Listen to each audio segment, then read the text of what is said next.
A Floating City and the Blockade Runners. By Jules Verne. 1. A Floating City.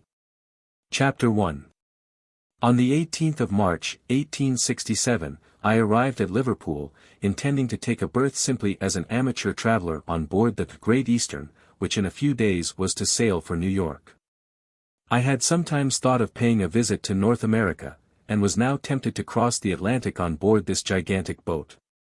First of all the Great Eastern, then the country celebrated by Cooper.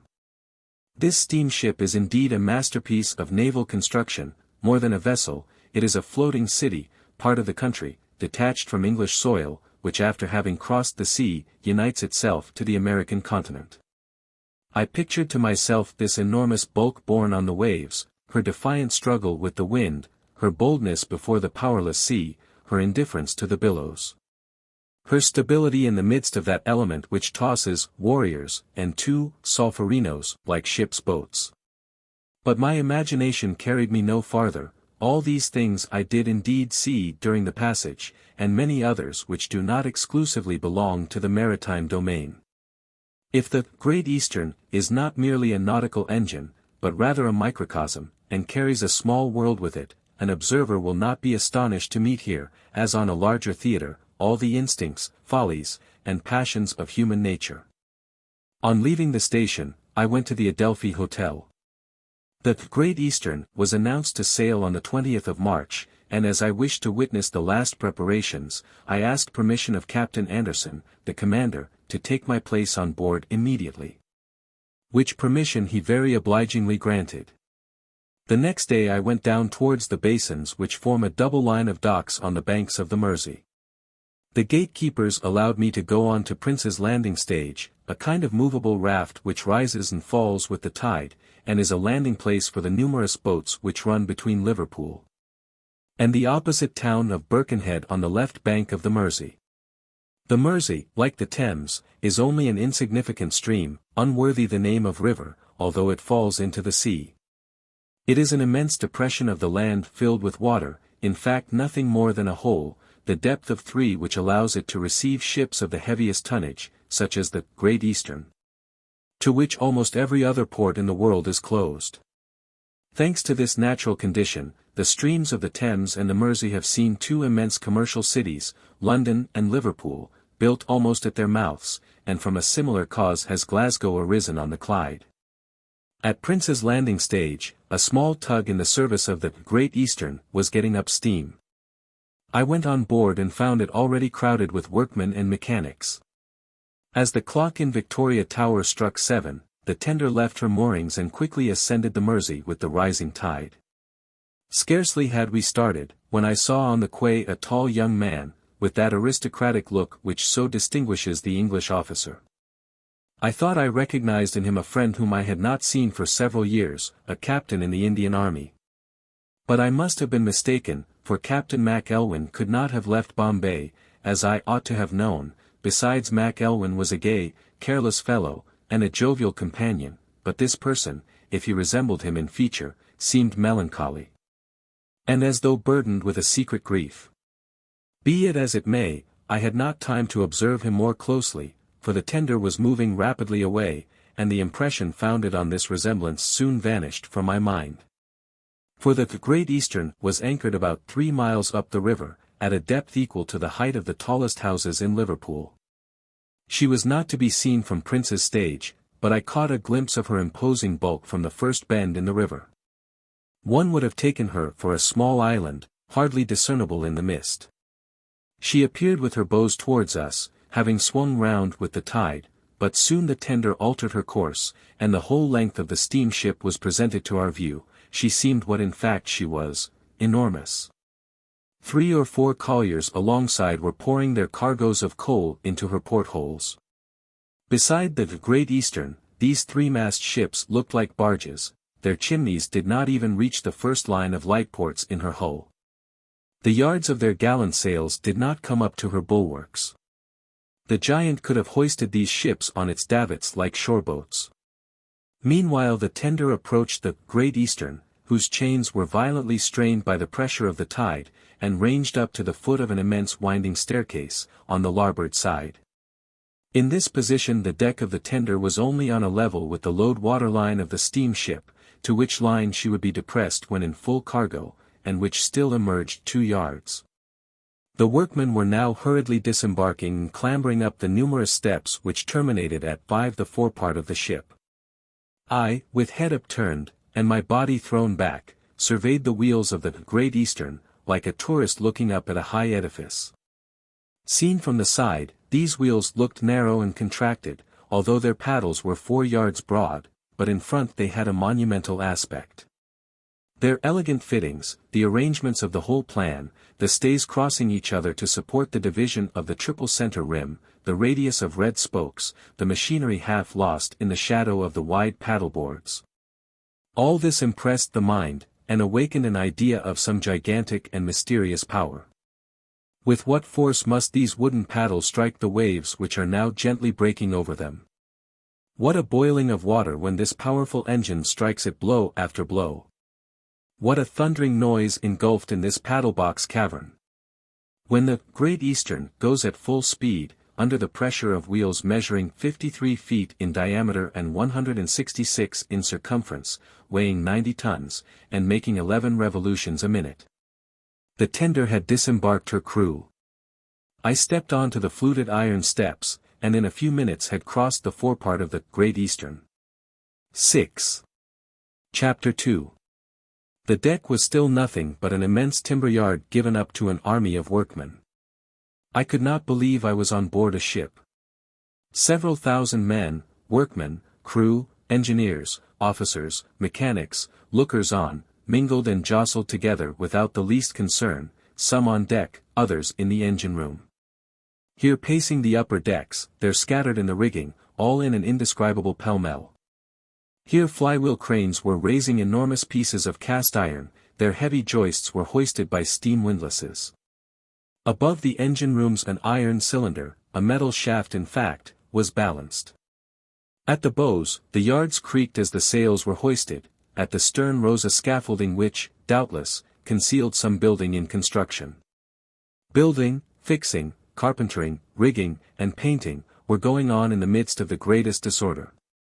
Carpentering, rigging, and painting. 7. My luggage was already on board. I asked to see Captain Anderson, and was told that he had not yet arrived, but one of the stewards undertook to install me, and had my packages carried to one of the aft cabins.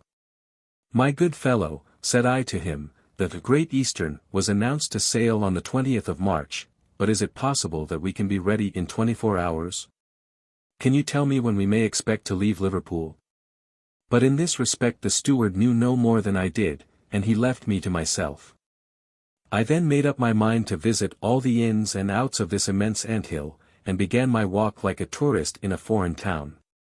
A black mire, that British mud which is so rarely absent from the pavement of English towns, covered the deck of the steamship, dirty gutters wound here and there. One might have thought oneself in the worst part of Upper Thames Street, near London Bridge. I walked on, following the upper decks towards the stern.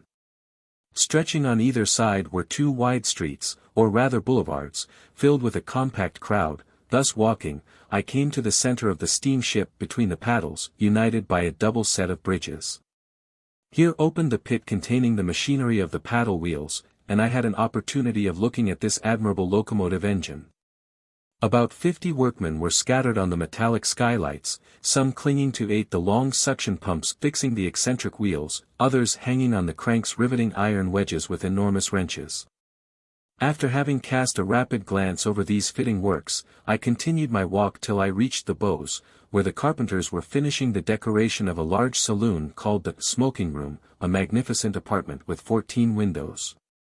The ceiling white and gold, and wainscoted with lemon-colored panels. Then, after having crossed a small triangular space at the bows, I reached the stem, which descends perpendicularly into the water. Turning round from this extreme point, through an opening in the mists, I saw the stern of the Great Eastern at a distance of more than 200 yards. I returned by the boulevards on the starboard side, avoiding contact with the swaying pulleys and the ropes of the rigging, lashed in all directions by the wind. Now keeping out of the way, here of the blows of a flywheel crane, and further on, of the flaming scoria which were showering from a forge like a display of fireworks. I could hardly see the tops of the masts, 200 feet in height, which lost themselves in the mist, increased by the black smoke from the tenders and colliers.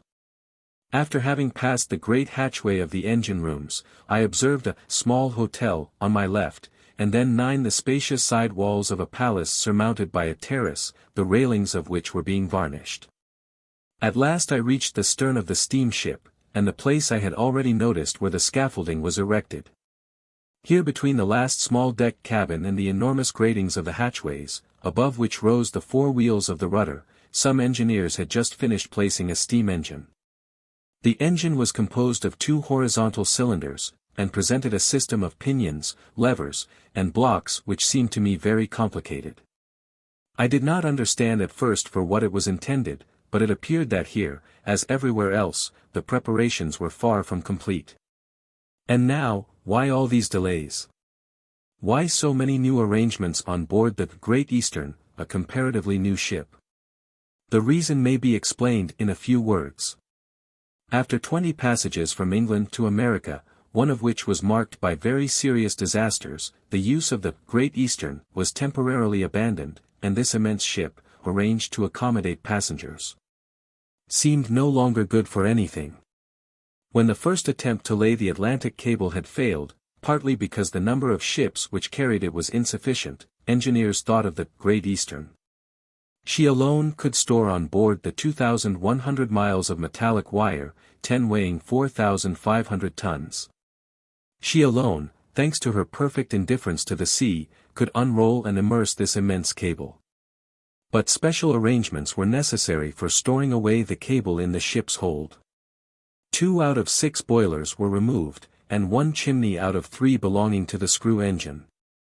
In their places large tanks were placed for the cable, which was immersed in water to preserve it from the effects of variation of the atmosphere. The wire thus passed from these tanks of water into the sea without suffering the least contact with the air. The laying of the cable having been successfully accomplished, and the object in view attained, the Great Eastern was once more left in her costly idleness. A French company, called the Great Eastern Company, Limited, was floated with a capital of 2 million francs, with the intention of employing the immense ship for the conveyance of passengers across the Atlantic. Thus the reason for rearranging the ship to this purpose, and the consequent necessity of filling up the tanks and replacing the boilers, of enlarging the saloons in which so many people were to live during the voyage, and of building extra dining saloons, finally the arrangement of 1,000 berths in the sides of the gigantic hull. The Great Eastern was freighted to the amount of 25,000 francs a month. 2 contracts were arranged with G. Forrester and Company, of Liverpool, the first to the 11 amount of 538,750 francs, for making new boilers for the screw. The second to the amount of 662,500 francs for general repairs, and fixings on board. Before entering upon the last undertaking, the Board of Trade required that the ship's hull should undergo a strict examination. This costly operation accomplished, a long crack in her exterior plates was carefully repaired at a great expense, and the next proceeding was to fix the new boilers. The driving main shaft of the wheels, which had been damaged during the last voyage, had to be replaced by a shaft, provided with 2 eccentric wheels, which ensured the solidity of this important part. And now for the first time the Great Eastern was to be steered by steam. It was for this delicate operation that the engineers intended the engine which they had placed at the stern. The steersman standing on the bridge between the signal apparatus of the wheels and the screw, has before his eyes a dial provided with a moving needle, which tells him every moment the position of his rudder. In order to modify it, he has only to press his hand lightly on a small wheel, measuring hardly a foot in diameter, and placed within his reach. Immediately the valves open, the steam from the boilers rushes along the conducting tubes into the 2 cylinders of the small engine, the pistons move rapidly, and the rudder instantly obeys. If this plan succeeds, VI.A man will be able to direct the gigantic body of the Great Eastern with one finger. For 5 days operations continued with distracting activity. These delays considerably affected the enterprise of the freighters, but the contractors could do no more.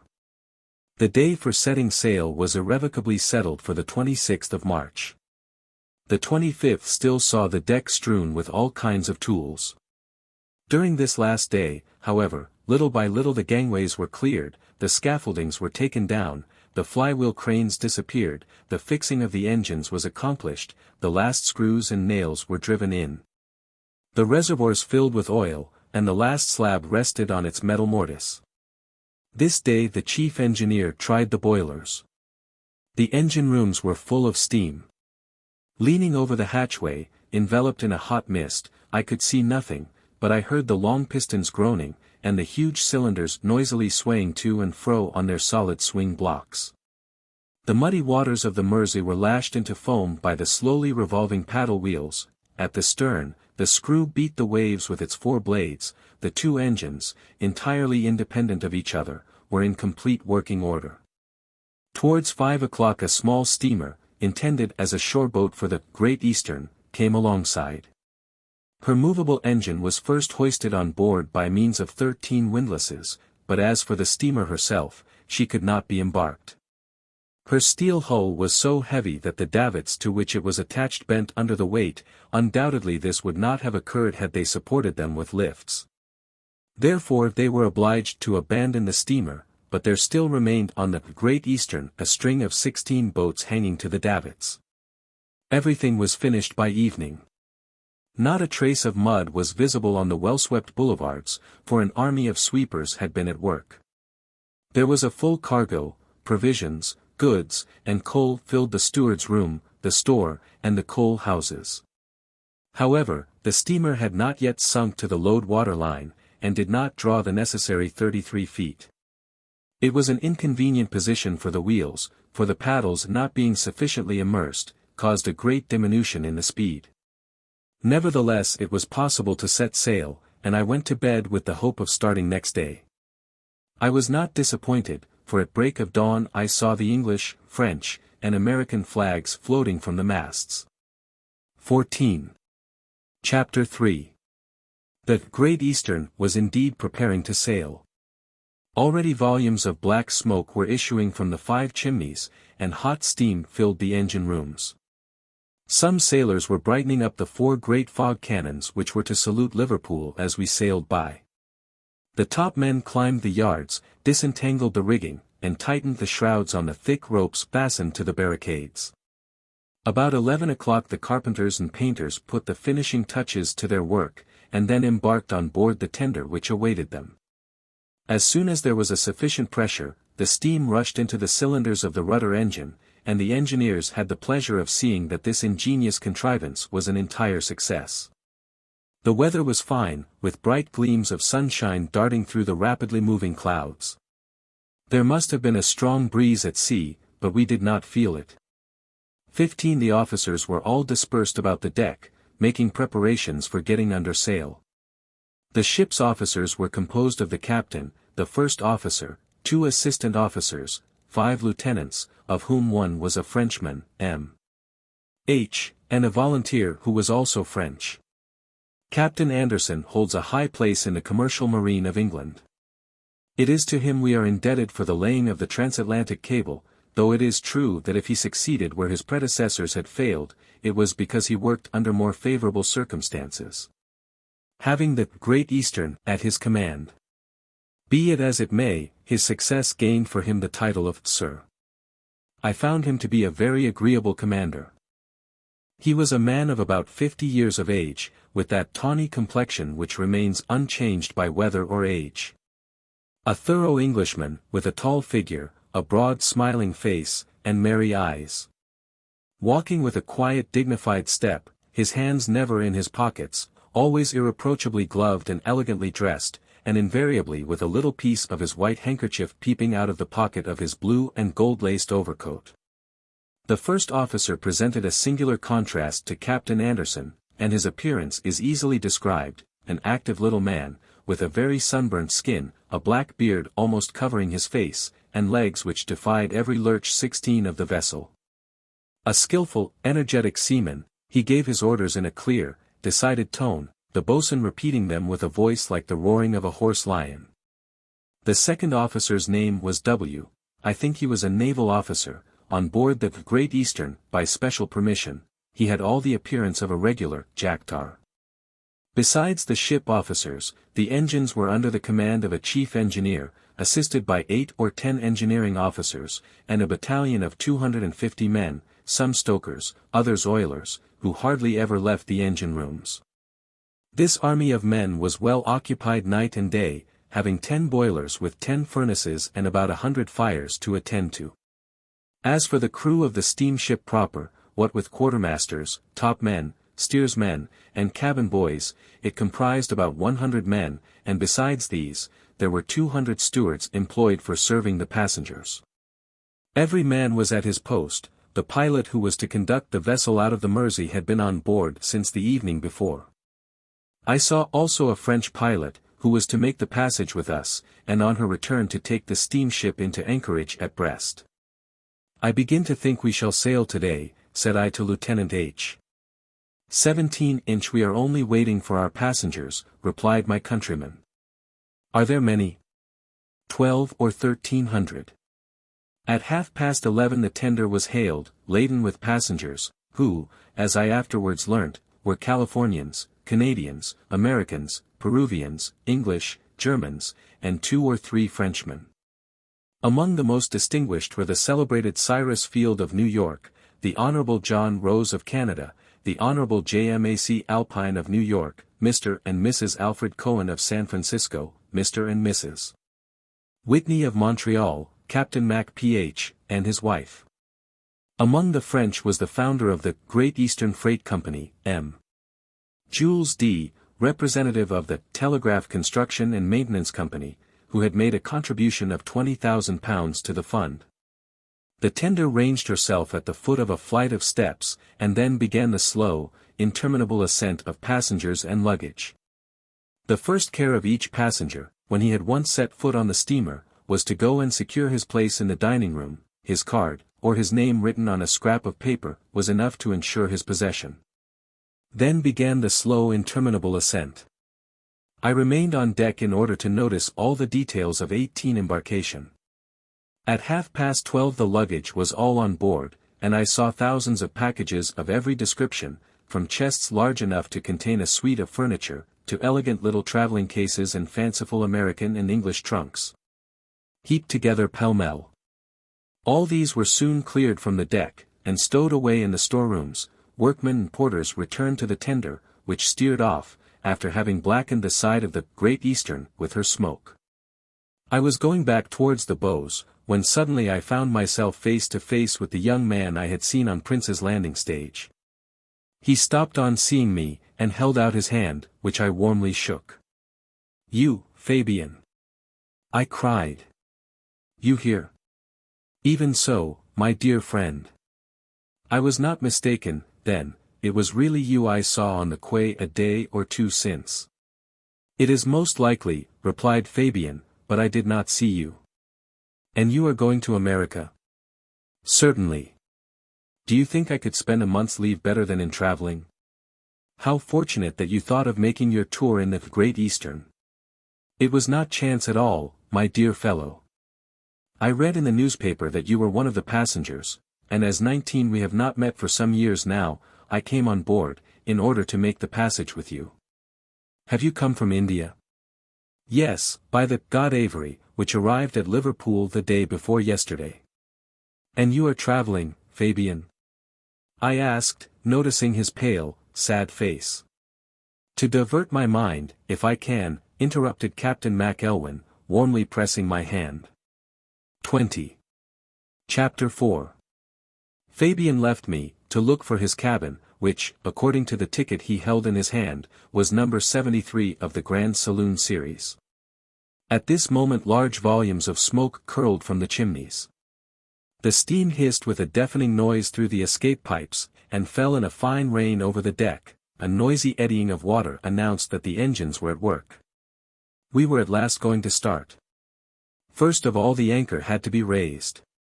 The Great Eastern swung round with the tide. All was now clear, and Captain Anderson was obliged to choose this moment to set sail, for the width of the Great Eastern did not allow of her turning round in the Mersey. He was more master of his ship and more certain of guiding her skillfully in the midst of the numerous boats always plying on the river when stemming the rapid current than when driven by the ebb tide. The least collision with this gigantic body would have proved disastrous. 21 to weigh anchor under these circumstances required considerable exertion, for the pressure of the tide stretched the chains by which the ship was moored, and besides this, a strong southwester blew with full force on her hull, so that it required powerful engines to hoist the heavy anchors from their muddy beds. An anchor boat, intended for this purpose, had just stoppered on the chains, but the windlasses were not sufficiently powerful, and they were obliged to use the steam apparatus which the Great Eastern had at her disposal. At the bows was an engine of 66 horsepower. In order to raise the anchors it was only necessary to send the steam from the boilers into its cylinders to obtain immediately a considerable power, which could be directly applied to the windlass on which the chains were fastened. This was done. But powerful as it was, this engine was found insufficient, and 50 of the crew were set to turn the capstan with bars, thus the anchors were gradually drawn in, but it was slow work. I was on the poop at the bows with several other passengers at this moment, watching the details of departure.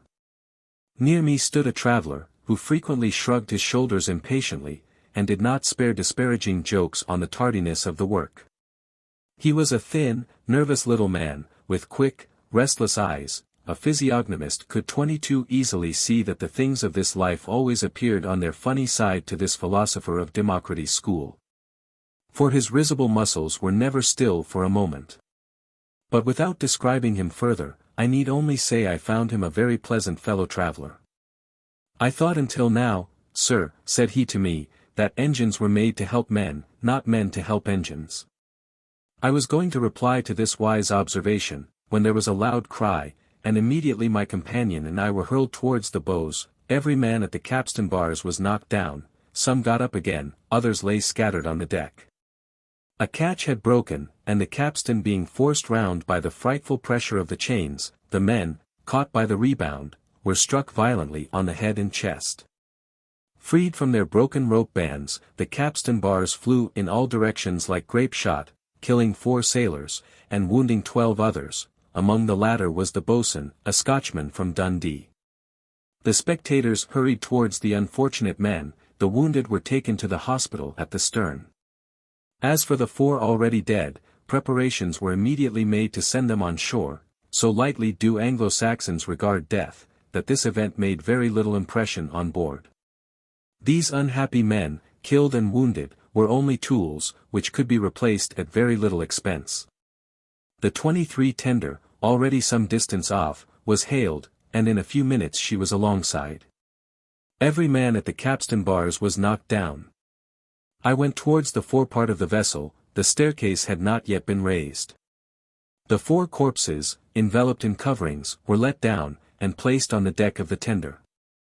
One of the surgeons on board embarked to go with them to Liverpool, with injunctions to rejoin the Great Eastern as quickly as possible.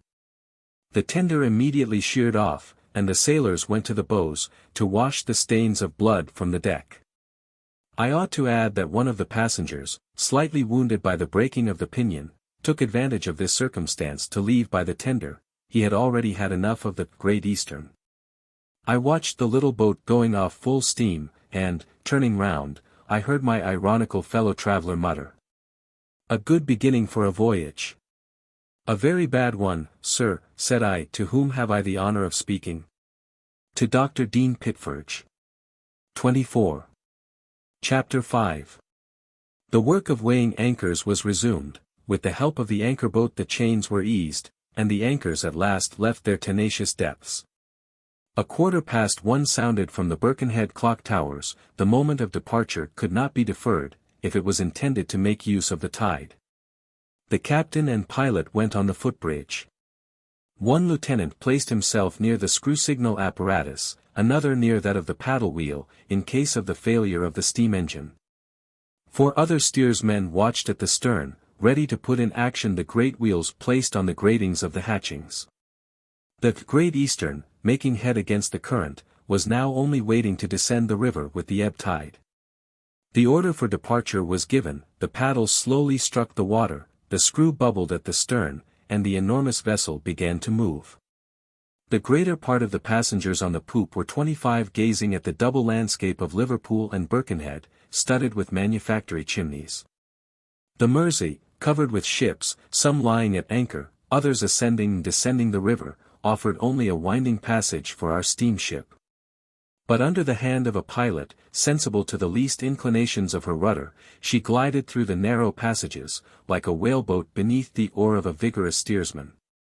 At one time I thought that we were going to run foul of a brig, which was drifting across the stream, her bows nearly grazing the hull of the Great Eastern, but a collision was avoided. And when from the height of the upper deck I looked at this ship, which was not of less than 700 or 800 tons burden, she seemed to me no larger than the tiny boats which children play with on the lakes of Regent's Park or the Serpentine. It was not long before the Great Eastern was opposite the Liverpool landing stages, but the 4 cannons which were to have saluted the town, were silent out of respect to the dead, for the tender was disembarking them at this moment. However, loud hurrahs replaced the reports which are the last expressions of national politeness. Immediately there was a vigorous clapping of hands and waving of handkerchiefs, with all the enthusiasm with which the English hail the departure of every vessel, be it only a simple yacht sailing round a bay. But with what shouts they were answered! What echoes they called forth 26 from the quays! There were thousands of spectators on both the Liverpool and Birkenhead sides, and boats laden with sightseers swarmed on the Mersey. The sailors manning the yards of the Lord Clyde, lying at anchor opposite the docks, saluted the giant with their hearty cheers. But even the noise of the cheering could not drown the frightful discord of several bands playing at the same time. Flags were incessantly hoisted in honor of the Great Eastern, but soon the cries grew faint in the distance. Our steamship ranged near the Tripoli, a Cunard emigrant boat, which in spite of her 2,000 tons burden looked like a mere barge. Then the houses grew fewer and more scattered on both shores, the landscape was no longer blackened with smoke. And brick walls, with the exception of some long regular buildings intended for workmen's houses, gave way to the open country, with pretty villas dotted here and there. Our last salutation reached us from the platform of the lighthouse and the walls of the bastion. At 3 o'clock the Great Eastern had crossed the bar of the Mersey, and shaped her course down St. George's Channel. There was a strong sou'wester blowing, and a heavy swell on the sea, but the steamship did not feel it. Towards 4 o'clock the captain gave orders to heave 27 to, the tender put on full steam to rejoin us, as she was bringing back the doctor. When the boat came alongside a rope ladder was thrown out, by which he ascended, not without some difficulty. Our more agile pilot slid down by the same way into his boat, which was awaiting him, each rower provided with a cork jacket. Some minutes after he went on board a charming little schooner waiting to catch the breeze. Our course was immediately continued, under the pressure of the paddles and the screw, the speed of the Great Eastern greatly increased. In spite of the wind ahead, she neither rolled nor pitched. Soon the shades of night stretched across the sea, and Holyhead Point was lost in the darkness. 28. Chapter 6. The next day, the 27th of March, the Great Eastern coasted along the deeply indented Irish shore. I had chosen my cabin at the bows. It was a small room well lighted by 2 skylights. A second row of cabins separated it from the first saloon, so that neither the noise of conversation, nor the rattling of pianos, which were not wanting on board, could reach me. It was an isolated cabin. The furniture consisted of a sofa, a bedstead, and a toilet table. The next morning at 7 o'clock, having crossed the first 2 rooms, I went on deck. A few passengers were already pacing the upper decks. An almost imperceptible swell balanced the steamer. The wind, however, was high, but the sea, protected by the coast, was comparatively calm. From the poop of the smoking room, I perceived that long line of shore, the continual verdure of which has won for it the name of Emerald Coast. A few solitary 29 houses, a string of tide waiters, a wreath of white smoke curling from between 2 hills, indicating the passing of a train, an isolated signal post making grimacing gestures to the vessels at large. Here and there animated the scene.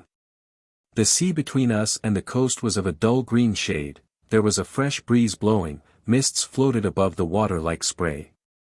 Numerous vessels, brigs and schooners, were awaiting the tide. Steamers puffing away their black smoke were soon distanced by the Great Eastern, although she was going at a very moderate speed. Soon we came in sight of Queenstown, a small, calling place, before which several fishermen's boats were at work. It is here that all ships bound for Liverpool, whether steamers or sailing ships, throw out their dispatch bags, which are carried to Dublin in a few hours by an express train always in readiness. From Dublin they are conveyed across the Channel to Holyhead by a fast steamer, so that dispatches thus sent are one day in advance of the most rapid transatlantic steamers. Soon we came in sight of Queenstown. About 9 o'clock the bearings of the Great Eastern were west-northwest.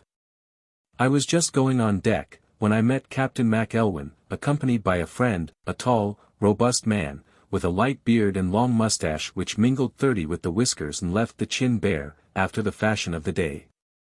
This tall fellow was the exact type of an English officer, his figure was erect without stiffness, his look calm, his walk dignified but easy, his whole appearance seemed to indicate unusual courage, and I was not mistaken in him.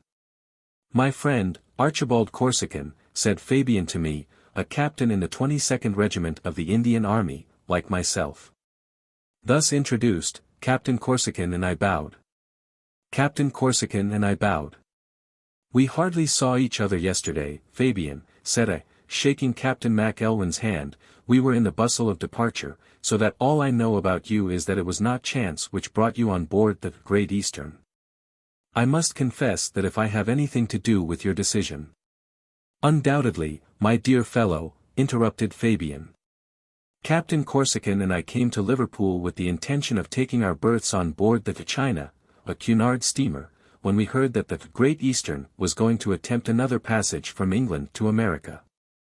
It was a chance we might not get again, and learning that you were on board I did not hesitate, as I had not seen you since we took that delightful trip in the Scandinavian states 3 years ago.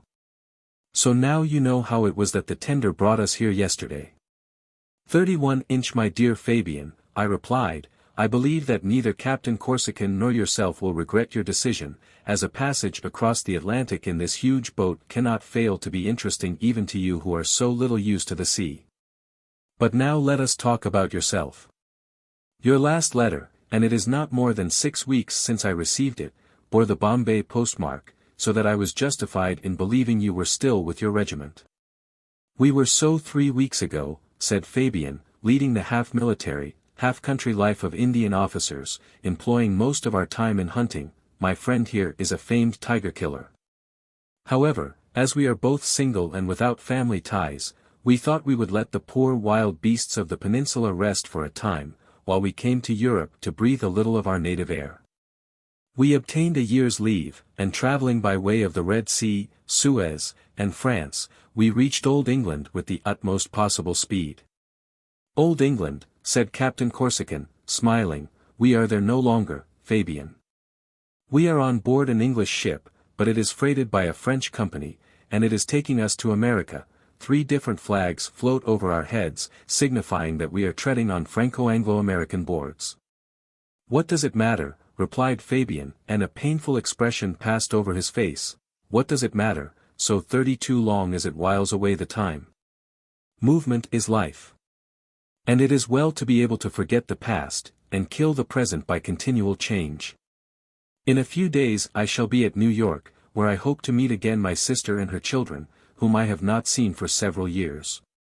Then we shall visit the Great Lakes, and descend the Mississippi as far as New Orleans, where we shall look for sport on the Amazon. From America we are going to Africa, where the lions and elephants will make the Cape their rendezvous, in order to celebrate the arrival of Captain Corsican. Finally, we shall return and impose on the sepoys the caprices of the metropolis." Fabian spoke with a nervous volubility, and his breast heaved. Evidently there was some great grief weighing on his mind, the cause of which I was as yet ignorant of, but with which Archibald seemed to be well acquainted. He evinced a warm friendship for Fabian, who was several years younger than himself, treating him like a younger brother, with a devotion which at times almost amounted to heroism. At this moment our conversation was interrupted by the sound of a horn, which announced the 12:30 lunch. 4 times a day, to the great satisfaction of the passengers, this shrill horn sounded, at 8:30 for breakfast, 12:30 for lunch, 4 o'clock for dinner, and at 7 for tea.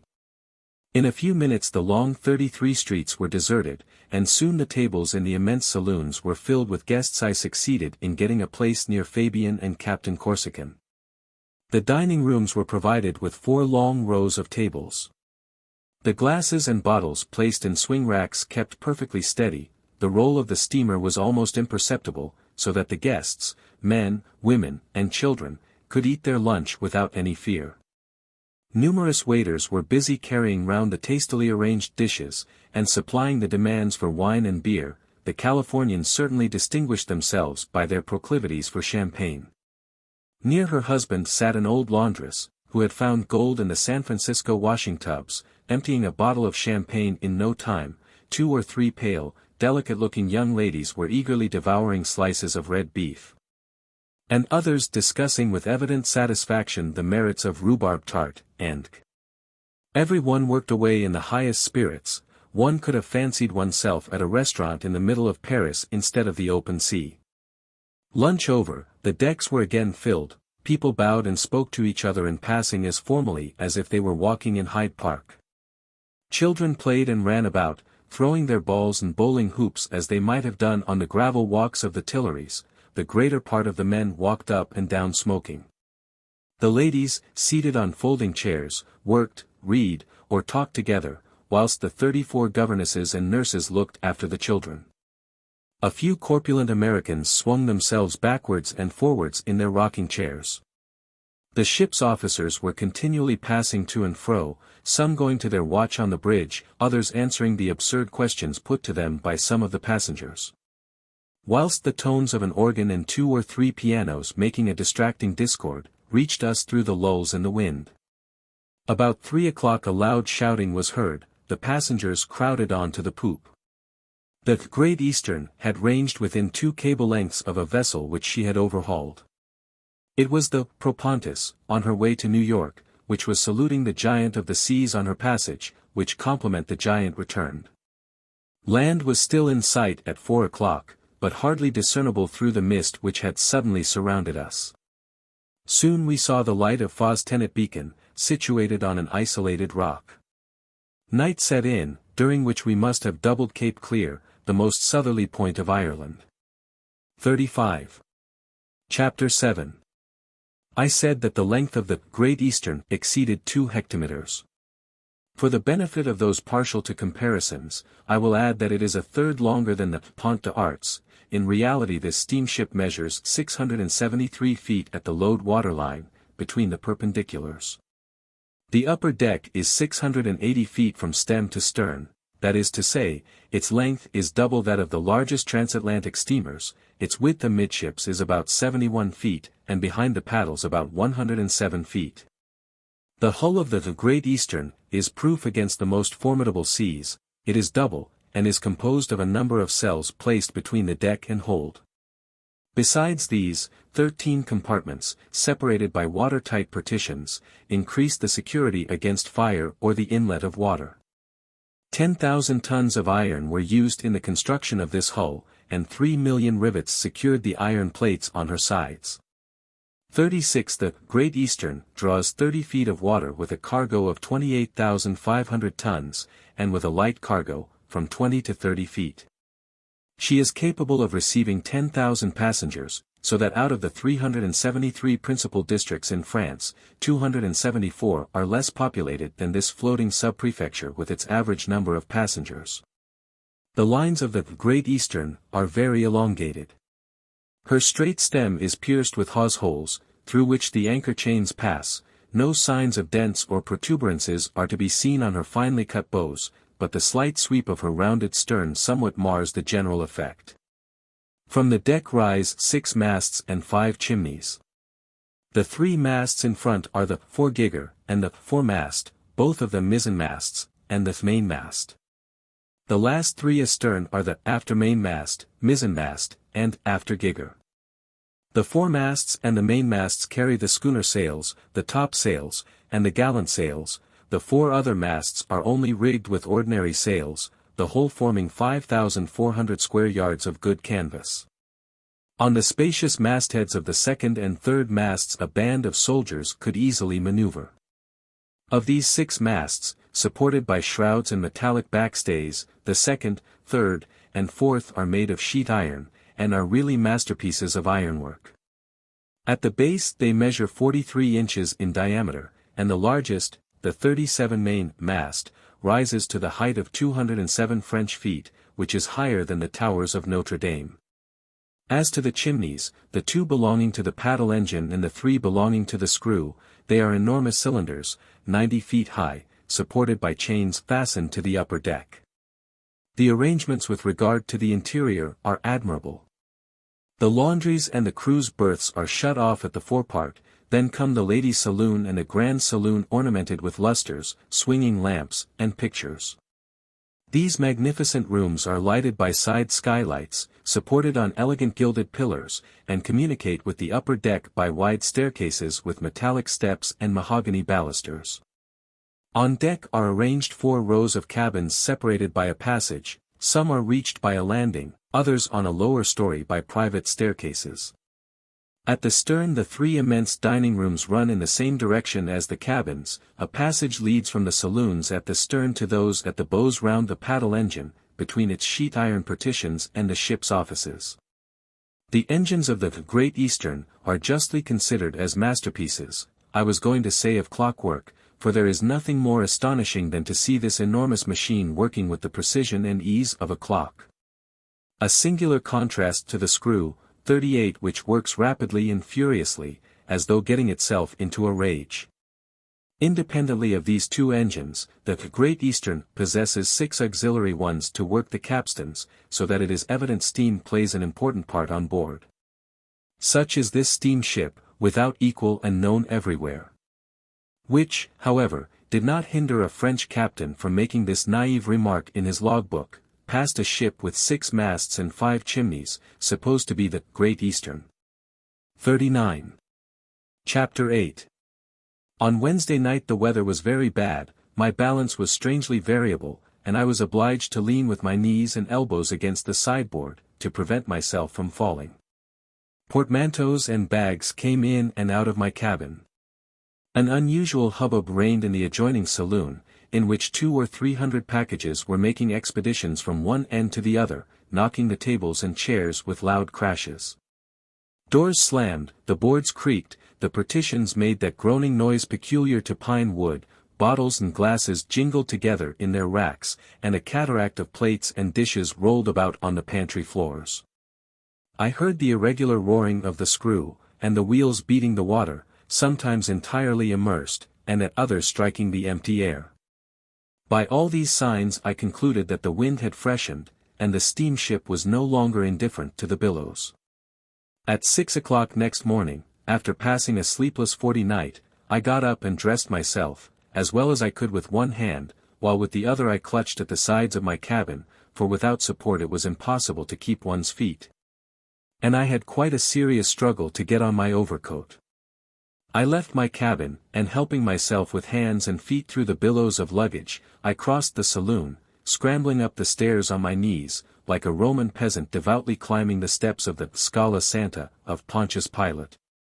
And at last, reaching the deck, I hung on firmly to the nearest kevil. No land in sight, we had doubled Cape Clear in the night, and around us was that vast circumference bounded by the line, where water and sky appear to meet. The slate-colored sea broke in great foamless billows.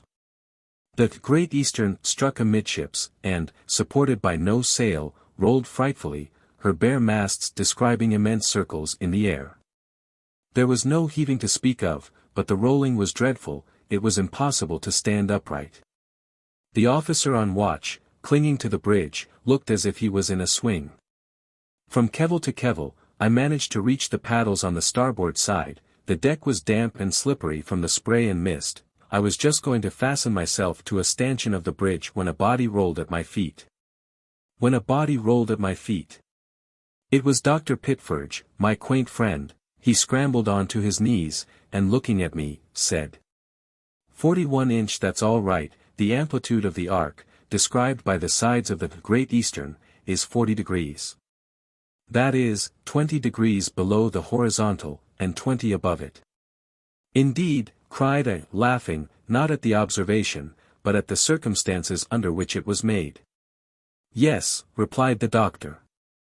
During the oscillation the speed of the sides is 59 inches per second, a transatlantic boat half the size takes but the same time to recover her equilibrium.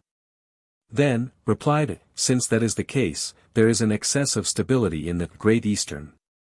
For her, yes, but not for her passengers, answered Dean Pitferge gaily, for you see they come back to the horizontal quicker than they care for. The doctor, delighted with his repartee, raised himself, and holding each other up, we managed to reach a seat on the poop. Dean Pitferge had come off very well, with only a few bruises, and I congratulated him on his lucky escape, as he might have broken his neck. Oh, it is not over yet, said he, there is more trouble coming. To us. To the steamer, and consequently to me, to us, and to all the passengers. If you are speaking seriously, why did you come on board? 42" to see what is going to happen, for I should not be at all ill-pleased to witness a shipwreck. Replied the doctor, looking at me knowingly. Is this the first time you have been on board the Great Eastern? No, I have already made several voyages in her, to satisfy my curiosity. You must not complain, then. I do not complain. I merely state facts, and patiently await the hour of the catastrophe. Was the doctor making fun of me? I did not know what to think, his small twinkling eyes looked very roguish, but I thought I would try him further. Doctor, I said, I do not know on what facts your painful prognostics are founded, but allow me to remind you that the Great Eastern has crossed the Atlantic 20 times, and most of her passages have been satisfactory. That's of no consequence, this ship is bewitched, to use a common expression, she cannot escape her fate, I know it, and therefore have no confidence in her. Remember what difficulties the engineers had to launch her. I believe even that Brunel, who built her, died from the effects of the operation, as we doctors say. Ah, doctor, said I, are you inclined to be a materialist? 43" Why ask me that question? Because I have noticed that many who do not believe in God believe in everything else, even in the evil eye. Make fun if you like, sir, replied the doctor, but allow me to continue my argument. The Great Eastern has already ruined several companies.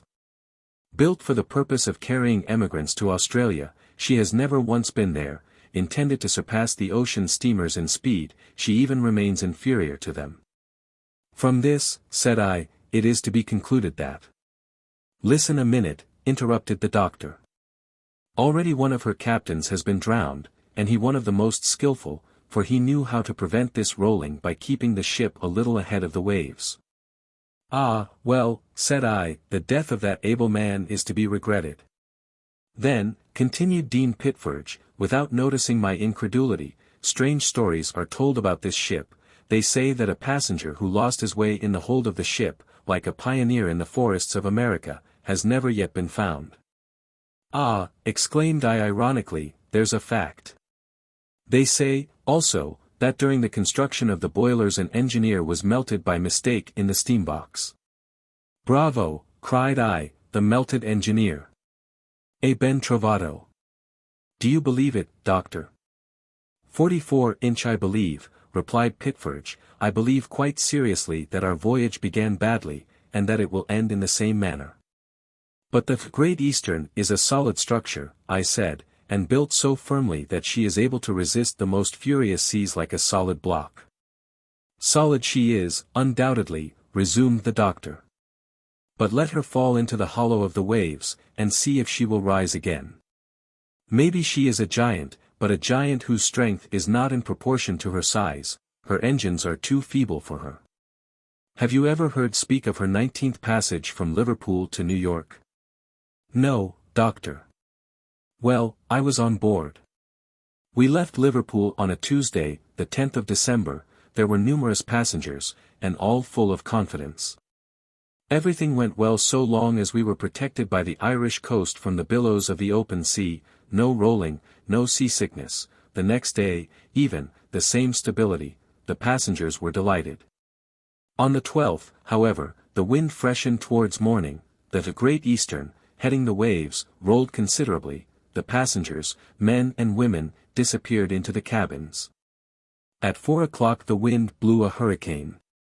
The furniture began to dance, a mirror in the saloon was broken by a blow from the head of your humble servant, all the crockery was smashed to atoms, there was a 45 frightful uproar, 8 shoreboats were torn from the davits in one swoop. At this moment our situation was serious, the paddle-wheel engine had to be stopped, an enormous piece of lead, displaced by a lurch of the vessel, threatened to fall into its machinery, however, the screw continued to send us on. Soon the wheels began turning again, but very slowly, one of them had been damaged during the stoppage, and its spokes and paddles scraped the hull of the ship. The engine had to be stopped again, and we had to content ourselves with the screw. The night was fearful, the fury of the tempest was redoubled, the Great Eastern had fallen into the trough of the sea and could not right herself, at break of day there was not a piece of ironwork remaining on the wheels. They hoisted a few sails in order to right the ship, but no sooner were they hoisted than they were carried away, confusion reigned everywhere, the cable chains, torn from their beds, rolled from one side of the ship to the other. A cattle pen was knocked in, and a cow fell into the ladies' saloon through the hatchway. Another misfortune was the breaking of the rudder chock, so that steering was no longer possible. Frightful crashes were heard. An oil tank, weighing over 3 tons, had broken from its fixings, and, rolling across the 'tween decks, struck the sides alternately like a battering ram. Saturday passed in the midst of a general terror, the ship in the trough of the sea all the 46th time. Not until Sunday did the wind begin to abate, an American engineer on board then succeeded in fastening the chains on the rudder. We turned little by little, and the Great Eastern righted herself. A week after we left Liverpool we reached Queenstown. Now, who knows, sir, where we shall be in a week? 47. Chapter 9. It must be confessed the doctor's words were not very comforting, the passengers would not have heard them without shuddering. Was he joking, or did he speak seriously? Was it, indeed true, that he went with the Great Eastern, in all her voyages, to be present at some catastrophe? Everything is possible for an eccentric, especially when he is English. However, the Great Eastern continued her course, tossing like a canoe, and keeping strictly to the loxodromic line of steamers. It is well known, that on a flat surface, the nearest way from one point to another is by a straight line. On a sphere it is the curved line formed by the circumference of great circles. Ships have an interest in following this route, in order to make the shortest passage, but sailing vessels cannot pursue this track against a headwind, so that steamers alone are able to maintain a direct course and take the route of the great circles. This is what the Great Eastern did, making a little for the northwest. 48 The rolling never ceased, that horrible seasickness, at the same time contagious and epidemic, made rapid progress. Several of the passengers, with wan, pallid faces, and sunken cheeks, remained on deck, in order to breathe the fresh air. The greater part of them were furious at the unlucky steamship, which was conducting herself like a mere buoy, and at the freighter's advertisements, which had stated that seasickness was unknown on board. At 9 o'clock in the morning an object 3 or 4 miles off was signaled from the larboard quarter. Was it a waif, the carcass of a whale, or the hull of a ship? As yet it was not distinguishable. A group of convalescent passengers stood on the upper deck, at the bows, looking at this waif which was floating 300 miles from the nearest land. Meanwhile the Great Eastern was bearing towards the object signaled. All opera glasses were promptly raised, and there was no lack of conjecture. Between the Americans and English, to whom every pretext for a wager is welcome, betting at once commenced. Among the most desperate of the bettors I noticed a tall man, whose countenance struck me as one of profound duplicity. His features were stamped with a look of general hatred, which neither a physiognomist, nor physiologist could mistake. His forehead was seamed with a deep furrow, his manner was at the same time audacious and listless. 49 His eyebrows nearly meeting, partly concealed the stony eyes beneath, his shoulders were high and his chin thrust forward. In fact, all the indications of insolence and knavery were united in his appearance. He spoke in loud pompous tones, while some of his worthy associates laughed at his coarse jokes. This personage pretended to recognize in the waif the carcass of a whale, and he backed his opinion by heavy stakes, which soon found ready acceptance. These wagers, amounting to several $100s, he lost every one. In fact, the waif was the hull of a ship, the steamer rapidly drew near it, and we could already see the rusty copper of her keel. It was a three-mast ship of about 500 or 600 tons, deprived of her masts and rigging, and lying on one side, with broken chains hanging from her davits. The waif was the hull of a ship. Had this steamship been abandoned by her crew? This was now the prevailing question. However, no one appeared on the deck. Perhaps the shipwrecked ones had taken refuge inside. I saw an object moving for several moments at the bows, but it turned out to be only the remains of the jib lashed to and fro by the wind. The hull was quite visible at the distance of half a mile. She was a comparatively new ship, and in a perfect state of preservation. Her cargo, which had been shifted by the wind, obliged her to lie along on her starboard side. V.I.—THE, the Great Eastern, drew nearer, and, passing round, gave notice of her presence by several shrill whistles, but the waif remained silent, and unanimated. Nothing was to be seen, not even a shore boat from the wrecked vessel was visible on the wide expanse of water. The crew had undoubtedly had time to leave her, but could they have reached land, which was 300 miles off? Could a frail boat live on a sea like that which had rocked the Great Eastern so frightfully? And when could this catastrophe have happened? It was evident that the shipwreck had taken place farther west, for the wind and waves must have driven the hull far out of her course. These questions were destined to remain unanswered. When the steamship came alongside the stern of the wreck, I could read distinctly the name, Lerida, but the port she belonged to was not given. A merchant vessel or a man-of-war would have had no hesitation in manning this hull which, undoubtedly, contained a valuable cargo, but as the Great Eastern was on regular service, she could not take this waif in tow for so many hundreds of miles.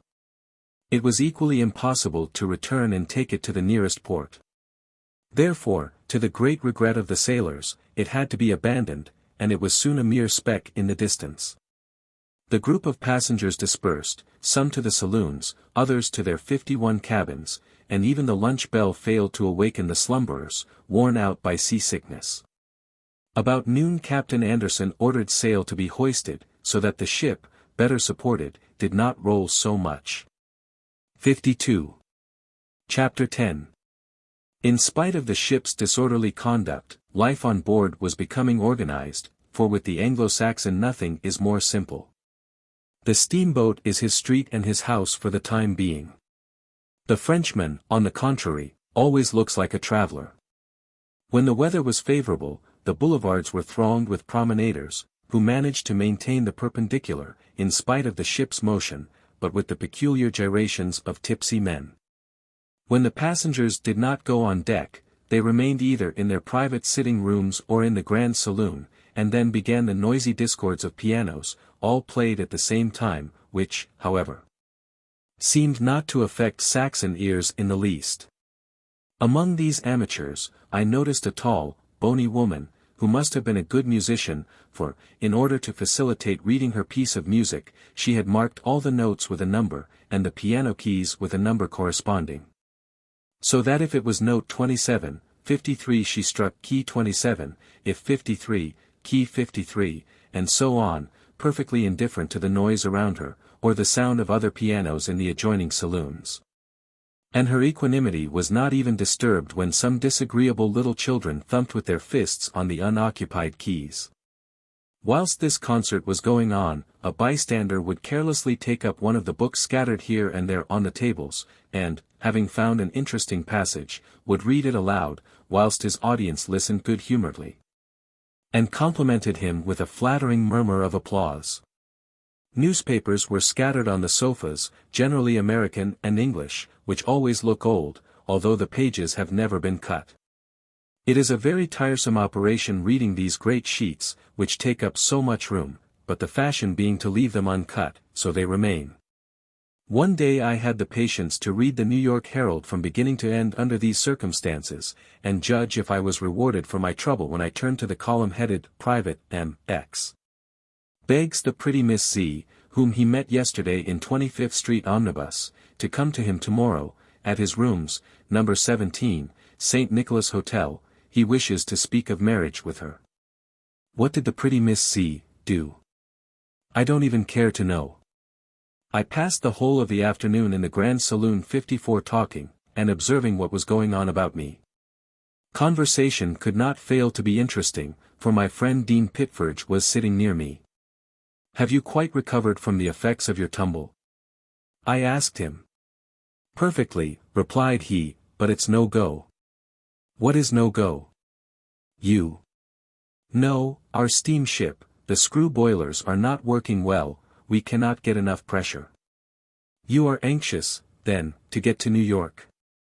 Not in the least. I speak as an engineer, that is all. I am very comfortable here, and shall sincerely regret leaving this collection of originals which chance has thrown together, for my recreation.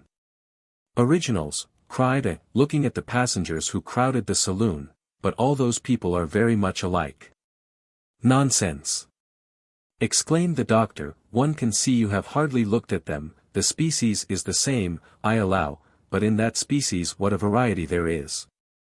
Just notice that group of men down there, with their easygoing air, their legs stretched on the sofas, and hats screwed down on their heads. They are Yankees, pure Yankees, from the small states of Maine, Vermont, and Connecticut, the produce of New England. Energetic and intelligent men, rather too much influenced by the 55 reverends, and who have the disagreeable fault of never putting their hands before their mouths when they sneeze. Ah! My dear sir, they are true Saxons, always keenly alive to a bargain. Put two Yankees in a room together, and in an hour they will each have gained $10 from the other. I will not ask how, replied I, smiling at the doctor, but among them I see a little man with a consequential air, looking like a weathercock, and dressed in a long overcoat, with rather short black trousers. Who is that gentleman? He is a Protestant minister, a man of importance, in Massachusetts, where he is going to join his wife, an ex-governess advantageously implicated in a celebrated lawsuit. And that tall, gloomy-looking fellow, who seems to be absorbed in calculation. That man calculates, in fact, said the doctor, he is forever calculating. Problems? No, his fortune. He is a man of importance. At any moment he knows almost to a farthing what he is worth. He is rich. A fourth part of New York is built on his land. A quarter of an hour ago he possessed $1,625,367.50, but now he has only $1,625,367.25. 56-inch. How came this difference in his fortune? Well, he has just smoked a $quarter cigar. Dr. Dean Pitferge amused me with his clever repartees, so I pointed out to him another group stowed away in a corner of the saloon. They, said he, are people from the far west.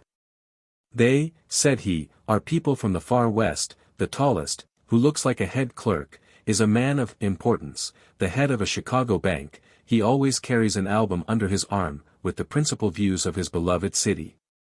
He is, and has reason to be, proud of a city founded in a desert in 1836, which at the present day has a population of more than 400,000 souls. Near him you see a Californian couple. The young wife is delicate and charming. Her well-polished husband was once a plowboy, who one fine day turned up some nuggets. That gentleman is a man of importance, said I. Undoubtedly, replied the doctor, for his assets count by the million. And pray who may this tall individual be, who moves his head backwards and forwards like the pendulum of a clock? That person, replied the doctor, is the celebrated Cockburn of Rochester, the universal statistician, who has weighed, measured, proportioned, and calculated everything.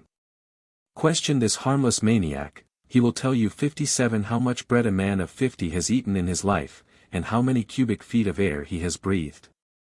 He will tell you how many volumes in quarto the words of a temple lawyer would fill, and how many miles the postman goes daily carrying nothing but love letters. He will tell you the number of widows who pass in 1 hour over London Bridge, and what would be the height of a pile of sandwiches consumed by the citizens of the Union in a year. He will tell you. The doctor, in his excitement, would have continued for a long time in this strain, but other passengers passing us were attracted by the inexhaustible stock of his original remarks. What different characters there were in this crowd of passengers! Not one idler, however, for one does not go from one continent to the other without some serious motive. The most part of them were undoubtedly going to seek their fortunes on American ground, forgetting that at 20 years of age a Yankee has made his fortune, and that at 25 he is already too old to begin the struggle. Among these adventurers, inventors, and fortune hunters, Dean Pitferge pointed out to me some singularly interesting characters.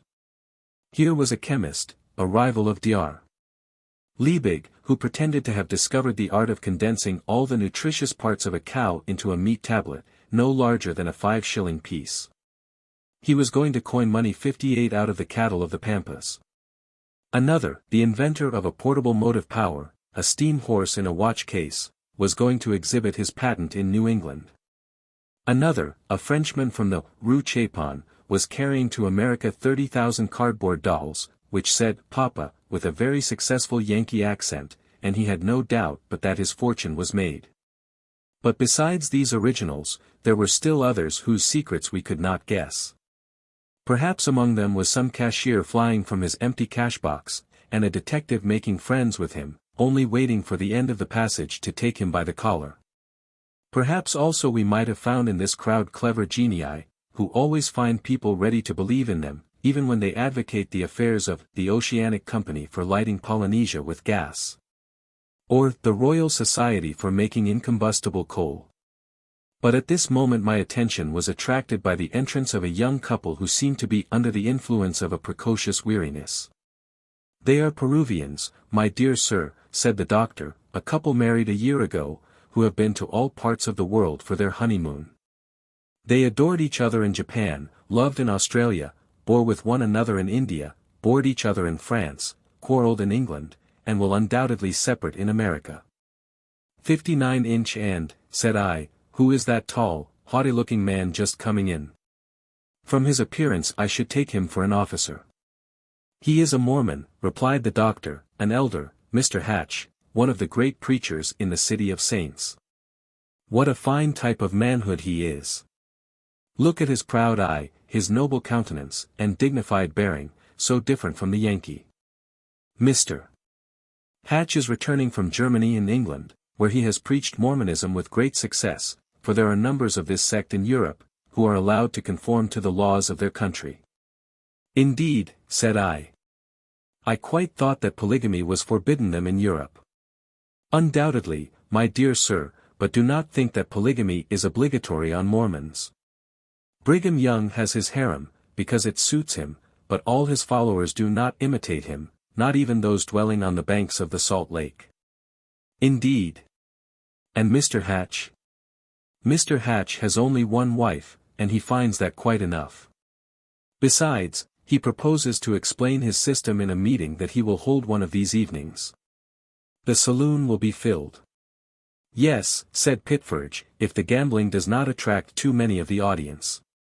You know that they play in a 60-room at the Bows. There is an Englishman there with an evil, disagreeable face, who seems to take the lead among them. He is a bad man, with a detestable reputation. Have you noticed him?" From the doctor's description, I had no doubt but that he was the same man who that morning had made himself conspicuous by his foolish wagers with regard to the waif. My opinion of him was not wrong. Dean Pitferge told me his name was Harry Drake, and that he was the son of a merchant at Calcutta, a gambler, a dissolute character, a duellist, and now that he was almost ruined, he was most likely going to America to try a life of adventures. Such people, added the doctor, always find followers willing to flatter them, and this fellow has already formed his circle of scamps, of which he is the center.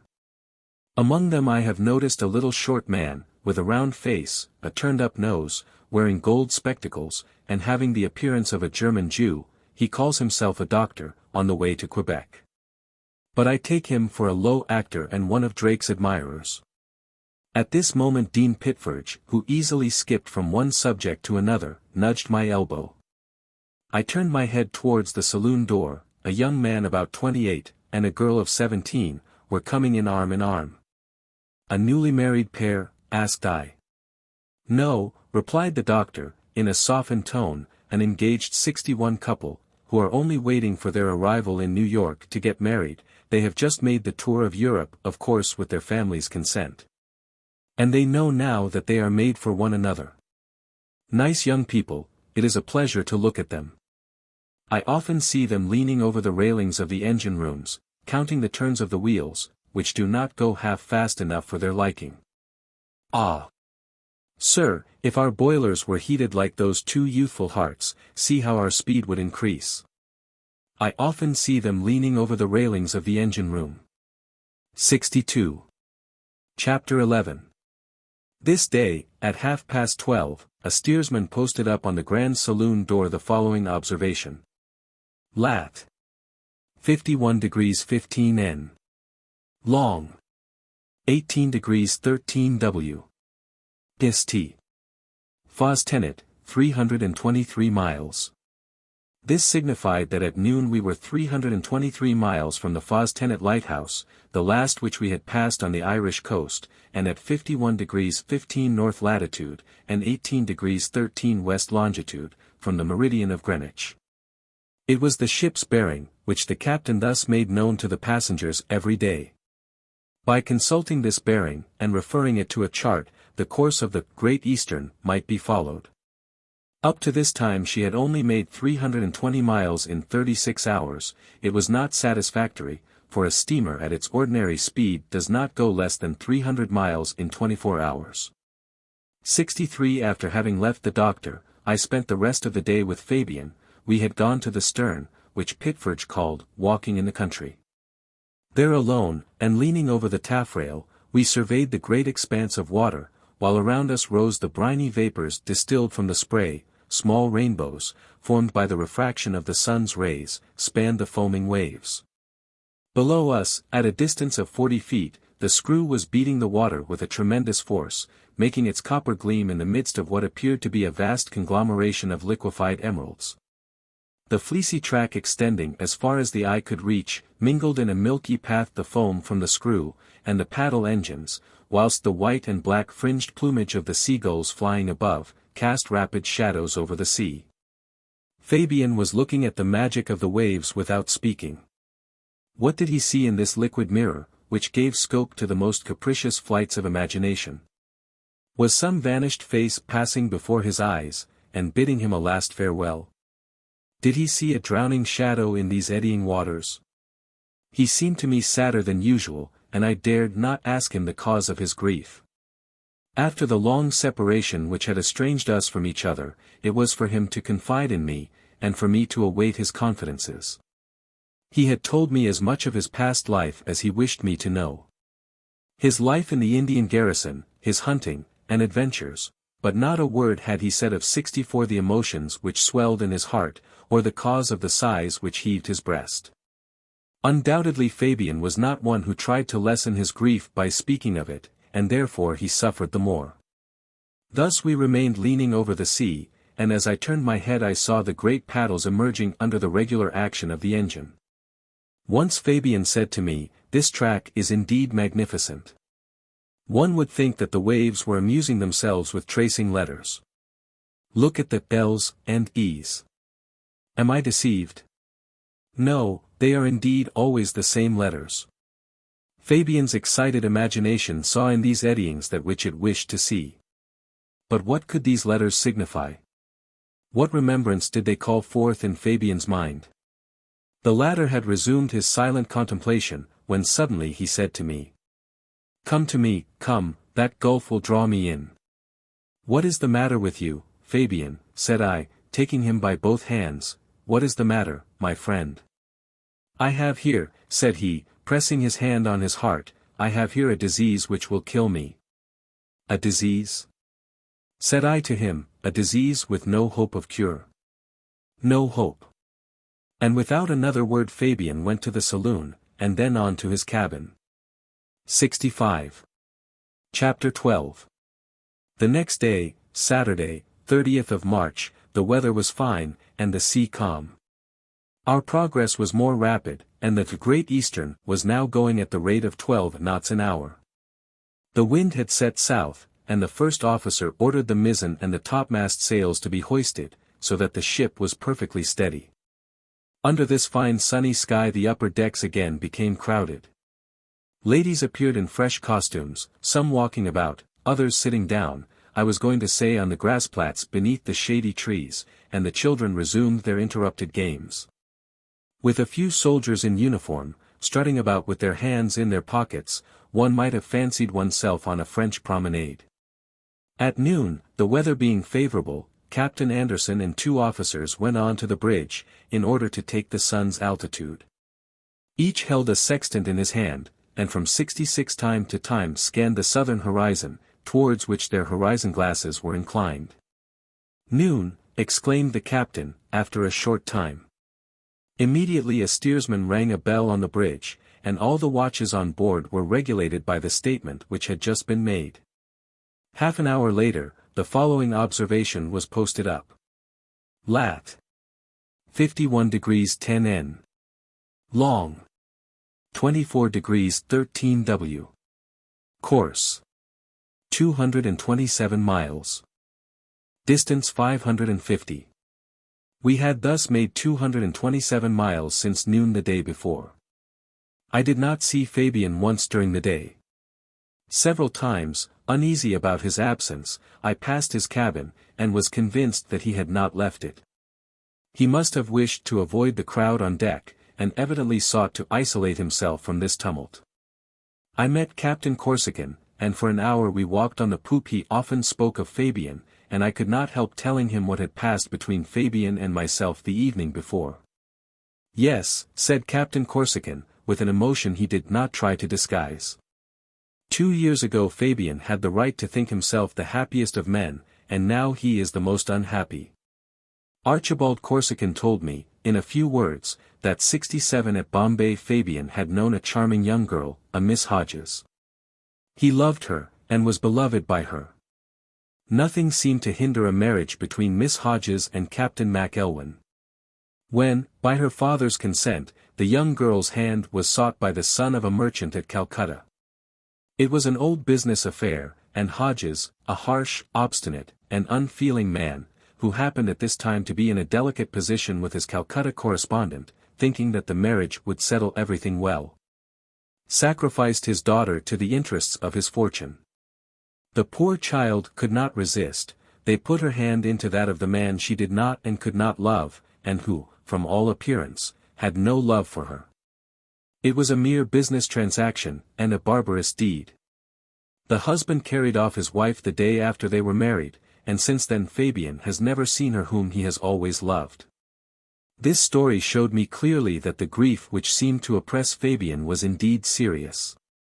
"What was the young girl's name?" asked I of Captain Corsican. "Ellen Hodges," replied he.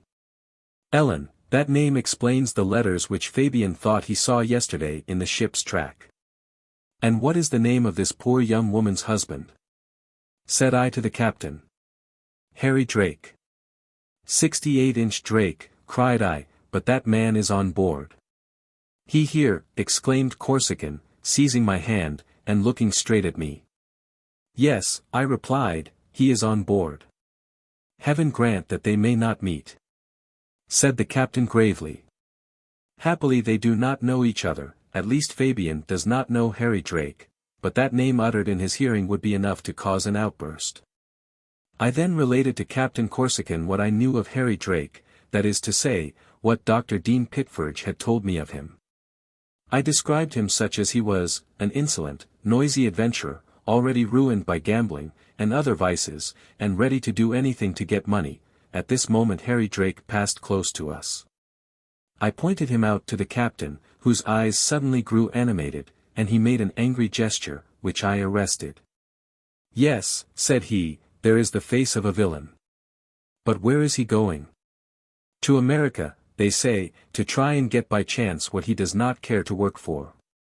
Poor Ellen, murmured the captain, where is she now? Perhaps this wretch has abandoned her, or why should she not be on board, said Corsican, looking at me. He made an angry gesture which I arrested. This idea crossed my mind for the first time, but I rejected it. No, Ellen was not, could not be on board, she could not have escaped Dr. Pitford's inquisitive eye. No. She cannot have accompanied Drake on this voyage. May what you say be true, sir, replied Captain Corsican. For the sight of that poor victim reduced to so much misery would be a terrible blow to Fabian. I do not know what would happen, for Fabian is a man who would kill Drake like a dog. I ask you, as a proof of your friendship, never to lose sight of him, so that if anything should happen, one of us may be near, to throw ourselves between him and his enemy. You understand a duel must not take place between these two men. Alas! Neither here nor elsewhere.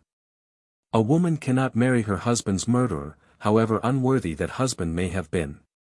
I well understood Captain Corsican's reason. Fabian could not be his own justiciary.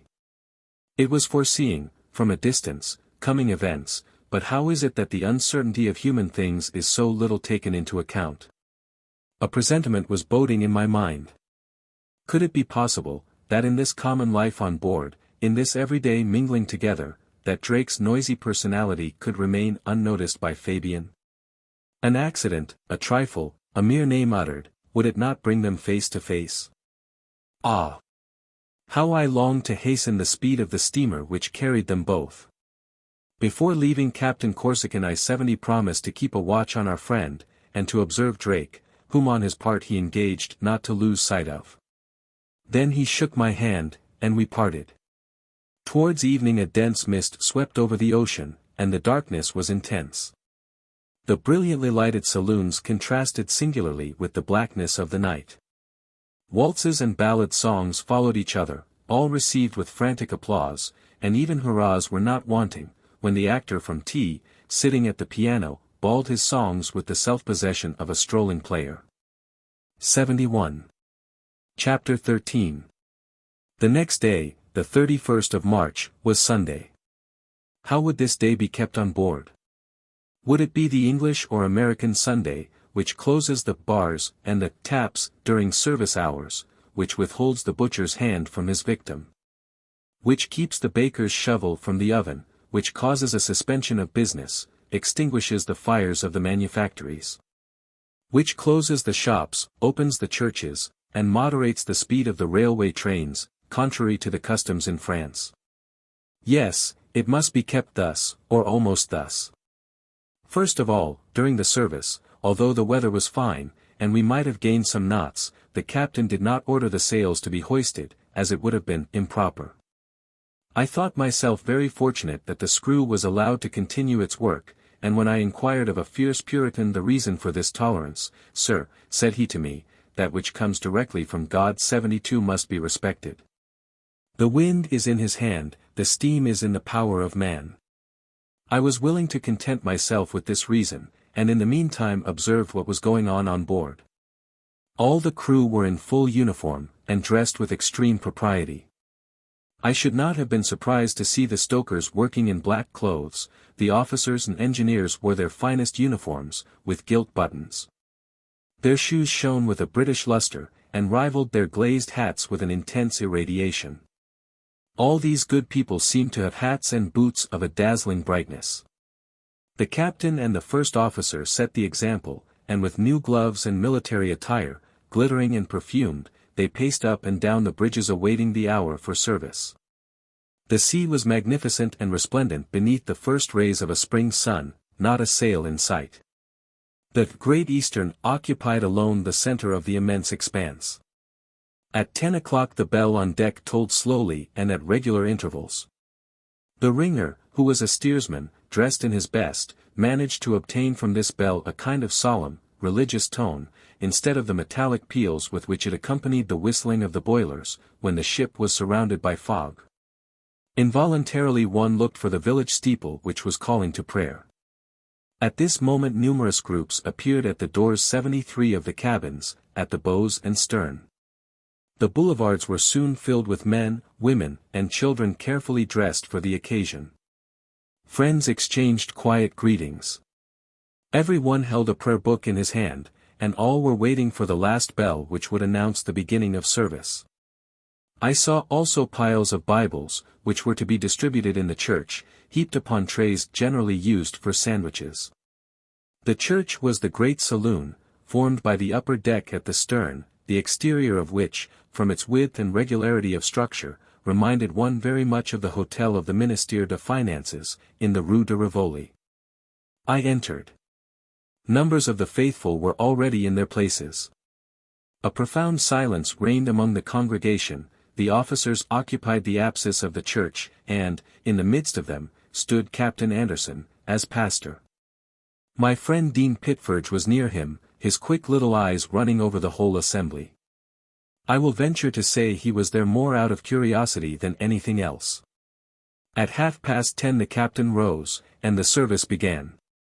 He read a chapter from the Old Testament. After each verse the congregation murmured the one following, the shrill soprano voices of the women and children distinctly separate from the baritone of the men. This biblical dialogue lasted for about half an hour, and the simple, at the same time impressive ceremony, was performed with a 74 puritanical gravity.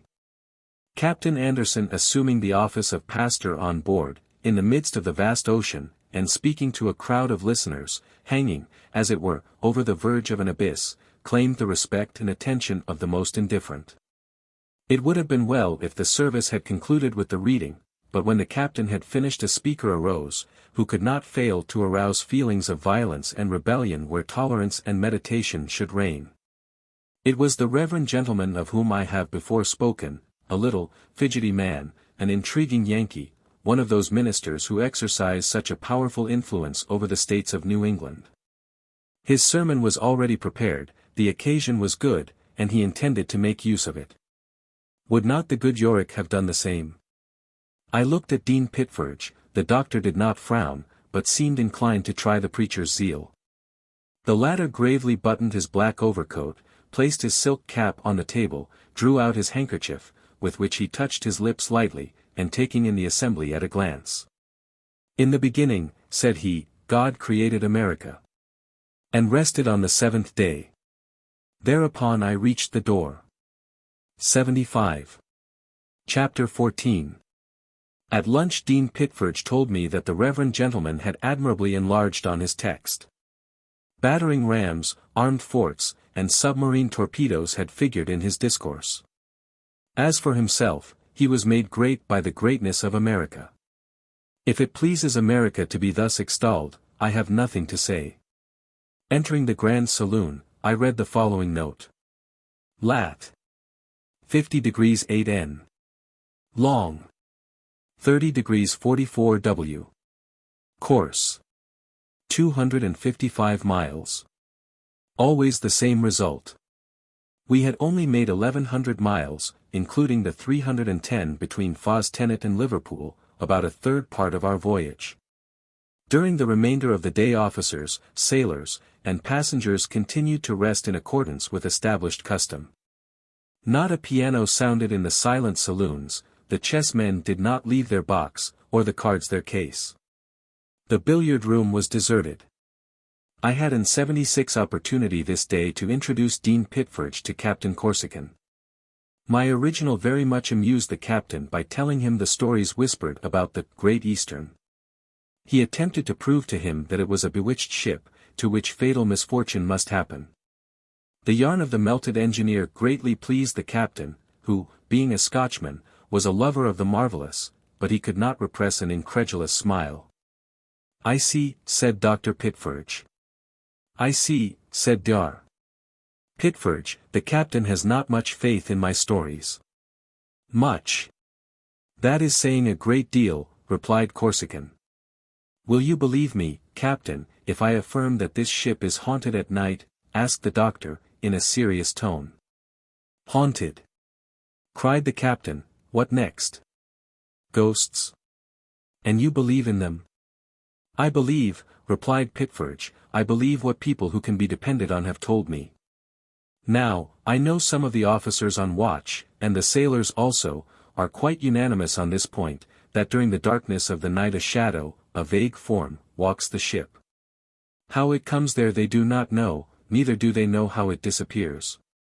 By St. Dunstan, exclaimed Captain Corsican, we will watch it well together. Tonight? Asked the doctor. 77-inch tonight, if you like. And you, sir, added the captain, turning to me, will you keep us company? No, said I do not wish to trouble the solitude of this phantom, besides, I would rather think that our doctor is joking. I am not joking, replied the obstinate Pitferge. Come, doctor, said I, do you really believe in the dead coming back to the decks of ships? I believe in the dead who come to life again, replied the doctor, and this is the more astonishing as I am a physician. A physician, cried the captain, drawing back as if the word had made him uneasy. Don't be alarmed, captain, said the doctor, smiling, good-humoredly, I don't practice while traveling. 78. Chapter 15.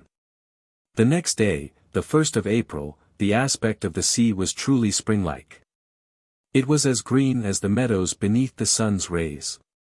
This April sunrise on the Atlantic was superb, the waves spread themselves out voluptuously, while porpoises gamboled in the ship's milky track. When I met Captain Corsican, he informed me that the ghost announced by the doctor had not thought proper to make its appearance. Undoubtedly, the night was not dark enough for it. Then the idea crossed my mind that it was a joke of Dean Pitferge's, sanctioned by the 1st of April, for in America, England, and France this custom is very popular. Mystifiers and mystified were not wanting, some laughed, others were angry. I even believe that blows were exchanged among some of the Saxons, but these blows never ended in fighting, for it is well known that in England duels are liable to very severe punishment. Even officers and soldiers are not allowed to fight under any pretext whatever. The homicide is subject to the most 79 painful and ignominious punishments. I remember the doctor telling me the name of an officer who was sent to a convict prison, for 10 years, for having mortally wounded his adversary in a very honorable engagement. One can understand, that in face of this severe law duels have entirely disappeared from British customs.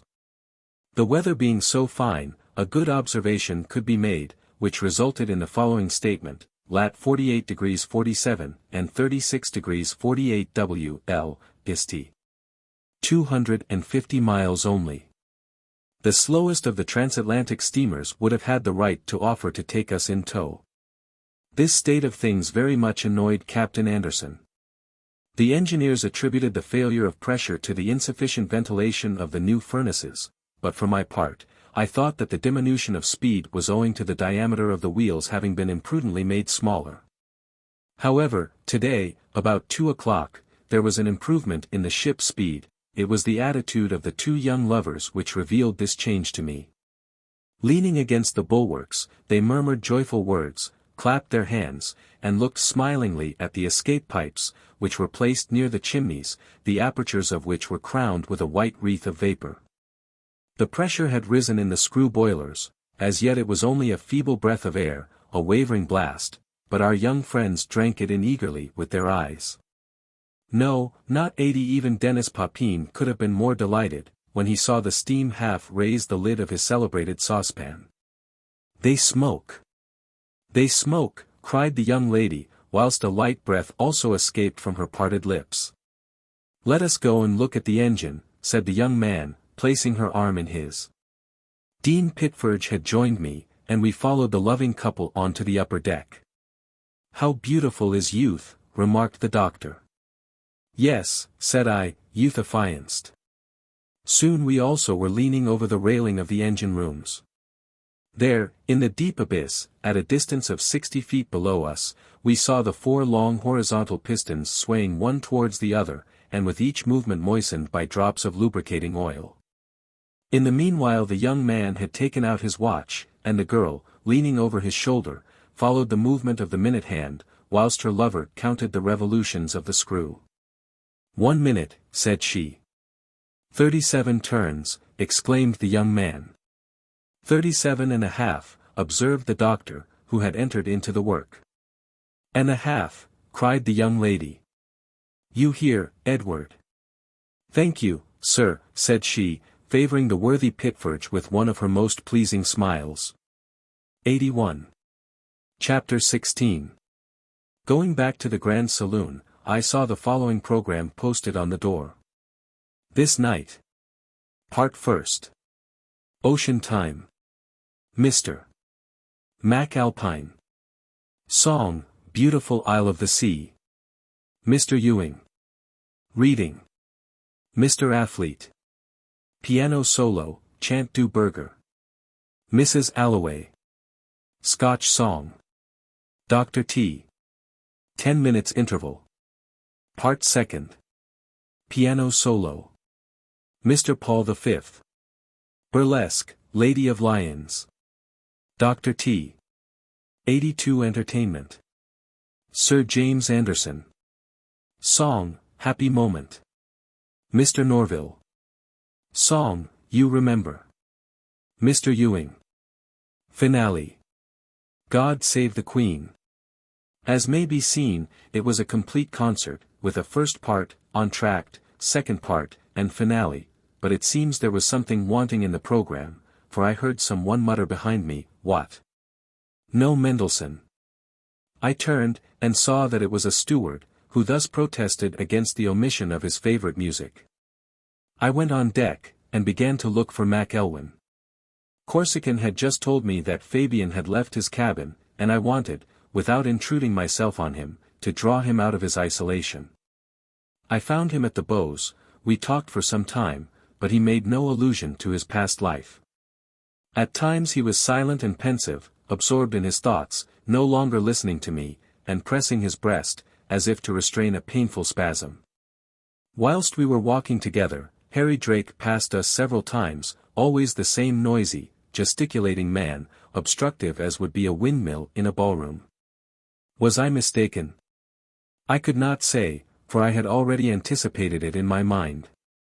But it seemed to me that Harry 83 Drake stared at Fabian with a persistency which the latter must have noticed, for he said to me, Who is that man? I don't know, I replied. I don't like his looks, added Fabian.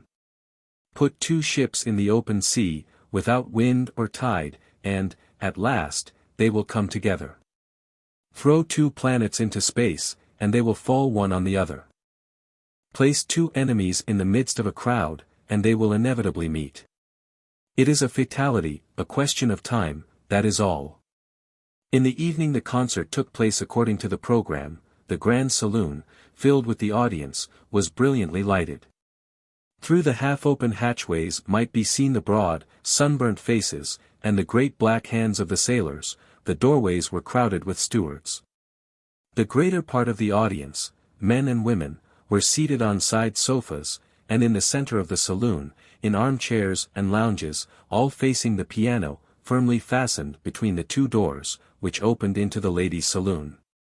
From time to time a rolling motion disturbed the audience, armchairs and folding chairs glided about, a kind of swell caused a similar undulatory movement to all. They caught hold of one another silently, and without making any joke. But upon the whole there was not much fear of falling, thanks to the subsidence. The concert opened with the Ocean Times.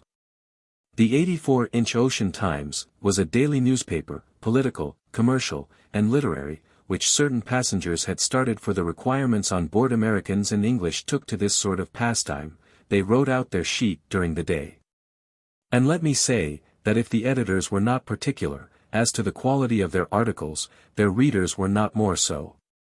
They were content with little, even with not enough.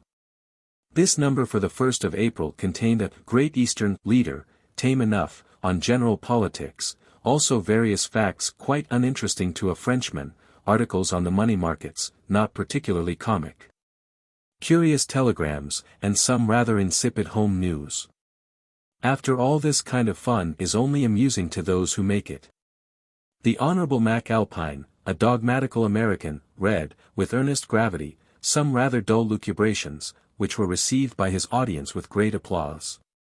He finished his reading with the following news. It is announced that President Johnson has resigned in favor of General Grant. It is said that Fernando Cortés is going to attack the Emperor Napoleon III, piratically, out of revenge for the latter's conquest of Mexico. We are told for a certainty that Pope Pius IX has designated the Prince Imperial as his successor. When the Ocean Times had been sufficiently 85 applauded, the Honorable Mr. Ewing, a fine-looking young fellow with a tenor voice, warbled "Beautiful Isle of the Sea," with all the harshness of an English throat. A fine-looking young fellow. The reading appeared to me to have a questionable charm.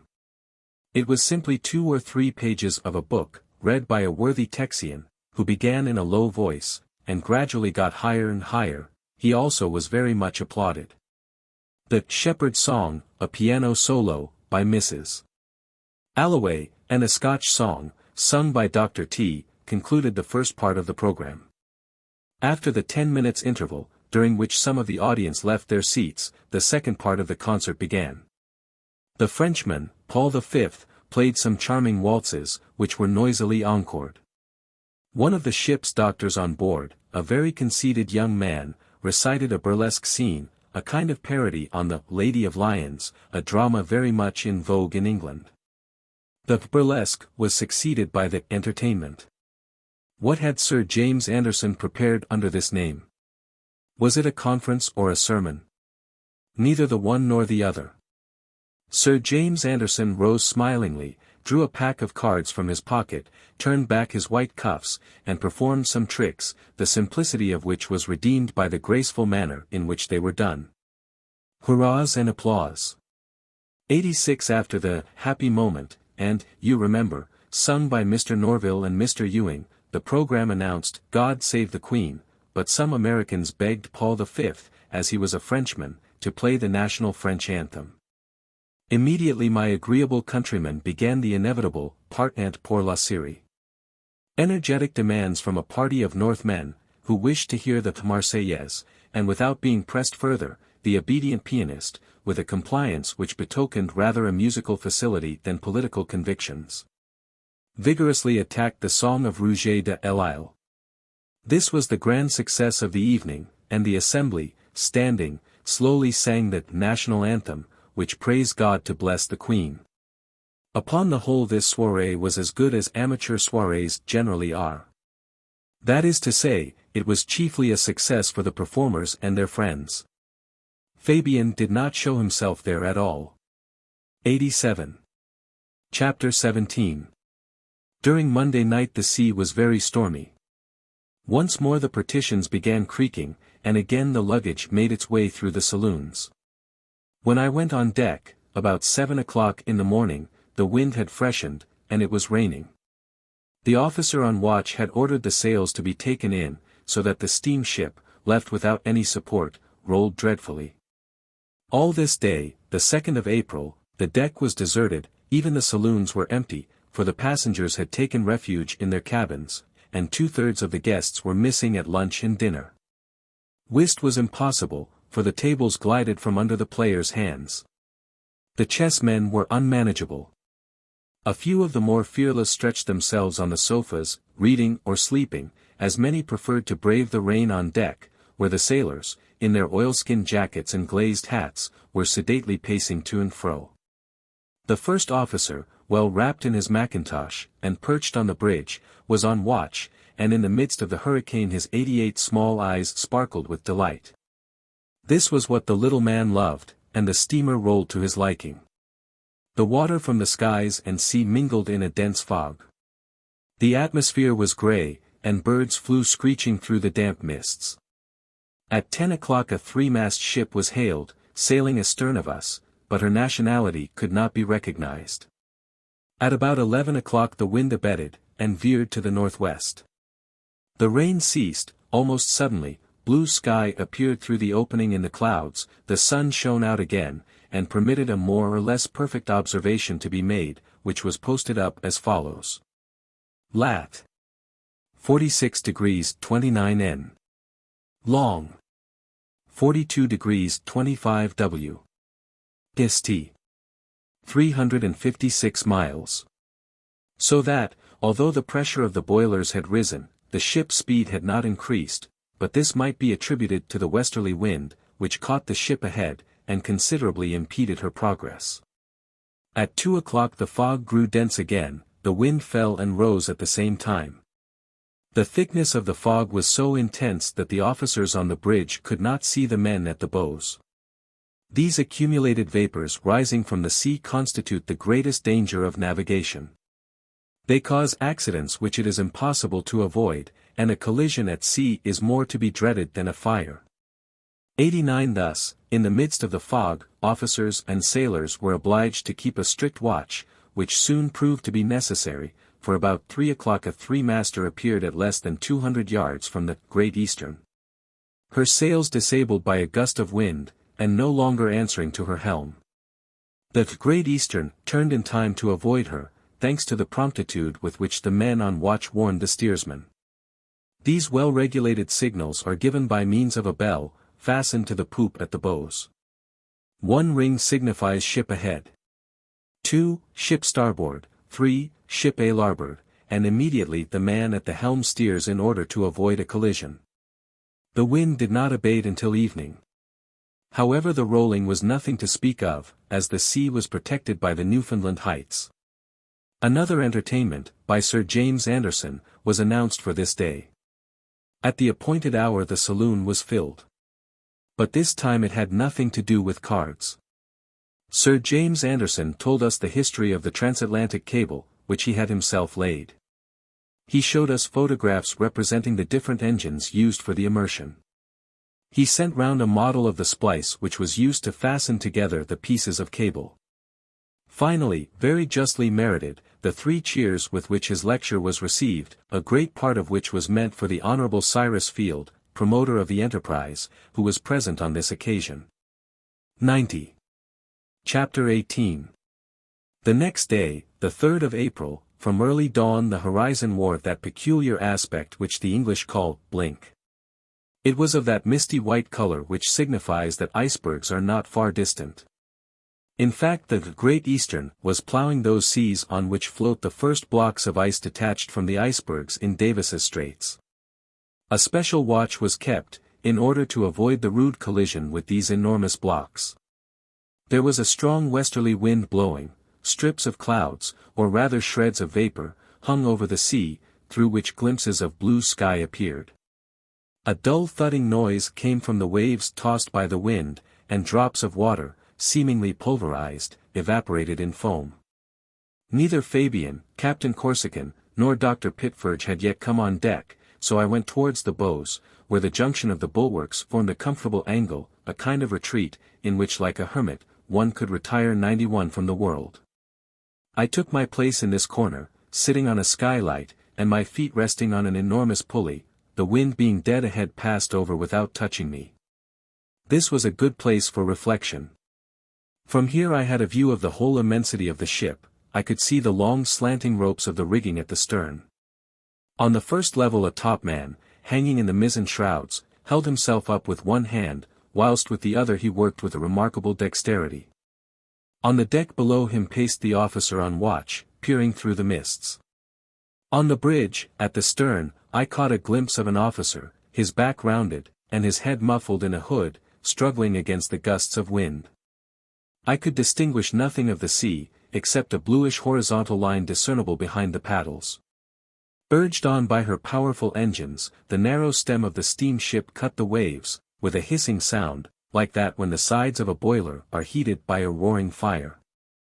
But the colossal ship, with the wind ahead, and borne on 3 waves, hardly felt the movement of the sea, which would have shaken any other steamer with its pitchings. His back rounded, and his head muffled in a hood. At 12:30 the notice stated that we were in 44 degrees 53 north lat, and 47 degrees 6 W long, and had made 227 miles in 24 hours only. The young couple must have scolded the wheels 92 which did not turn, and the steam which was not at all strong enough to please them. About 3 o'clock the sky, swept by the wind, cleared up. The line of the horizon was once more clearly defined, the wind fell, but for a long while the sea rose in great foam-crested billows. Such a gentle breeze could not cause this swell. One might have said that the Atlantic was still sulky. At 25 minutes to 4 a three-mast ship was hailed to larboard. She hoisted her name, it was the Illinois, an American ship, on her way to England. At this moment Lieutenant H. informed me that we were passing Cape Race Point. We were now in the rich coasts where are obtained codfish, 3 of which would suffice to supply England and America if all the roe were hatched. The day passed without any remarkable occurrence. No accident had as yet thrown Fabian and Harry Drake together, for the captain and I never lost sight of them. In the evening the same harmless amusement, the same reading, and songs in the grand saloon called forth, as usual, frantic applauses. As an extraordinary occurrence a lively discussion broke out between a northerner and a Texian. The latter demanded an emperor for the southern states. Happily this political discussion, which threatened to degenerate into a quarrel, 93 was put an end to by the timely arrival of an imaginary dispatch, addressed to the Ocean Times, and conceived in these terms: Captain Semmes, Minister of War, has made the South compensate for its ravages in Alabama. 94. Chapter 19. Leaving the brilliantly lighted saloon I went on deck with Captain Corsican. The night was dark, not a star in the firmament, an impenetrable gloom surrounded the ship. The windows of the saloon shone like the mouths of furnaces. The man on watch, heavily pacing the poop, was scarcely discernible, but one could breathe the fresh air, and the captain inhaled it with expanded lungs. "I was stifled in the saloon," said he, "here at least I can breathe. I require my 100 cubic yards of pure air every 24 hours, or I get half suffocated." "Breathe, Captain, breathe at your ease," said I to him, "the breeze does not stint your wants. Oxygen is a good thing, but it must be confessed Parisians and Londoners know it only by reputation." "Yes," replied the captain, "and they prefer carbonic acid." "Ah well. Every one to his liking, for my own part one detests it, even in champagne." 95 Thus talking, we paced up and down the deck on the starboard side, sheltered from the wind by the high partitions of the deck cabins. Great wreaths of smoke, illuminated with sparks, curled from the black chimneys. The noise of the engines accompanied the whistling of the wind in the shrouds, which sounded like the chords of a harp. Mingling with this hubbub, each quarter of an hour, came the cry of the sailors on deck, "All's well, all's well." In fact no precaution had been neglected to ensure the safety of the ship on these coasts frequented by icebergs.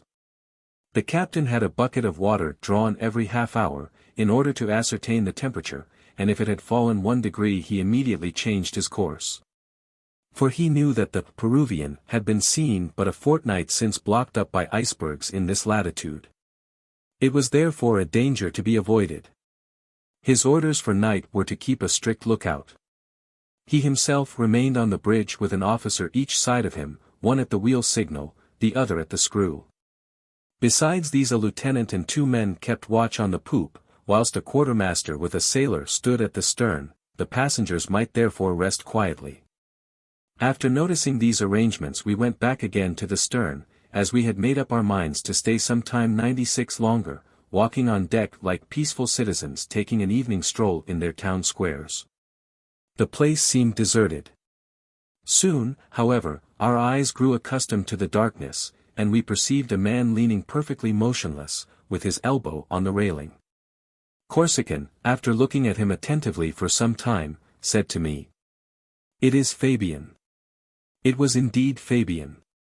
We recognized him, but absorbed as he was in a profound contemplation he did not see us. His eyes were fixed on an angle of the upper deck. I saw them gleam in the dark. What was he looking at? How could he pierce this black gloom? I thought it better to leave him to his reflections, but Captain Corsican went up to him.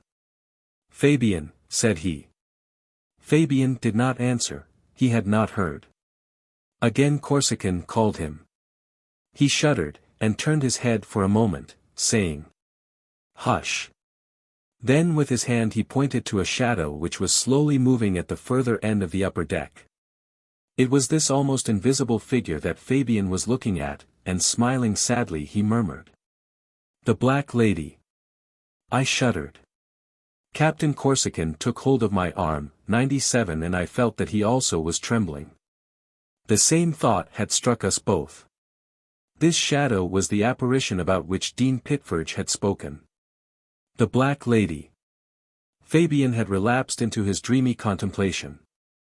I, with a heaving breast and awestruck glance, looked at this human figure, the outline of which was hardly discernible, but presently it became more defined.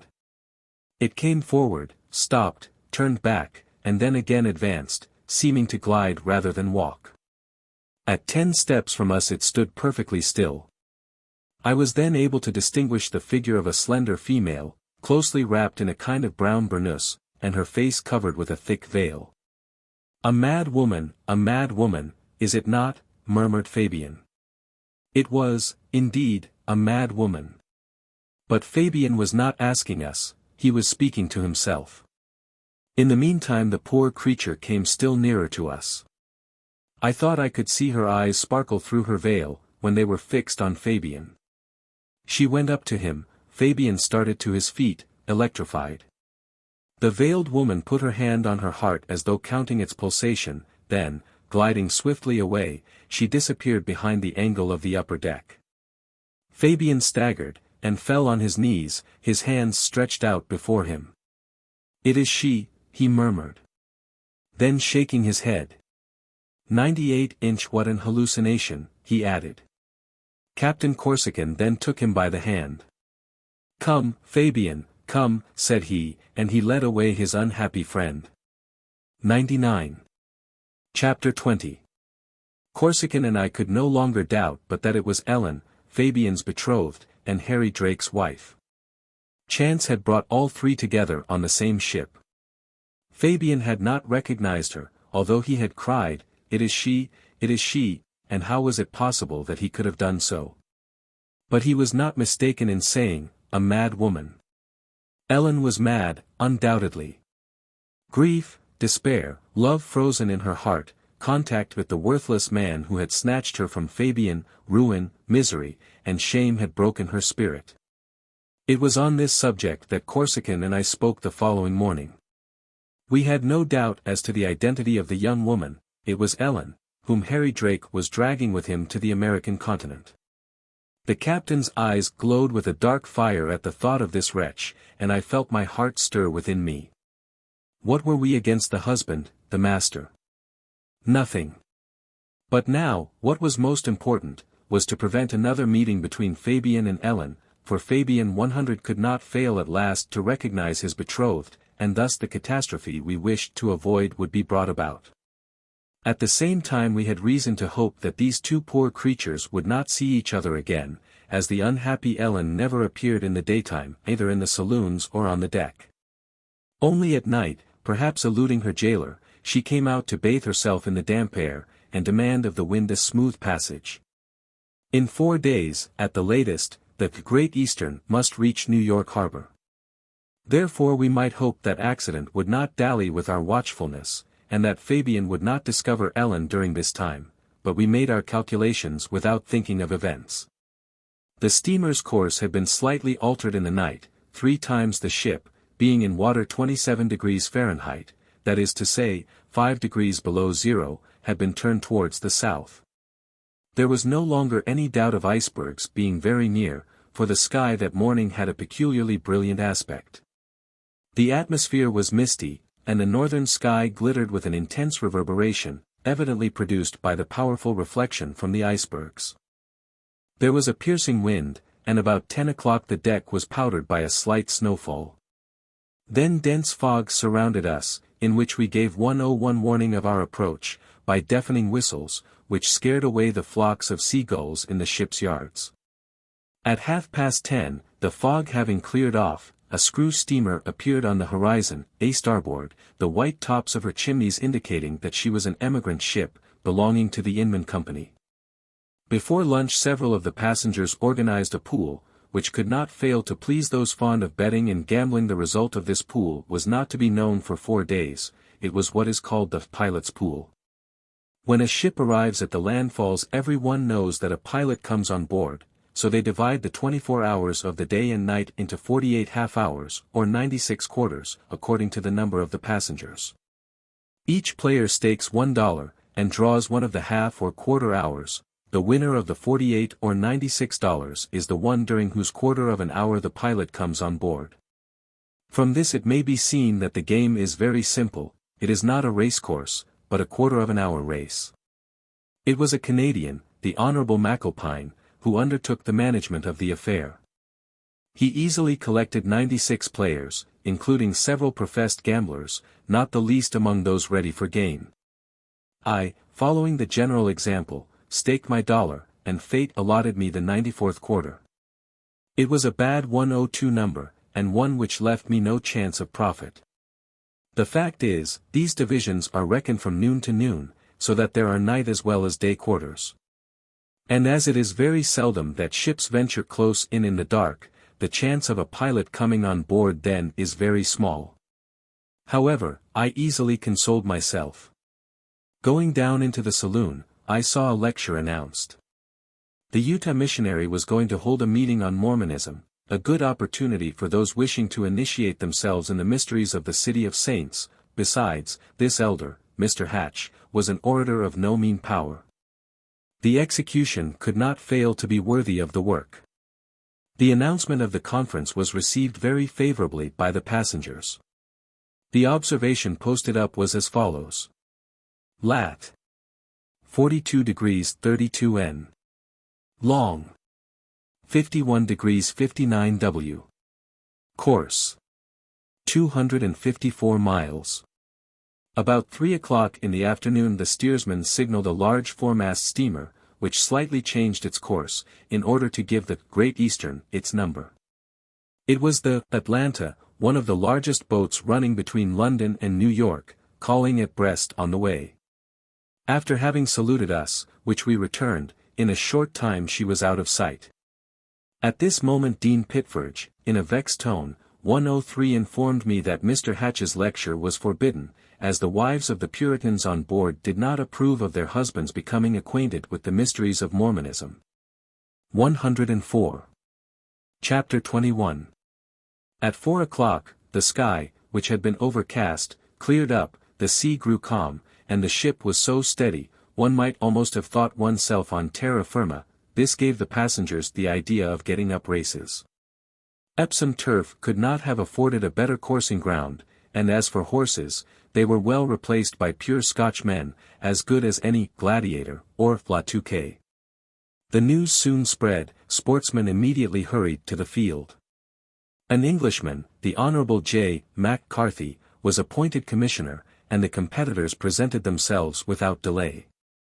They were half a dozen sailors, kind of centaurs, man and horse at the same time, all ready to try for the prize.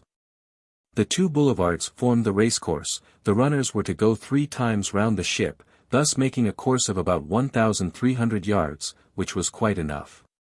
Soon the galleries were invaded by crowds of spectators, 105 all armed with opera glasses. Some of them had hoisted the green sail, no doubt to shelter themselves from the spray of the Atlantic. Carriages were missing, I must confess, but not the rank, where they might have ranged in file. Ladies in gay costumes were hurrying on to the upper decks. The scene was charming. Fabian, Captain Corsican, Dr. Pitferge and I had taken our places on the poop, which was what might be called the center of action. Here the real gentlemen riders were assembled. In front of us was the starting and winning post. Betting soon began with a true British animation. Considerable sums of money were staked, but only from the appearance of the racers, whose qualifications had not as yet been inscribed in the stud book. It was not without uneasiness that I saw Harry Drake interfering in the preparations with his usual audacity, discussing, disputing, and settling affairs in a tone which admitted of no reply. Happily, although Fabian had risked some pounds in the race, he appeared quite indifferent to the noise. He kept himself aloof from the others, and it was quite evident his thoughts were far off. Among the racers who offered themselves, 2 particularly attracted the public attention. Wilmore, a small, thin, wiry Scotchman, with a broad chest and sharp eyes, was one of the favourites. The other, an Irishman named O'Kelly, a tall, supple fellow, balanced the chance with 106 Wilmore, in the eyes of connoisseurs. 3-1 was asked on him, and for myself partaking the general infatuation, I was going to risk a few dollars on him, when the doctor said to me, "Choose the little one, believe me, the tall one is no go." "What do you say?" "I say," replied the doctor, "that the tall one is not genuine. He may have a certain amount of speed, but he has no bottom. The little one, on the contrary, is of pure Scotch race. Look how straight his body is on his legs, and how broad and pliant his chest is. He is a man who will lead more than once in the race. Bet on him, I tell you, you won't regret it." I took the learned doctor's advice, and bet on Wilmore. As to the other 4, they were not even discussed. They drew for places. Chance favored the Irishman, who had the rope side. The 6 runners were placed along the line, bounded by the posts, so that there was no unfair start to be feared. The commissioner gave the signal, and the departure was hailed by a loud hurrah. It was soon evident that Wilmore and O'Kelly were professional runners. Without taking any notice of their rivals, who passed them breathless, they ran with their bodies thrown slightly forward, 107 heads very erect, arms tightly pressed against their chests, and holding their fists firmly in front. In the second round O'Kelly and Wilmore were in a line, having distanced their exhausted competitors. They obviously verified the doctor's saying. It is not with the legs, but with the chest that one runs. Hamstrings are good, but lungs are better. At the last turning but one the spectators again cheered their favorites. Cries and hurrahs broke out on all sides. "The little one will win," said Pitferge to me. "Look, he is not even panting, and his rival is breathless." Wilmore indeed looked calm and pale, whilst O'Kelly was steaming like a damp haystack. He was pumped out, to use a sportsman's slang expression, but both of them kept the same line. At last they passed the upper decks, the hatchway of the engine rooms, the winning post. "Hurrah! Hurrah! For Wilmore," cried some. "Hurrah! For O'Kelly," chimed in others. "Wilmore has won." "No, they are together." The truth was Wilmore had won, but by hardly half a head, so the Honourable Mac Carthy decided. However, the discussion continued, and even came to words. The partisans of the Irishman, and particularly Harry Drake, maintained that it was a dead heat, and that they ought to go again. 108 But at this moment, urged by an irresistible impulse, Fabian went up to Harry Drake, and said to him in a cold tone, "You are wrong, sir, the winner was the Scotch sailor." "What do you say?" he asked, in a threatening tone. "I say you are wrong," answered Fabian quietly. "Undoubtedly," retorted Drake, "because you bet on Wilmore. I was for O'Kelly, like yourself, I lost, and I have paid." "Sir," cried Drake, "do you pretend to teach me?" But he did not finish his sentence, for Captain Corsican had interposed between him and Fabian, with the intention of taking up the quarrel. He treated Drake with supreme contempt, but evidently Drake would not pick a quarrel with him. So when Corsican had finished, he crossed his arms, and addressing himself to Fabian. "This gentleman," said he, with an evil smile, "this gentleman wants someone to fight his battles for him." Fabian grew pale, he would have sprung at Drake, but I held him back, and the scoundrel's companions dragged him away, not, however, before he had cast a look of hatred at his enemy. Captain Corsican and I went below with Fabian, who contented himself by saying, "The first opportunity one have, I will box that impudent fellow's ears." He treated Drake with supreme contempt. 109. Chapter 22. From Thursday night to Saturday the Great Eastern was crossing the Gulf Stream, the water of which is of a dark color, the surface of the current forcing its way against the waters of the Atlantic, is even slightly convex. It is, in fact, a river running between two liquid shores, and one of the largest in the world, for it reduces the Amazon and Mississippi to mere brooks in comparison. This day, the 5th of April, began with a magnificent sunrise, the waves glittered, and a warm southwest wind was wafted through the rigging. It was the beginning of the fine weather. The sun, which had clothed the fields of the continent with verdure, caused fresh costumes to bloom on board. Vegetation is sometimes behindhand, but fashion never. Soon the boulevards, filled with groups of promenaders, looked like the Champs-Élysées on a fine Sunday afternoon in May. I did not see Captain Corsican once that morning. 1:10 wishing to hear of Fabian, I went to his cabin, and knocked at the door, but getting no answer I opened it and went in. Fabian was not there. I went on deck again, but could find neither my friends nor the doctor. The idea then crossed my mind to find out where the unfortunate Ellen was confined. What cabin did she occupy? Where had Drake shut her up? In whose care was the poor creature left, when Drake abandoned her for whole days?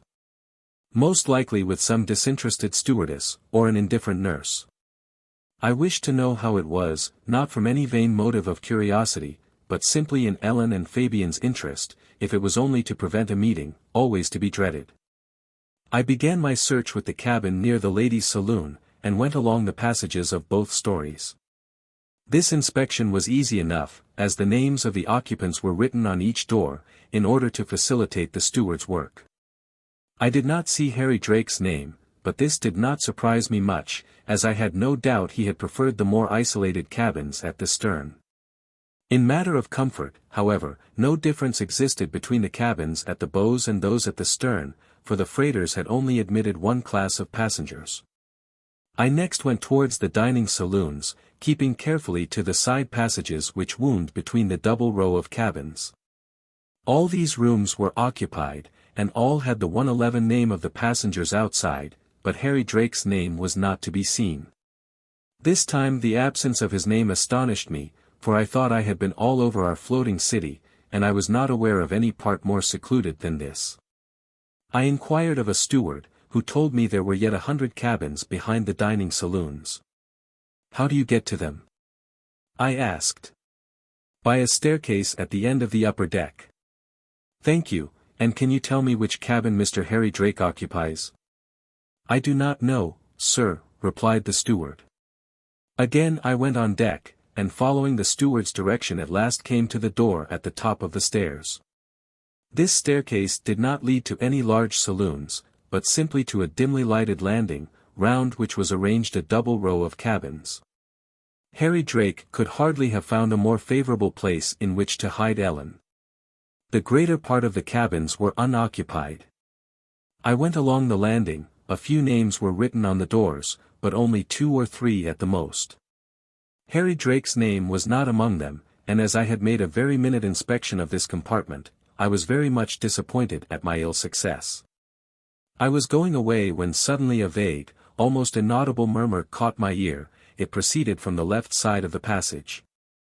I went 112 towards the place. The sounds, at first faint, grew louder, and I distinguished a kind of plaintive song, or rather melopea, the words of which did not reach me. I listened. It was a woman singing, but in this unconscious voice one could recognize a mournful wail. Might not this voice belong to the mad woman? My presentiments could not deceive me. I went quietly nearer to the cabin, which was numbered 775. It was the last in this dim passage, and must have been lighted by the lowest light ports in the hull of the Great Eastern. There was no name on the door, and Harry Drake had no desire that anyone should know the place where he confined Ellen. I could not distinctly hear the voice of the unfortunate woman. Her song was only a string of unconnected sentences like one speaking in sleep, but at the same time it was sweet and plaintive. Although I had no means of recognizing her identity, I had no doubt but that it was Ellen singing. I listened for some minutes, and was just going away, when I heard a step on the landing. Could it be Harry Drake? I did not wish him to find me here, for Fabian and Ellen's sake. Fortunately I could get on deck, without being seen, by a passage leading round the cabins. However, I stopped to know who it really was that I had heard. The darkness partially hid me, and standing 113 behind an angle of the passage I could see without being myself in sight. In the meantime the sound of the footsteps had ceased, and with it, as a strange coincidence, Ellen's voice. I waited and soon the song began again, and the boards creaked under a stealthy tread. I leaned forward and, in the dim, uncertain light which glimmered through the cracks of the cabin doors, I recognized Fabian. It was my unhappy friend.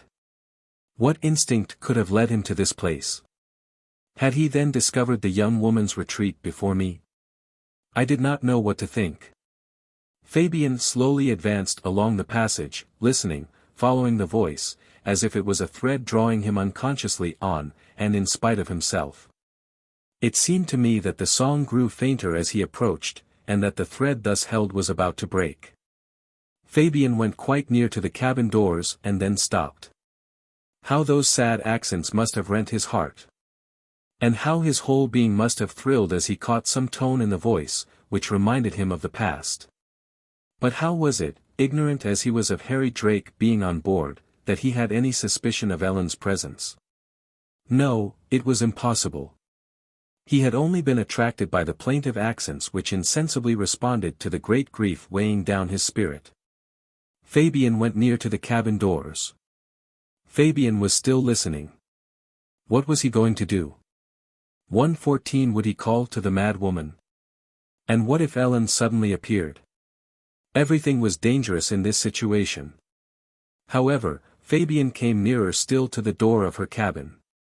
The song, which was growing fainter and fainter, suddenly died away, and a piercing shriek was heard.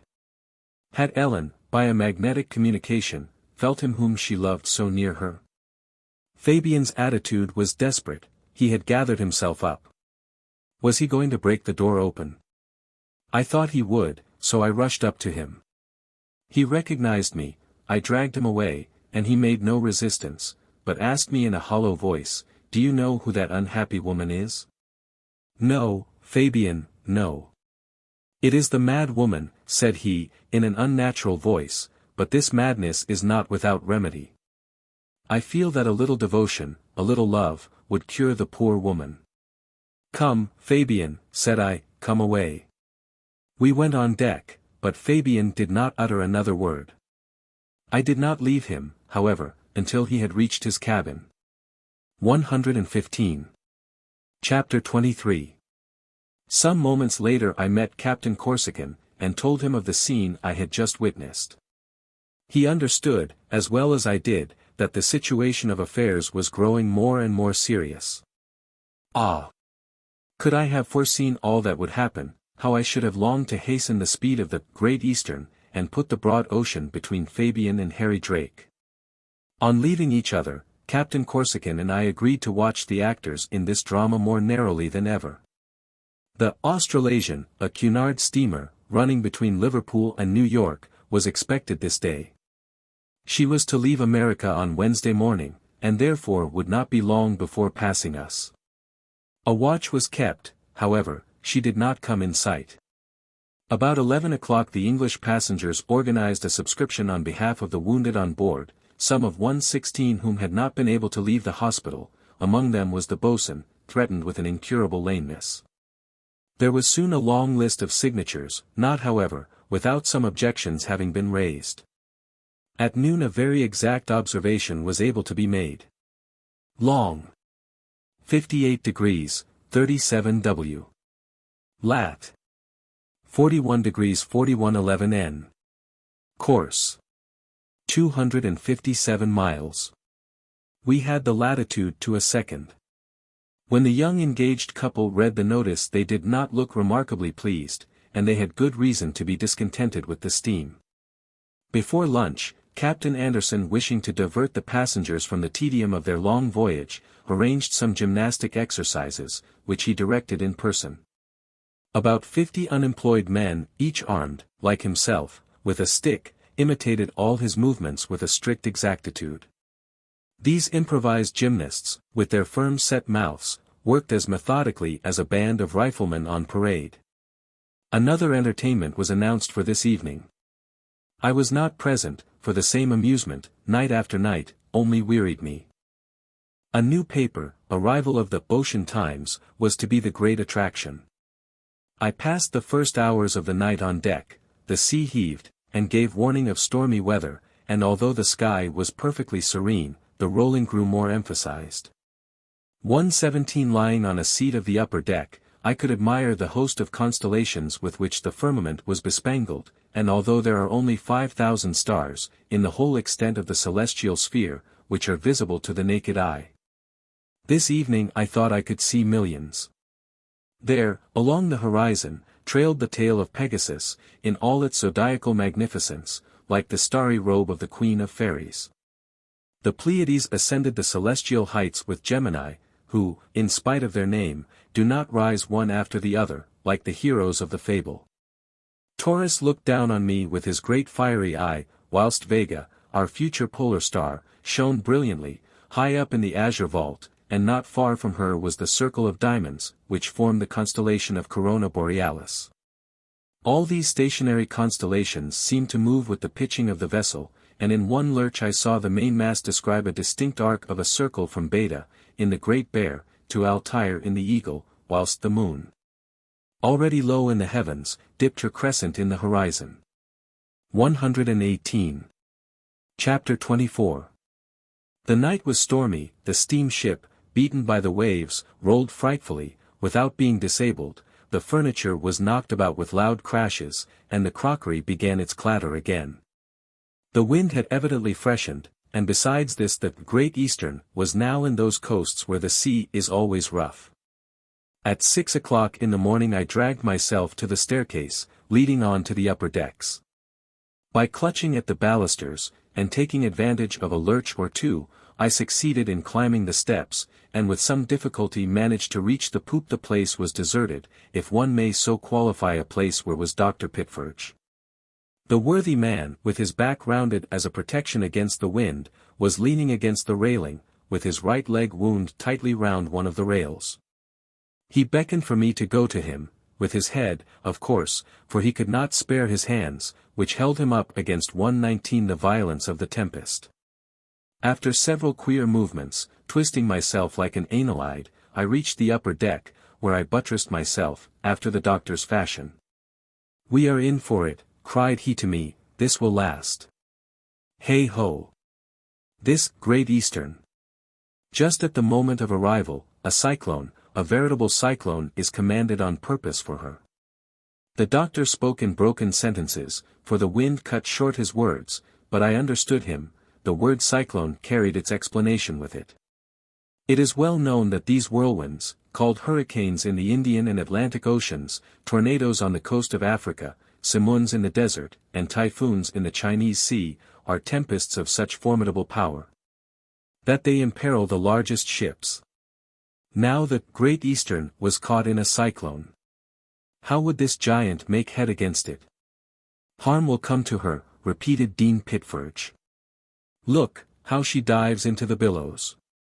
This was, indeed, the exact position of the steamship, whose stern disappeared beneath the mountains of waves, which swept violently against her. It was not possible to see to any distance. There were all the symptoms of a storm, which broke forth in its fury about 7 o'clock.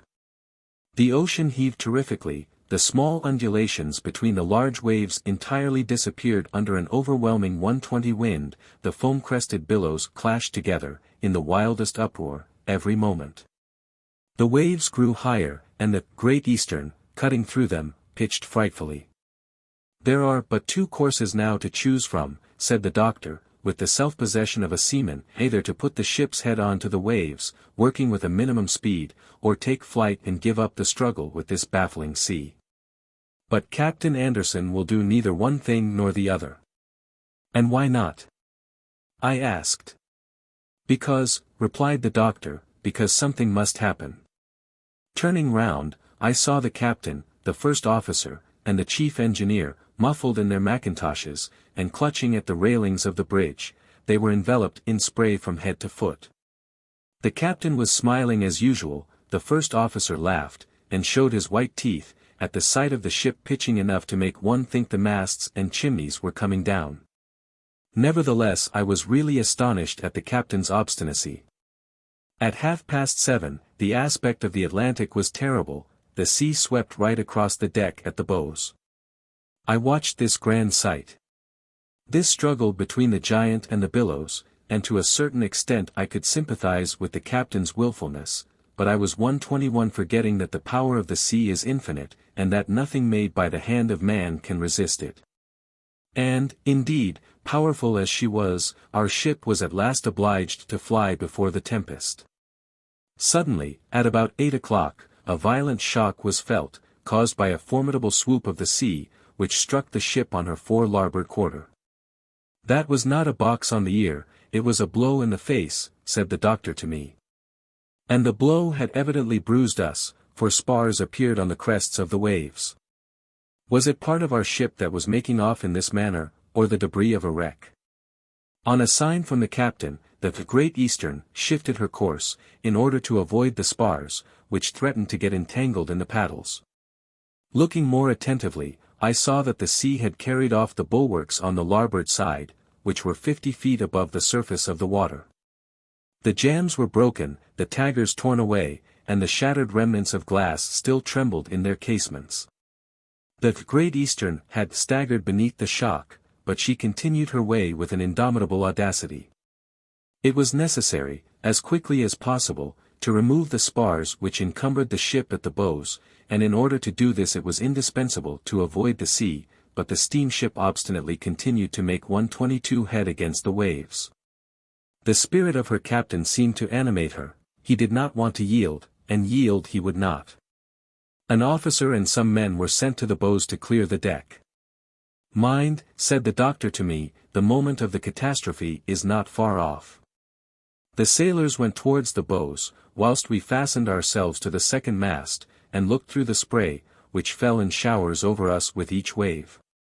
Suddenly there was another swoop more violent than the first, and the sea poured through the barricading by the open breach, tore off an enormous sheet of cast iron which covered the bit of the bows, broke away the massive top of the hatchway leading to the crew's berths, and lashing against the starboard barricadings, swept them off like the sheets of a sail. The men were knocked down, one of them, an officer, half drowned, shook his red whiskers, and picked himself up. Then seeing one of the sailors lying unconscious across an anchor, he hurried towards him, lifted him on his shoulders and carried him away. At this moment the rest of the crew escaped through the broken hatchway. There were 3 feet of water in the 'tween decks, new spars covered the sea, and amongst other things several thousand of the dolls, which my countrymen had thought to acclimatize in America. These little bodies, torn from 123 their cases by the sea, danced on the summits of the waves, and under less serious circumstances the sight would have been truly ludicrous. In the meantime the inundation was gaining on us, large bodies of water were pouring in through the opened gaps, and according to the engineer, the Great Eastern shipped more than 2,000 tons of water. Enough to float a frigate of the largest size. One of the sailors lying unconscious. "Well," exclaimed the doctor, whose hat had been blown off in the hurricane, "to keep in this position is impossible, it is foolhardy to hold on any longer. We ought to take flight, the steamship going with her battered stem ahead, is like a man swimming between 2 currents, with his mouth open." This Captain Anderson understood at last, for I saw him run to the little wheel on the bridge which commanded the movement of the rudder, the steam immediately rushed into the cylinders at the stern. And the giant turning like a canoe made head towards the north, and fled before the storm. At this moment, the captain, generally so calm and self-possessed, cried angrily, "My ship is disgraced." 124. Chapter 25.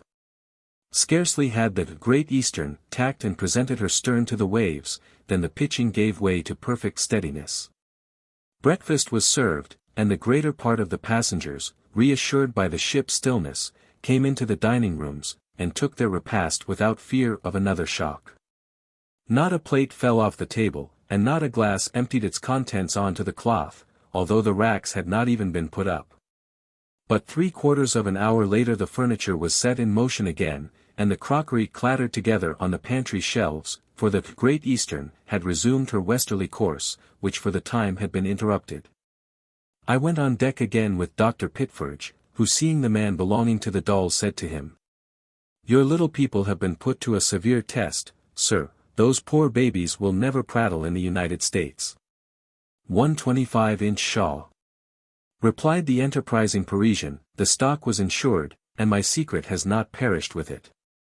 It was evident my countryman was not a man to be easily disheartened. He bowed to us with a pleasant smile, and we continued our way to the stern, where a steersman told us that the rudder chains had been jammed in the interval between the two swoops. If that accident had happened when we were turning, said Pitferge to me, I cannot say what would have become of us, for the sea would have rushed in overwhelming torrents. The steam pumps have already begun to reduce the water, but there is more coming yet.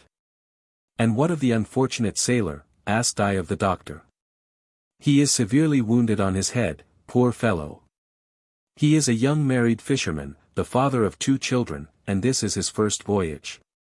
The doctor seems to think there is hope of his recovery, and that is what makes me fear for him, but we shall soon see for ourselves.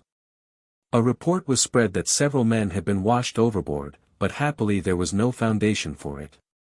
We have resumed our course at last, said I. Yes, replied the doctor, the westerly course, against wind and tide, there is no doubt about that, added he, catching hold of a kevel to prevent himself from rolling on 126 the deck. Do you know what I should do with the Great Eastern if she belonged to me? No. Well, I would make a pleasure boat of her, and charge 10,000 francs a head. There would only be millionaires on board, and people who were not pressed for time. I would take a month or 6 weeks going from England to America, the ship never against the waves, and the wind always ahead or astern, there should be no rolling, no pitching, and I would pay a 100 in any case of seasickness. That is a practical idea, said I. Yes, replied Pitferge, there's money to be gained or lost by that. In the meantime the Great Eastern was slowly but steadily continuing her way. The swell was frightful, but her straight stem cut the waves regularly, and shipped no more water. It was no longer a metal mountain making against a mountain of water, but as sedentary as a rock. The Great Eastern received the billows with perfect indifference. The rain fell in torrents, and we were obliged to take refuge under the eaves of the grand saloon. With the shower the violence of the wind and sea assuaged. The western sky grew clear, and the last black clouds vanished in the opposite horizon. At 10 o'clock the hurricane sent us a farewell gust. At noon an observation was able to be made and was as follows. 127. Lat. 49 degrees 50, N. Long. 61 degrees 57, W. Course. 193 miles. This considerable diminution in the ship's speed could only be attributed to the tempest, which during the night and morning had incessantly beaten against the ship, and a tempest so terrible that one of the passengers, almost an inhabitant of the Atlantic, which he had crossed 44 times, declared he had never seen the like. The engineer even said that during the storm, when the Great Eastern was 3 days in the trough of the sea, the ship had never been attacked with such violence. And it must be repeated that even if this admirable steamship did go at an inferior speed, and rolled decidedly too much, she nevertheless presented a sure security against the fury of the sea, which she resisted like a block, owing to the perfect homogeneity of her construction. But let me also say, however powerful she might be, it was not right to expose her, without any reason whatever, to a baffling sea, for however strong, however imposing a ship may appear, it is not disgraced, because it flies before the tempest. A commander ought always to remember that a man's life is worth more than the mere satisfaction of his own pride. In any case, to be obstinate is blamable, and to be willful is dangerous. A recent incident in which a dreadful catastrophe happened to a 128 transatlantic steamer shows us that a captain ought not to struggle blindly against the sea, even when he sees the boat of a rival company creeping ahead. 129. Chapter 26. In the meantime the pumps were exhausting the lake which had been formed in the hold of the Great Eastern, like a lagoon in the middle of an island. Powerfully and rapidly worked by steam they speedily restored to the Atlantic that which belonged to it. The rain had ceased and the wind freshened again, but the sky, swept by the tempest, was clear. I stayed several hours after dark walking on deck. Great floods of light poured from the half-opened hatchways of the saloons, and at the stern stretched a phosphorescent light as far as the eye could reach, streaked here and there by the luminous crests of the waves. The stars reflected in the lactescent water appeared and disappeared, as though peering through rapidly driving clouds. Night had spread her somber covering far and near. Forward roared the thunder of the wheels, whilst beneath me I heard the clanking of the rudder chains. Going back to the saloon door I was surprised to see 1:30 there, a compact crowd of spectators, and to hear vociferous applauses, for, in spite of the day's disasters, the entertainment was taking place as usual. Not a thought of the wounded and, perhaps, dying sailor. The assembly seemed highly animated, and loud hurrahs hailed the appearance of a troupe of minstrels on board the Great Eastern. The niggers, black, or blackened, according to their origin, were no others than sailors in disguise. They were dressed in cast-off trumpery, ornamented with sea biscuits for buttons. The opera glasses which they sported were composed of 2 bottles fastened together, and their Jews' harps consisted of catguts stretched on cork. These merry andrews were amusing enough upon the whole. They sang comic songs, and improvised a mixture of puns and cock-and-bull stories. The uproarious cheers with which their performances were greeted only made them increase their contortions and grimaces, until one of them, as nimble as a monkey, finished the performance by dancing the sailor's hornpipe. A troupe of minstrels. However amusing the minstrels may have been, they had not succeeded in attracting all the passengers. Numbers of them had flocked to their usual haunt, the smoking room, and were eagerly pressing round the gaming tables, where enormous stakes were being made, some defending their acquisitions during the voyage. Others trying to conquer fate by making rash wagers at the last moment. The room 131 was in a violent uproar. One could hear the voice of the money agent crying the stakes, the oaths of the losers, the clinking of gold, and the rustling of dollar papers. Then there was a sudden lull, the uproar was silenced by a bold stake, but as soon as the result was known the noise was redoubled. I very seldom entered the smoking room, for I have a horror of gambling. It is always a vulgar and often an unhealthy pastime, and it is a vice which does not go alone. The man who gambles will find himself capable of any evil. Here reigned Harry Drake in the midst of his parasites, here also flourished those adventurers who were going to seek their fortunes in America. I always avoided a meeting with these boisterous men, so this evening I passed the door without going in, when my attention was arrested by a violent outburst of cries and curses. I listened, and, after a moment's silence, to my great astonishment I thought I could distinguish Fabian's voice. What could he be doing in this place? Had he come here to look for his enemy, and thus the catastrophe, until now avoided, been brought about? I quickly pushed the door open. At this moment the uproar was at its height. In the midst of the crowd of gamblers I saw Fabian standing facing Harry Drake. I hurried towards him. Harry Drake had undoubtedly grossly insulted him, for Fabian was aiming a blow with his fist at 1:30 to him, and if it did not reach the place it was intended for. It was only because Corsican suddenly appeared and stopped him with a quick gesture. But, addressing himself to his enemy, Fabian said, in a cold, sarcastic tone, "Do you accept that blow?" "Yes," replied Drake, "and here is my card." Thus, in spite of our efforts, an inevitable fatality had brought these two deadly enemies together. It was too late to separate them now, events must take their course. Captain Corsican looked at me, and I was surprised to see sadness rather than annoyance in his eyes. "Do you accept that blow?" In the meantime Fabian picked up the card which Harry Drake had thrown on the table. He held it between the tips of his fingers as if loath to touch it. Corsican was pale, and my heart beat wildly. At last Fabian looked at the card, and read the name on it, then with a voice stifled by passion he cried, "Harry Drake! You! You! You!" "The same, Captain Mac Elwyn," quietly replied Fabian's rival. We were not deceived. If Fabian was ignorant until now of Drake's name, the latter was only too well aware of Fabian's presence on the Great Eastern. 133. Chapter 27. The next day, at break of dawn, I went in search of Captain Corsican, whom I found in the Grand Saloon. He had passed the night with Fabian, who was still suffering from the shock which the name of Ellen's husband had given him. Did a secret intuition tell him that Drake was not alone on board? Had Ellen's presence been revealed to him by the appearance of this man? Lastly, could he guess that the poor crazed woman was the young girl whom he so fondly loved? Corsican could not say, for Fabian had not uttered one word all night. Corsican resented Fabian's wrongs with a kind of brotherly feeling.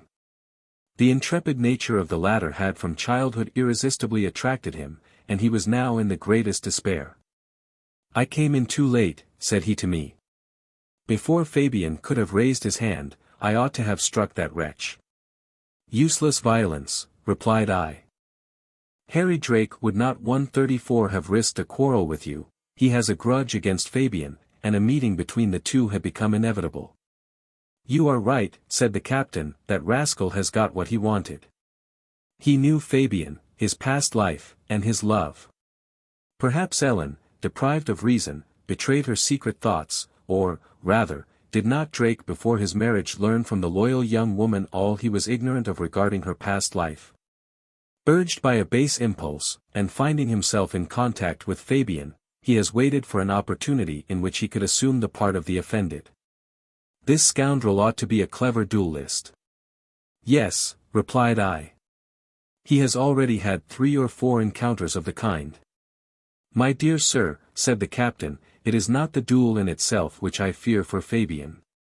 Captain Mac-Elwyn is one of those who never trouble themselves about danger, but it is the result of this engagement which is to be dreaded. If Fabian were to kill this man, however vile he may be, it would place an impossible barrier between Ellen and himself, and heaven knows, the unhappy woman needs a support, like Fabian, in the state she now is." "True," said I. "Whatever happens we can but hope that Harry Drake will fall. Justice is on our side." "Certainly," replied the captain, "but one cannot help 135 feeling distressed to think that even at the risk of my own life I could not have spared Fabian this." "Captain," said I, taking the hand of this devoted friend, "Drake has not sent his seconds yet, so that, although circumstances are against us, I do not despair. Do you know any means of preventing the duel?" "None at present. At the same time, if the meeting must take place, it seems to me that it can only do so in America, and before we get there, chance, which has brought about this state of things, will, perhaps, turn the scales in our favor." Captain Corsican shook his head like a man who had no faith in the efficacy of chance in human affairs. At this moment Fabian went up the stairs leading to the deck. I only saw him for a moment, but I was struck by the deadly pallor of his face. The wound had been reopened, and it was sad to see him wandering aimlessly about, trying to avoid us. Even friendship may be troublesome at times, and Corsican and I thought it better to respect his grief rather than interfere with him. But suddenly Fabian turned, and coming towards us, said, "The mad woman, was she? It was Ellen, was it not? Poor Ellen." He was still doubtful, and went away without waiting for an answer, which we had not the courage to give. 136. Chapter 28.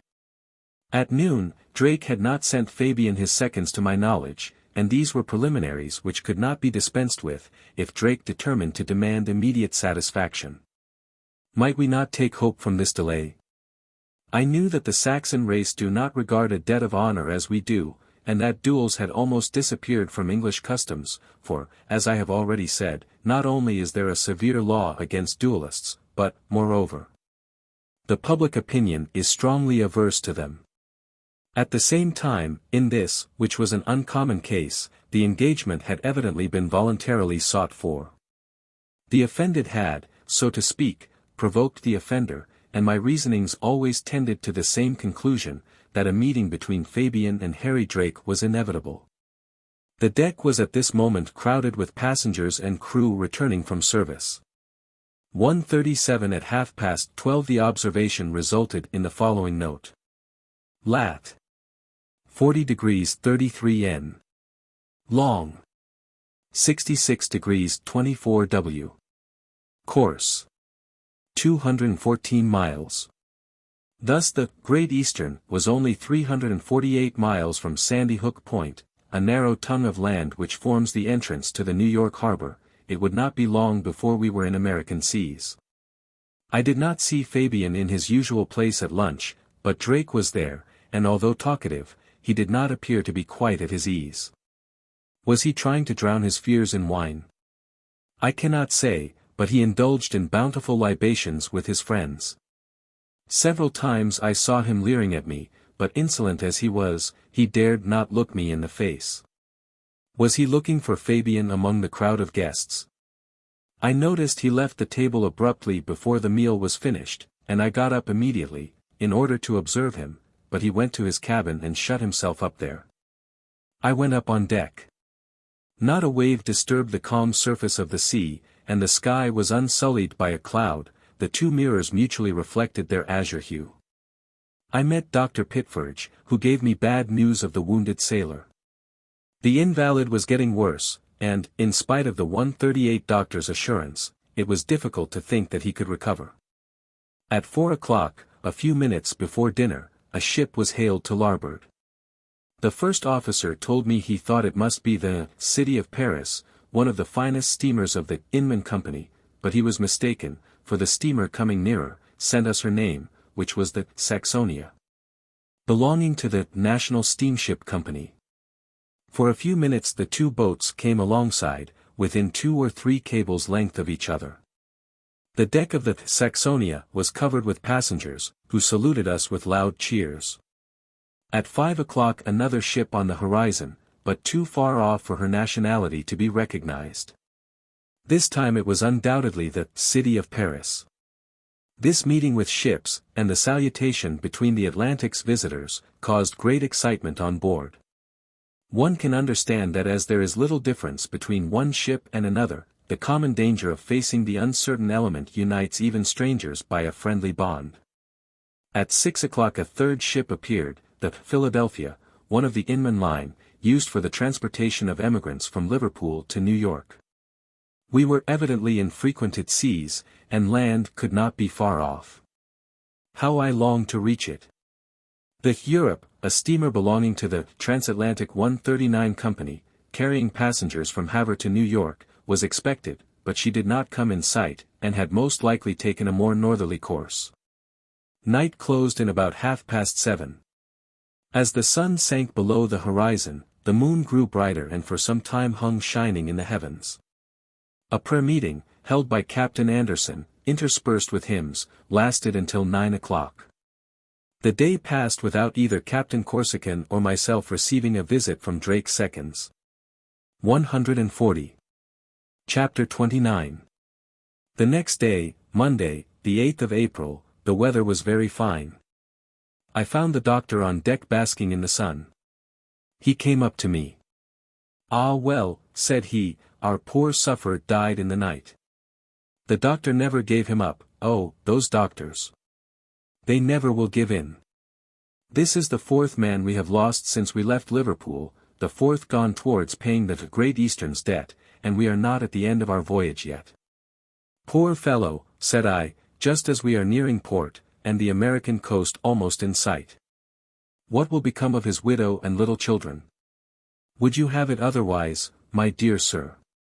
It is the law, the great law. We must die. We must give way to others.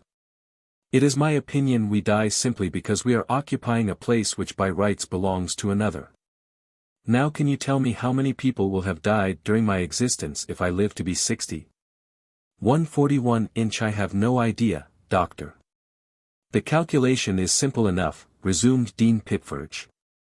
"If I live 60 years, I shall have been in the world 21,900 days, or 525,600 hours, or 31,536,000 minutes, or lastly, 1,892,160,000 seconds, in round numbers 2 billion seconds. Now in that time 2,000 millions individuals who were in the way of their successors will have died, and when I have become inconvenient, I shall be put out of the way in the same manner. So that the long and short of the matter is to put off becoming inconvenient as long as possible." The doctor continued for some time arguing on this subject, tending to prove to me a very simple theory, the mortality of human creatures. I did not think it worth while to discuss the point with him, so I let him have his say. Whilst we paced backwards and forwards, the doctor talking, and I listening, I noticed that the carpenters on board were busy repairing the battered stem. If Captain Anderson did not wish to arrive in New York with damages, the carpenters would have to hurry over their work, for the Great Eastern was rapidly speeding through the tranquil waters. This I understood from the lively demeanor of the young lovers, who no longer thought of counting the turns of the wheels. The long pistons expanded, and the enormous cylinders heaving on their axle swings, looked like a great peal of bells clanging 142 together at random. The wheels made 11 revolutions a minute, and the steamship went at the rate of 13 miles an hour. At noon the officers dispensed with making an observation, they knew their situation by calculation, and land must be signaled before long. While I was walking on deck after lunch, Captain Corsican came up. I saw, from the thoughtful expression on his face, that he had something to tell me. "Fabian," said he, "has received Drake's seconds. I am to be his second, and he begs me to ask you if you would kindly be present on the occasion. He may rely on you."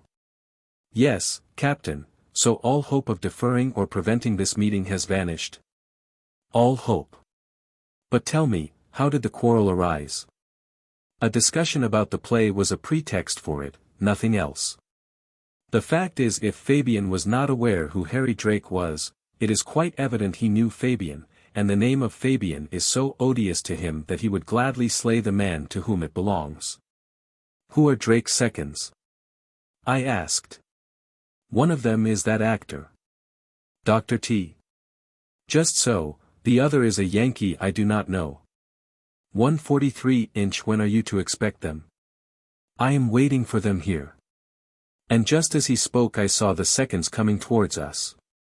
Dr. T cleared his throat. He undoubtedly thought a great deal more of himself as the representative of a rogue. His companion, another of Drake's associates, was one of those extraordinary merchants who has always for sale anything you may ask him to buy. Dr. T spoke first, after making a very emphatic bow, which Captain Corsican hardly condescended to acknowledge. "Gentlemen," said Dr. T, in a grave tone, "our friend Drake, a gentleman whose merit and deportment cannot fail to be appreciated by every one, has sent us to arrange a somewhat delicate affair with you. That is to say, Captain Fabian McElwain, to whom we first addressed ourselves, referred us to you as his representative. I hope that we shall be able to come to an understanding between ourselves worthy the position of gentlemen touching the delicate object of our mission." We made no reply, but allowed the gentleman to become embarrassed with his delicacy. "Gentlemen," continued he, "there is not the remotest doubt but that Captain McElwain is in the wrong. That gentleman has unreasonably, and without the slightest pretext, questioned the honor of Harry Drake's 144 proceedings in a matter of play, and without any provocation offered him the greatest insult a gentleman could receive." These honeyed words made the captain impatient, he bit his mustache, and could refrain speaking no longer. "Come to the point," said he sharply to Dr. T, whose speech he had interrupted, "we don't want so many words. The affair is simple enough. Captain McElwain raised his hand against Mr. Drake, your friend accepted the blow, he assumes the part of the offended, and demands satisfaction. He has the choice of arms. What next?" "Does Captain McElwain accept the challenge?" asked the doctor, baffled by Corsican's tone. "Decidedly.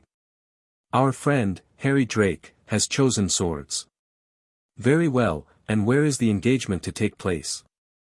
"In New York." "No, here on board." "On board, be it so, at what time?"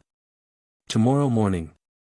This evening at 6 o'clock, at the end of the upper deck, which will be deserted at that time." "Very well." Thus saying, the captain took my arm, and turned his back on Dr. T. 145. Chapter 30. It was no longer possible to put off the duel. Only a few hours separated us from the moment when Fabian and Harry Drake must meet. What could be the reason of this haste? How was it that Harry Drake had not delayed the duel until he and his enemy had disembarked? Was it because this ship, freighted by a French company, seemed to him the most favorable ground for a meeting which must be a deadly struggle. Or rather, might not Drake have a secret interest in freeing himself of Fabian before the latter could set foot on the American continent, or suspect the presence of Ellen on board, which he must have thought was unknown to all save himself? Yes, it must have been for this reason. Little matter, after all, said the captain, far better to have it over. Shall I ask Dr. Pitferge to be present at the duel as a doctor? 146-inch. Yes, it would be well to do so. Corsican left me to go to Fabian. At this moment the bell on deck began tolling, and when I inquired of a steersman the reason of this unusual occurrence, he told me that it was for the burial of the sailor who had died in the night, and that the sad ceremony was about to take place. The sky, until now so clear, became overcast, and dark clouds loomed threateningly in the south. At the sound of the bell the passengers flocked to the starboard side. The bridges, paddleboards, bulwarks, masts and shoreboats, hanging from their davits, were crowded with spectators. The officers, sailors, and stokers off duty, stood in ranks on deck. At 2 o'clock a group of sailors appeared at the far end of the upper deck. They had left the hospital, and were passing the rudder engine. The corpse, sewn in a piece of sail and stretched on a board, with a cannon ball at the feet, was carried by 4 men. The body, covered with the British flag, and followed by the dead man's comrades, slowly advanced into the midst of the spectators, who uncovered their heads as the procession passed. On their arrival at the starboard paddle wheel, the corpse was deposited on a landing of a staircase which terminated at the main deck. In front of the row of spectators, standing one above the other, were Captain Anderson and his principal officers 147 inches full uniform.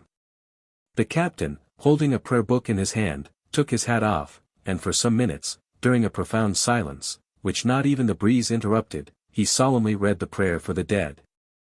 Every word of which was distinctly audible in the death-like silence. The prayer for the dead. On a sign from the captain the body, released by the bearers, sank into the sea. For one moment it floated on the surface, became upright, and then disappeared in a circle of foam.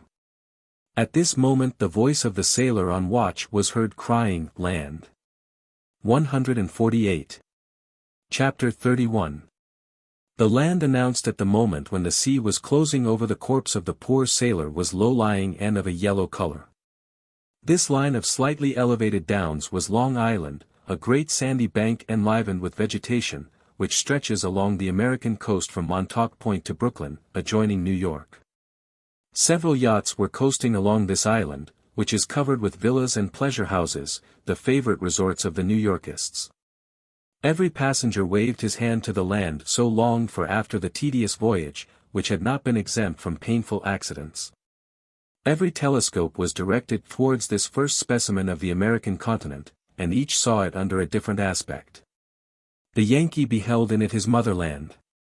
The Southerner regarded these northern lands with a kind of scorn, the scorn of the conquered for the conqueror. The Canadian looked upon it as a man who 149 had only one step to take to call himself a citizen of the Union. The Californian in his mind's eye traversed the plains of the far west, and crossing the Rocky Mountains had already set foot on their inexhaustible mines. The Mormonite, with elevated brow and scornful lip, hardly noticed these shores, but peered beyond to where stood the city of the saints on the borders of Salt Lake, in the far-off deserts. As for the young lovers, this continent was to them the promised land. In the meanwhile the sky was growing more and more threatening.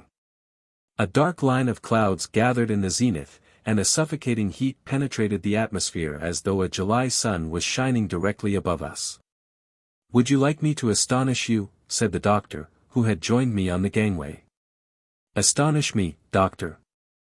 "Well, then, we shall have a storm, perhaps a thunderstorm, before the day is over." "A thunderstorm in the month of April?" I cried. "The Great Eastern does not trouble herself about seasons," replied Dean Pitferge, shrugging his shoulders. "It is a tempest called forth expressly on her account. Look at the threatening aspect of those clouds which cover the sky. They look like antediluvian animals, and before long they will devour each other." "I confess," said I, "the sky looks stormy, and were it 153 months later I should be of your opinion, but not at this time of year.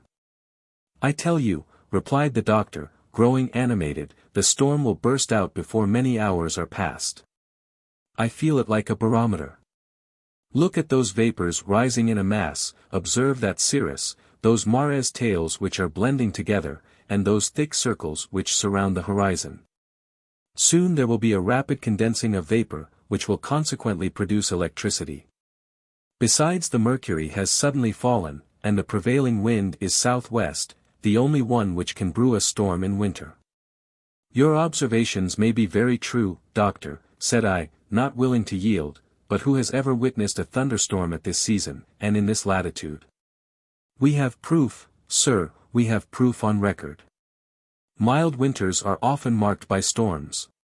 You ought only to have lived in 1772, or even in 1824, and you would have heard the roaring of the thunder, in the first instance in February, and in the second in December.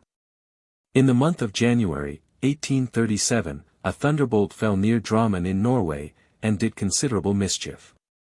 Last year, in the month of February, fishing smacks from Treport were struck by lightning. If I had time to consult statistics I would soon put you to silence. Well, doctor, since you will have it so, we shall soon see. At any rate, you are not afraid of thunder? 151-inch not I, replied the doctor. The thunder is my friend. Better still, it is my doctor. Your doctor? Most certainly. I was struck by lightning in my bed on the July 13, 1867, at Kew, near London, and it cured me of paralysis in my right arm, when the doctors had given up the case as hopeless. You must be joking. Not at all. It is an economical treatment by electricity. My dear sir, there are many very authentic facts which prove that thunder surpasses the most skillful physicians, and its intervention is truly marvelous in apparently hopeless cases. Nevertheless, said I have little trust in your doctor, and would not willingly consult him.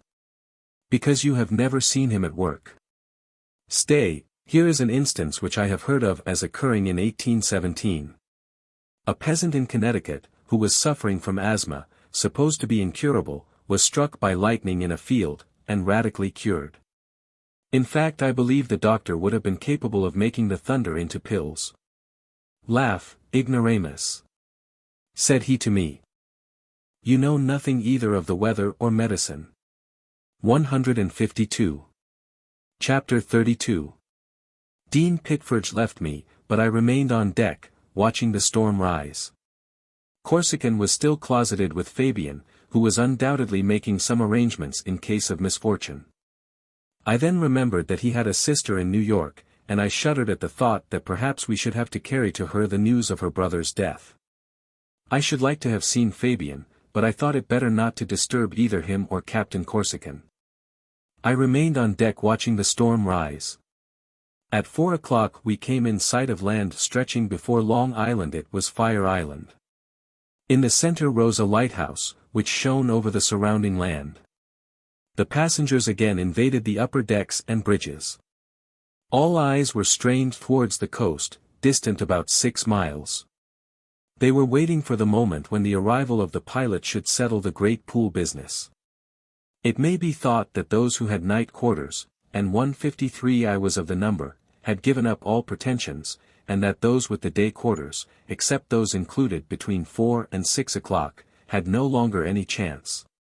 Before night the pilot would come on board and settle this affair, so that all the interest was now concentrated in the 7 or 8 persons to whom fate had attributed the next quarters.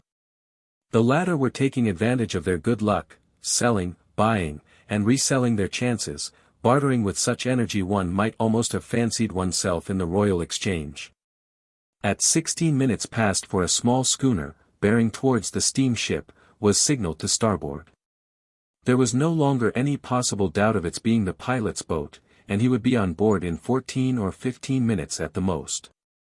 The struggle was now between the possessors of the second and third quarters from 4 to 5 o'clock.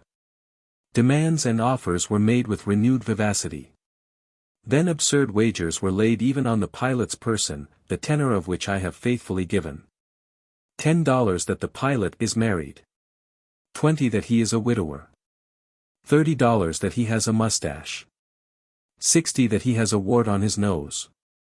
$100 that he will step on board with his right foot first. 154 he will smoke. He will have a pipe in his mouth. No. A cigar. No. Yes. No. And 20 other wagers quite as ridiculous, which found those more absurd still to accept them. A small schooner was signaled to starboard. In the meanwhile the little schooner was sensibly approaching the steamship, and we could distinguish her graceful proportions. These charming little pilot boats, of about 50 or 60 tons, are good sea boats, skimming over the water like seagulls. The schooner, gracefully inclined, was bearing windward in spite of the breeze, which had begun to freshen. Her mast and foresails stood out clearly against the dark background of clouds, and the sea foamed beneath her bows. When at 2 cables' length from the Great Eastern, she suddenly veered and launched a shoreboat. Captain Anderson gave orders to heave to, and for the first time during a fortnight the wheels of the screw were motionless. A man got into the boat, which 4 sailors quickly pulled to the steamship. A rope ladder was thrown over the side of the giant down to the pilot in his little nutshell, which the latter caught, and, skillfully climbing, sprang on deck. He was received with joyous cries by the winners, and exclamations of disappointment from the losers.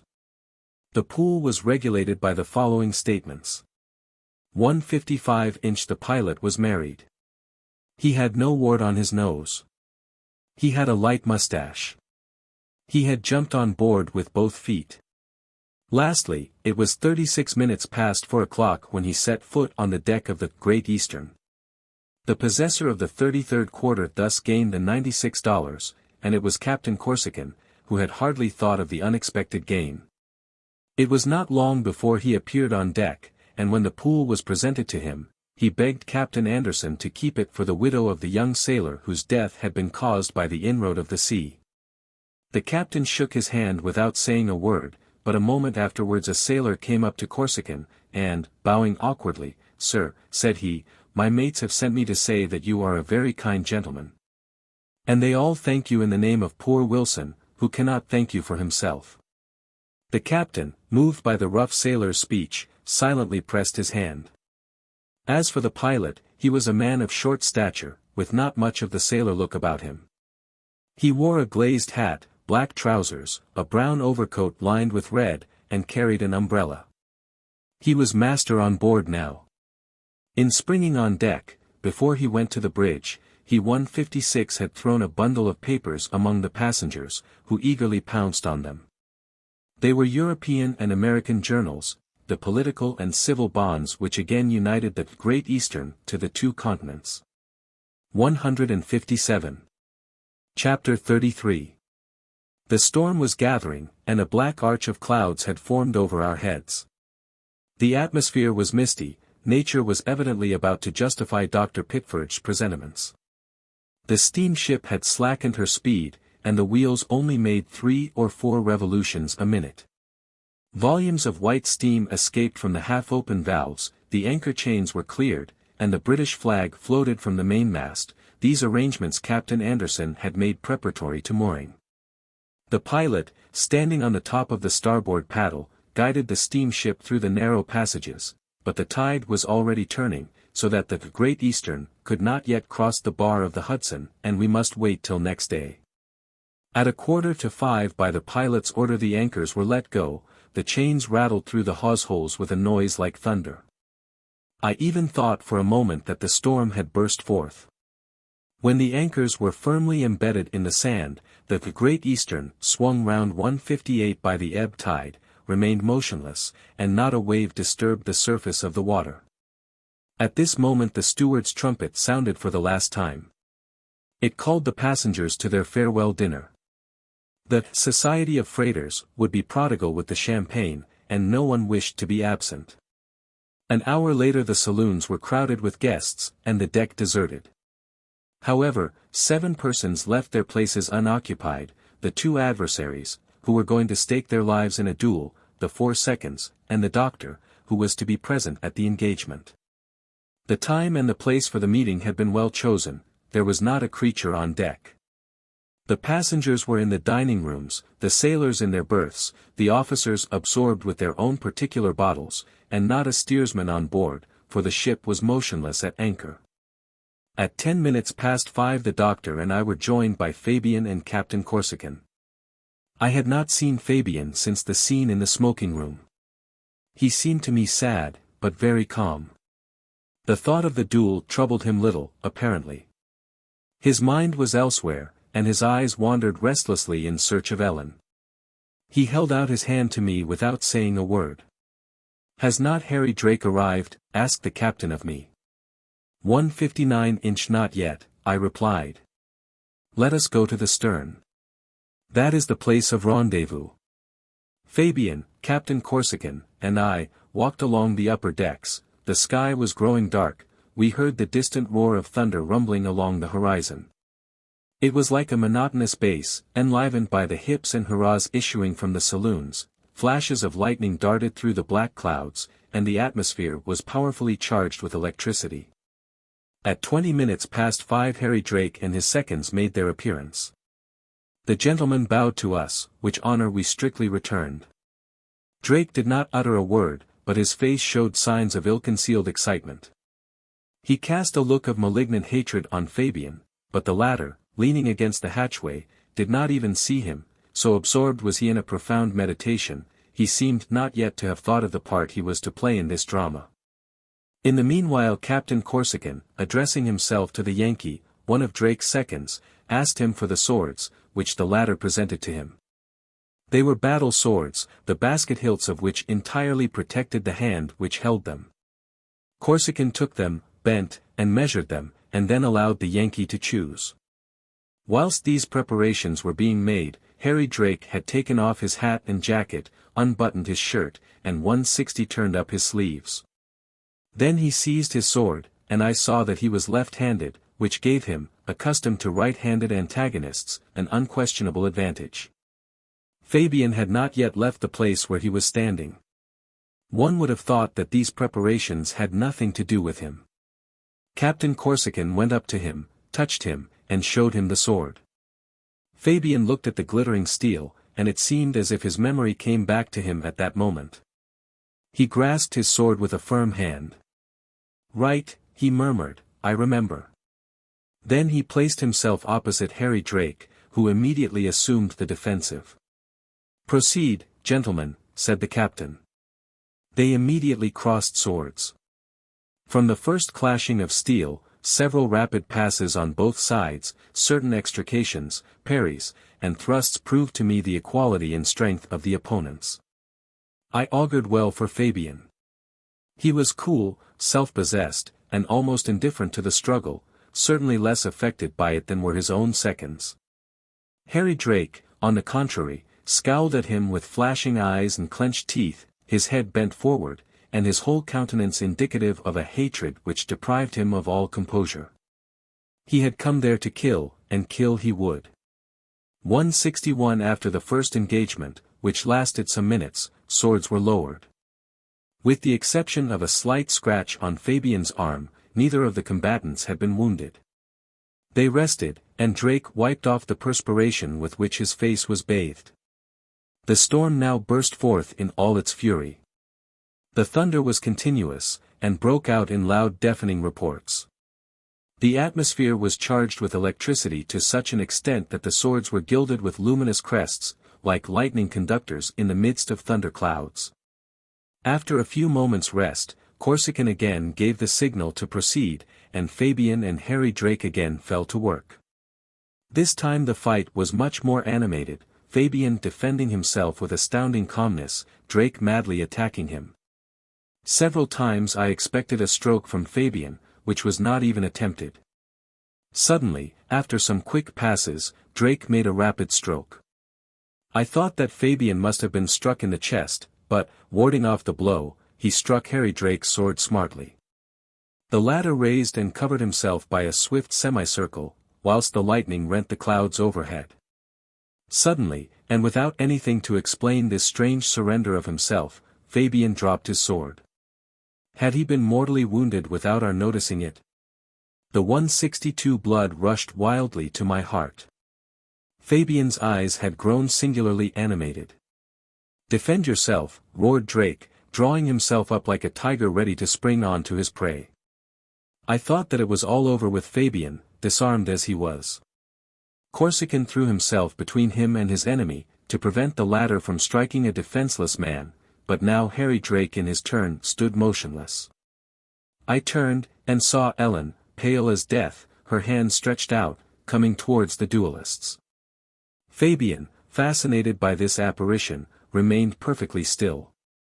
You, cried Harry Drake to Ellen, "you here?" I turned, and saw Ellen, pale as death. His uplifted blade gleamed as though on fire. One might have said it was the sword of the Archangel Michael in the hands of a demon. Suddenly a brilliant flash of lightning lit up the whole stern. I was almost knocked down, and felt suffocated, for the air was filled with sulfur. But by a powerful effort I regained my senses. I had fallen on one knee, but I got up and looked around. Ellen was leaning on Fabian. Harry Drake seemed petrified, and remained in the same position, but his face had grown black. Had the unhappy man been struck when attracting the lightning with his blade? Ellen left Fabian, and went up to Drake with her face 163 full of holy compassion. She placed her hand on his shoulder. Even this light touch was enough to disturb the equilibrium, and Drake fell to the ground a corpse. Ellen bent over the body, whilst we drew back terrified. The wretched Harry Drake was dead. "Struck by lightning," said Dean Pitferge, catching hold of my arm. "Struck by lightning. Ah! Will you not now believe in the intervention of thunder?" Had Harry Drake indeed been struck by lightning as Dean Pitferge affirmed, or rather, as the doctor on board said, had a blood vessel broken in his chest? I can only say there was nothing now but a corpse before our eyes. 164. Chapter 34. The next day, Tuesday, the 9th of April, the Great Eastern weighed anchor, and set sail to enter the Hudson, the pilot guiding her with an unerring eye. The storm had spent itself in the night, and the last black clouds disappeared below the horizon. The aspect of the sea was enlivened by a flotilla of schooners, waiting along the coast for the breeze. A small steamer came alongside, and we were boarded by the officer of the New York Sanitary Commissioners. It was not long before we passed the lightboat which marks the channels of the Hudson, and ranged near Sandy Hook Point, where a group of spectators greeted us with a volley of hurrahs. When the Great Eastern had gone round the interior bay formed by Sandy Hook Point, through the flotilla of fishing smacks, I caught a glimpse of the verdant heights of New Jersey, the enormous forts on the bay. Then the 165 low line of the great city stretching between the Hudson and East River. In another hour, after having ranged opposite the New York Keys, the Great Eastern was moored in the Hudson, and the anchors became entangled in the submarine cable, which must necessarily be broken on her departure. Then began the disembarkation of all my fellow voyagers whom I should never see again, Californians, Southerners, Mormonites, and the young lovers. I was waiting for Fabian and Corsican. I had been obliged to inform Captain Anderson of the incidents relating to the duel which had taken place on board. The doctors made their report, and nothing whatever having been found wrong in the death of Harry Drake, orders were given that the last duties might be rendered to him on land. At this moment Cockburn, the statistician, who had not spoken to me the whole of the voyage, came up and said, "Do you know, sir, how many turns the wheels have made during our passage?" "I do not, sir." 100,723. "Ah! Really, sir, and the screw?" 608,130. 166". I am much obliged to you, sir, for the information. And the statistician left me without any farewell whatever. Fabian and Corsican joined me at this moment. Fabian pressed my hand warmly. "Ellen," said he to me, "Ellen will recover. Her reason came back to her for a moment. Ah! God is just, and he will restore her wholly to us." Whilst thus speaking, Fabian smiled as he thought of the future. As for Captain Corsican, he kissed me heartily without any ceremony. "Goodbye, goodbye, we shall see you again," he cried to me, when he had taken his place in the tender where were Fabian and Ellen, under the care of Mrs. R., Captain Mac Elwyn's sister, who had come to meet her brother. Then the tender sheered off, taking the first convoy of passengers to the Custom House pier. I watched them as they went farther and farther away, and, seeing Ellen sitting between Fabian and his sister, I could not doubt that care, devotion, and love would restore to this poor mind the reason of which grief had robbed it. Just then someone took hold of my arm, and I knew it was Dr. Pitferge. "Well," said he, "and what is going to become of you?" My idea was, "Doctor, since the Great Eastern remains 192 hours at New York, and 167 as I must return with her, to spend 192 hours in America. Certainly it is but a week well spent is, perhaps, long enough to see New York, the Hudson, the Mohawk Valley, Lake Erie, Niagara, and all the country made familiar by Cooper." "Ah! You are going to the Niagara," cried Dean Pitferge. "I'll declare I should not be sorry to see it again, and if my proposal does not seem very disagreeable to you." The worthy doctor amused me with his crotchets. I had taken a fancy to him, and here was a well-instructed guide placed at my service. "That's settled, then," said I to him. A quarter of an hour later we embarked on the tender and at 3 o'clock were comfortably lodged in 2 rooms of Fifth Avenue Hotel. 168. Chapter 35. A week to spend in America. The Great Eastern was to set sail on the 16th of April, and it was now the 9th, and 3 o'clock in the afternoon, when I set foot on the land of the Union. A week. There are furious tourists and express travelers who would probably find this time enough to visit the whole of North America.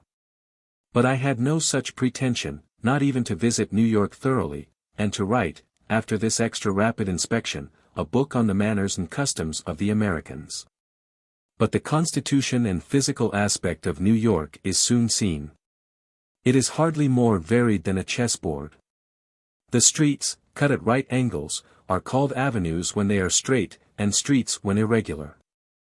The numbers on the principal thoroughfares are a very practical but monotonous arrangement. American cars run through all the avenues. Anyone who has seen 1/4 of New York knows the whole of the great city, except, perhaps, that intricacy 169 of streets and confused alleys appropriated by the commercial population. New York is built on a tongue of land, and all its activity is centered on the end of that tongue. On either side extend the Hudson and East River, arms of the sea, in fact, on which ships are seen and ferry boats ply, connecting the town on the right hand with Brooklyn, and on the left with the shores of New Jersey. A single artery intersects the symmetrical quarters of New York, and that is Old Broadway, the Strand of London, and the Boulevard Montmartre of Paris, hardly passable at its lower end, where it is crowded with people, and almost deserted higher up. A street where sheds and marble palaces are huddled together, a stream of carriages, omnibuses, cabs, drays, and wagons, with the pavement for its banks, across which a bridge has been thrown for the traffic of foot passengers. Broadway is New York, and it was there that the doctor and I walked until evening. After having dined at Fifth Avenue Hotel, I ended my day's work by going to the Barnum Theatre, where they were acting a play called New York Streets, which attracted a large audience. In the 4th act there was a fire, and real fire engines, worked by real firemen, hence the great attraction. The next morning I left the doctor to his own affairs, and agreed to meet him at the hotel at 2 o'clock. My 171st proceeding was to go to the post office, 51, Liberty Street, to get any letters awaiting me there. Then I went to No. 2, Bowling Green, at the bottom of Broadway, the residence of the French consul, M. Le Baron Gaudry Boileau, who received me very kindly. From here I made my way to cash a draft at Hoffman's. Lastly, I went to number 25, 36th Street, where resided Mrs. R., Fabian's sister. I was impatient to get news of Ellen and my 2 friends, and here I learnt that, following the doctor's advice, Mrs. R., Fabian, and Corsican had left New York, taking with them the young lady, thinking that the air and quiet of the country might have a beneficial effect on her. A line from Captain Corsican informed me of this sudden departure. The kind fellow had been to Fifth Avenue Hotel without meeting me, but he promised to keep me acquainted with their whereabouts. They thought of stopping at the first place that attracted Ellen's attention, and, staying there as long as the charm lasted, he hoped that I should not leave without bidding them a last farewell. Yes, were it but for a few hours, I should be happy to see Ellen, Fabian, and Corsican once again. But such are the drawbacks of traveling. Hurried as I was, they gone and I going, each our separate ways, it seemed hardly likely I should see them again. At 2 o'clock I returned to the hotel, and found the 171 doctor in the bar-room, which was full of people. It is a public hall, where travelers and passers-by mingle together, finding gratis iced water, biscuits, and cheese. "Well, doctor," said I, "when shall we start?" "At 6 o'clock this evening." "Shall we take the Hudson Railroad?" "No, the Street Point John." "A wonderful steamer, another world, the Great Eastern of the river, one of those admirable locomotive engines which go along with a will." "I should have preferred showing you the Hudson by daylight, but that a Street Point John only goes at night. Tomorrow, at 5 o'clock in the morning, we shall be at Albany. At 6 o'clock we shall take the New York Central Railroad, and in the evening we shall sup at Niagara Falls." I did not discuss the doctor's program, but accepted it willingly. The hotel lift hoisted us to our rooms, and some minutes later we descended with our tourist knapsacks. A fly took us in a quarter of an hour to the pier on the Hudson, before which was the X.T. John, the chimneys of which were already crowned with wreaths of smoke. 172. Chapter 36. The St. John, and its sister ship, the Dean Richmond, are two of the finest steamships on the river. They are buildings rather than boats. Terraces rise one above another, with galleries and verandas. One would almost have thought it was a gardener's floating plantation. There are 20 flagstaffs, fastened with iron tressings, which consolidate the whole building. The two enormous paddle boxes are painted al fresco, like the tympans in the Church of St. Mark, at Venice. Behind each wheel rises the chimney of the two boilers, the latter placed outside, instead of in the hull of the steamship, a good precaution in case of explosion. In the center, between the paddles, is the machinery, which is very simple, consisting only of a single cylinder, a piston worked by a long cross-beam, which rises and falls like the monstrous hammer of a forge, and a single crank, communicating the movement to the axles of the massive wheels. 173 passengers were already crowding on to the deck of the St. John. Dean Pitferge and I went to secure a cabin. We got one which opened into an immense saloon, a kind of gallery with a vaulted ceiling, supported by a succession of Corinthian pillars. Comfort and luxury everywhere, carpets, sofas, ottomans, paintings, mirrors, even gas, made in a small gasometer on board. At this moment the gigantic engine trembled and began to work. I went on to the upper terraces. At the stern was a gaily painted house, which was the steersman's room, where 4 strong men stood at the spokes of the double rudder wheel. After walking about for a few minutes, I went down on to the deck, between the already heated boilers, from which light blue flames were issuing. Of the Hudson I could see nothing. Night came, and with it a fog thick enough to be cut. The X.T. John snorted in the gloom like a true mastodon. We could hardly catch a glimpse of the lights of the town scattered along the banks of the river, or the lanterns of ships ascending the dark water with shrill whistles. At 8 o'clock I went into the saloon. The doctor took me to have supper at a magnificent restaurant placed between the decks, where we were served by an army of black waiters. Dean Pitferge informed me that the number of passengers on board was more than 4,000, reckoning 1,500 emigrants stowed away in 170 for the lower part of the steamship. Supper finished, we retired to our comfortable cabin. At 11 o'clock I was aroused by a slight shock. The St. John had stopped. The captain, finding it impossible to proceed in the darkness, had given orders to heave to, and the enormous boat, moored in the channel, slept tranquilly at anchor. At 4 o'clock in the morning the St. John resumed her course. I got up and went out under one of the verandas. The rain had ceased, the fog cleared off, the water appeared, then the shores. The right bank, dotted with green trees and shrubs, which gave it the appearance of a long cemetery, in the background rose high hills, closing in the horizon by a graceful line. The left bank, on the contrary, was flat and marshy. The fog cleared off. Dr. Pitferge had just joined me under the veranda. "Good morning, friend," said he, after having drawn a good breath of air. "Do you know we shall not be at Albany in time to catch the train, thanks to that wretched fog? This will modify my program." "So much the worse, doctor, for we must be economical with our time." "Right, we may expect to reach Niagara Falls at night instead of in the evening. That is not my fault, but we must be resigned." The X.T. John, in fact, did not moor off the Albany 175 quay before 8 o'clock. The train had left, so we were obliged to wait till 1:30. In consequence of this delay we were able to visit the curious old city, which forms the legislative center of the state of New York, the lower town, commercial and thickly populated, on the right bank of the Hudson, and the high town, with its brick houses, public buildings, and its very remarkable museum of fossils. One might almost have thought it a large quarter of New York transported to the side of this hill, up which it rises in the shape of an amphitheater. At 1 o'clock, after having breakfasted, we went to the station, which was without any barrier or officials.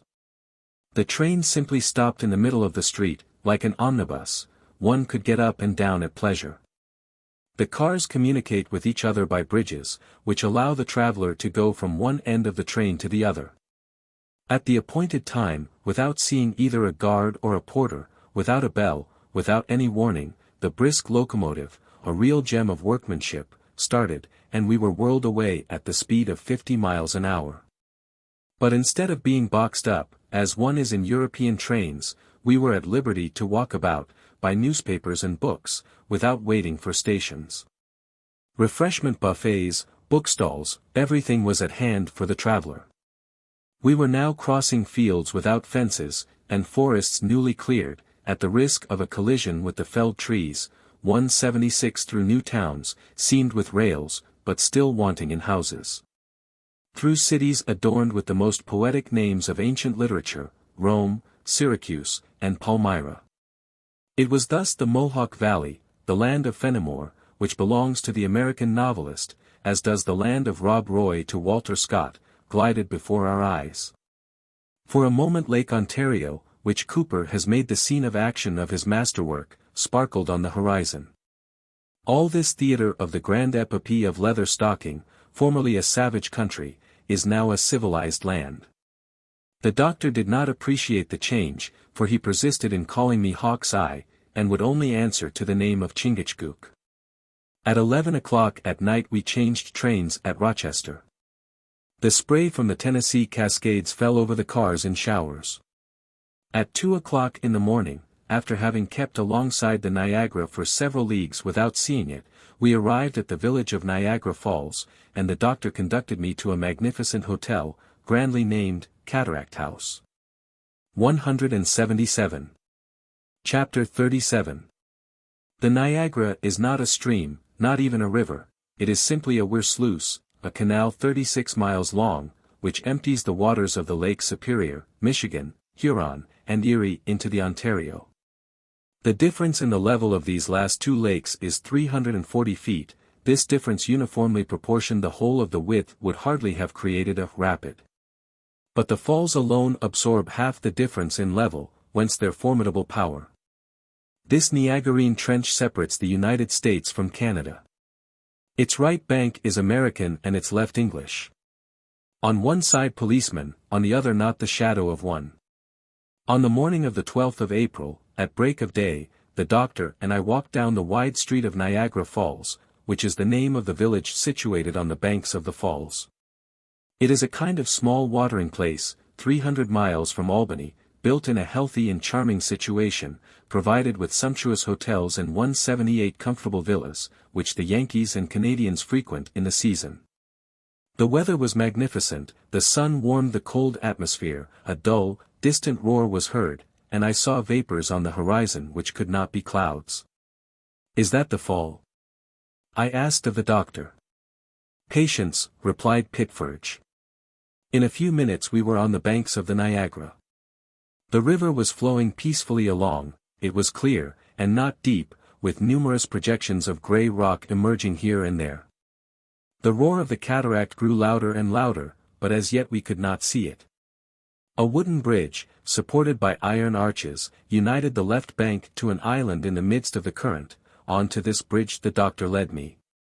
Above, stretched the river as far as the eye could reach, down the stream, that is to say on our right, the first unevenness of a rapid was noticeable.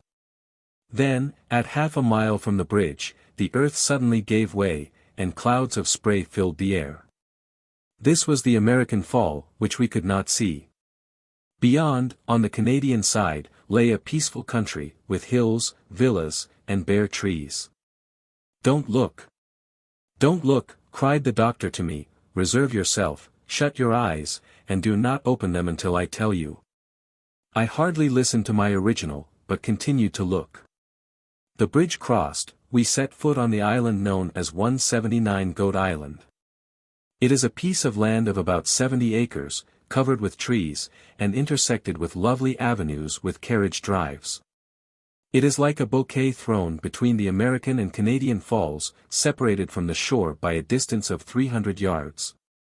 We ran under the great trees, climbed the slopes, and went down the steps. The thundering roar of the falls was redoubled, and the air saturated with spray. "Look!" cried the doctor. Coming from behind a mass of rock, the Niagara appeared in all its splendor. At this spot it meets with a sharp angle of land, and falling round it, forms the Canadian cascade, called the Horseshoe Fall, which falls from a height of 158 feet and is 2 miles broad. Nature has combined everything to astonish the eye. In this, one of the most beautiful spots in the world, nature has combined everything to astonish the eye. The fall of the Niagara singularly favors the effects of light and shade. The sunbeams falling on the water, capriciously diversify the color, and those who have seen this effect, must admit that it is without parallel. In fact, near Goat Island the foam is white. It is then a fall of snow, or a heap of melted silver, pouring into the abyss.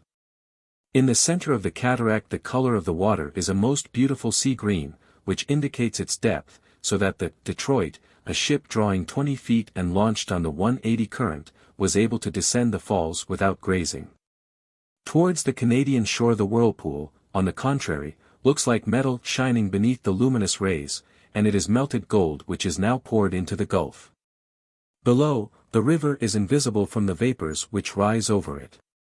I caught glimpses, however, of enormous blocks of ice accumulated by the cold of winter. They take the form of monsters, which, with open jaws, hourly absorb the 100 millions of tons poured into them by the inexhaustible Niagara. Half a mile below the cataract the river again became tranquil, and presented a smooth surface, which the winds of April had not yet been able to ruffle. "And now for the middle of the torrent," said the doctor to me. I could not imagine what the doctor meant by those words, until he pointed to a tower built on the edge of a rock some 100 feet from the shore, almost overhanging the precipice. This monument, raised in 1833, by a certain audacious being, one Judge Porter, is called the Terrapin Tower. We went down the steps of Goat Island, and, coming to the height of the upper course of the Niagara, I saw a bridge, or rather some planks, thrown from one rock to the other, which united the tower with the banks of the river. The bridge was but a few feet from the abyss, and below it 181 roared the torrent. We ventured on these planks, and in a few minutes reached the rock which supported Terrapin Tower. This round tower, 45 feet in height, is built of stone, with a circular balcony at its summit, and a roof covered with red stucco. The winding staircase, on which thousands of names are cut, is wooden.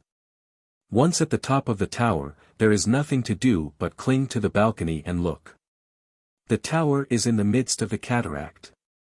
From its summit the eye plunges into the depths of the abyss, and peers into the very jaws of the ice monsters, as they swallow the torrent. One feels the rock tremble which supports it. It is impossible to hear anything but the roaring of the surging water. The spray rises to the top of the monument, and splendid rainbows are formed by the sun shining on the vaporized water. By a simple optical illusion, the tower seems to move with a frightful rapidity, but, happily, in the opposite direction to the fall, for, with the contrary illusion, it would be impossible to look at the gulf from giddiness.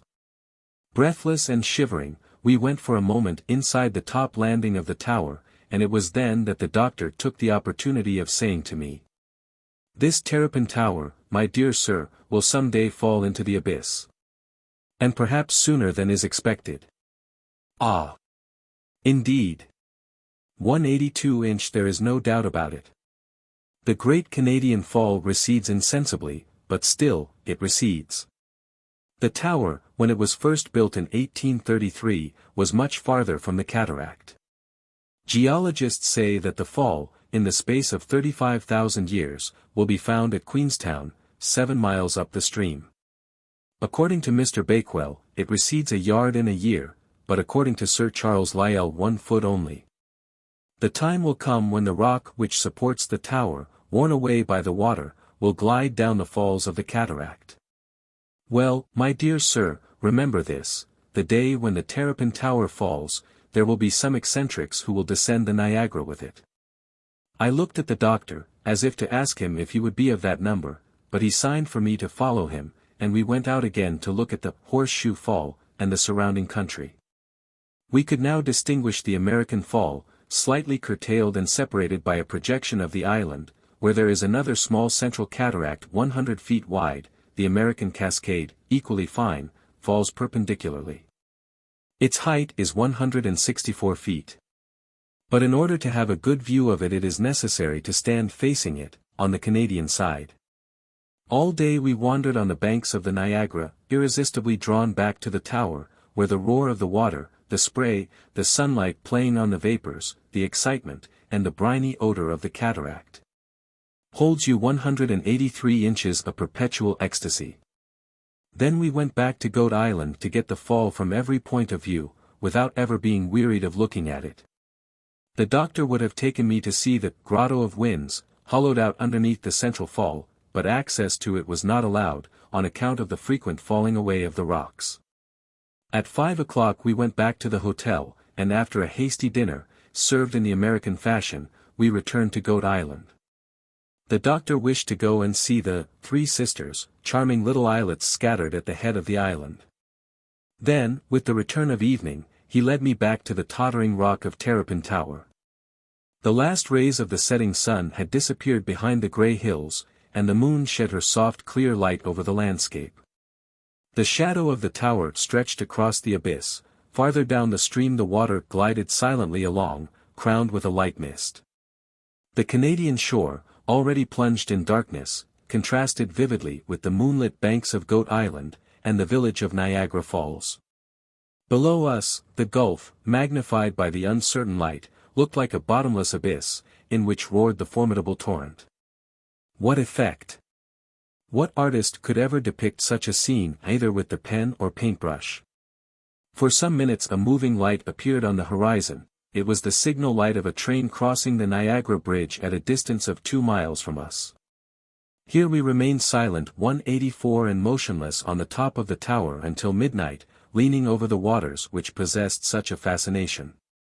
Once, when the moonbeams caught the liquid dust at a certain angle, I had a glimpse of a milky band of transparent ribbon trembling in the shadows.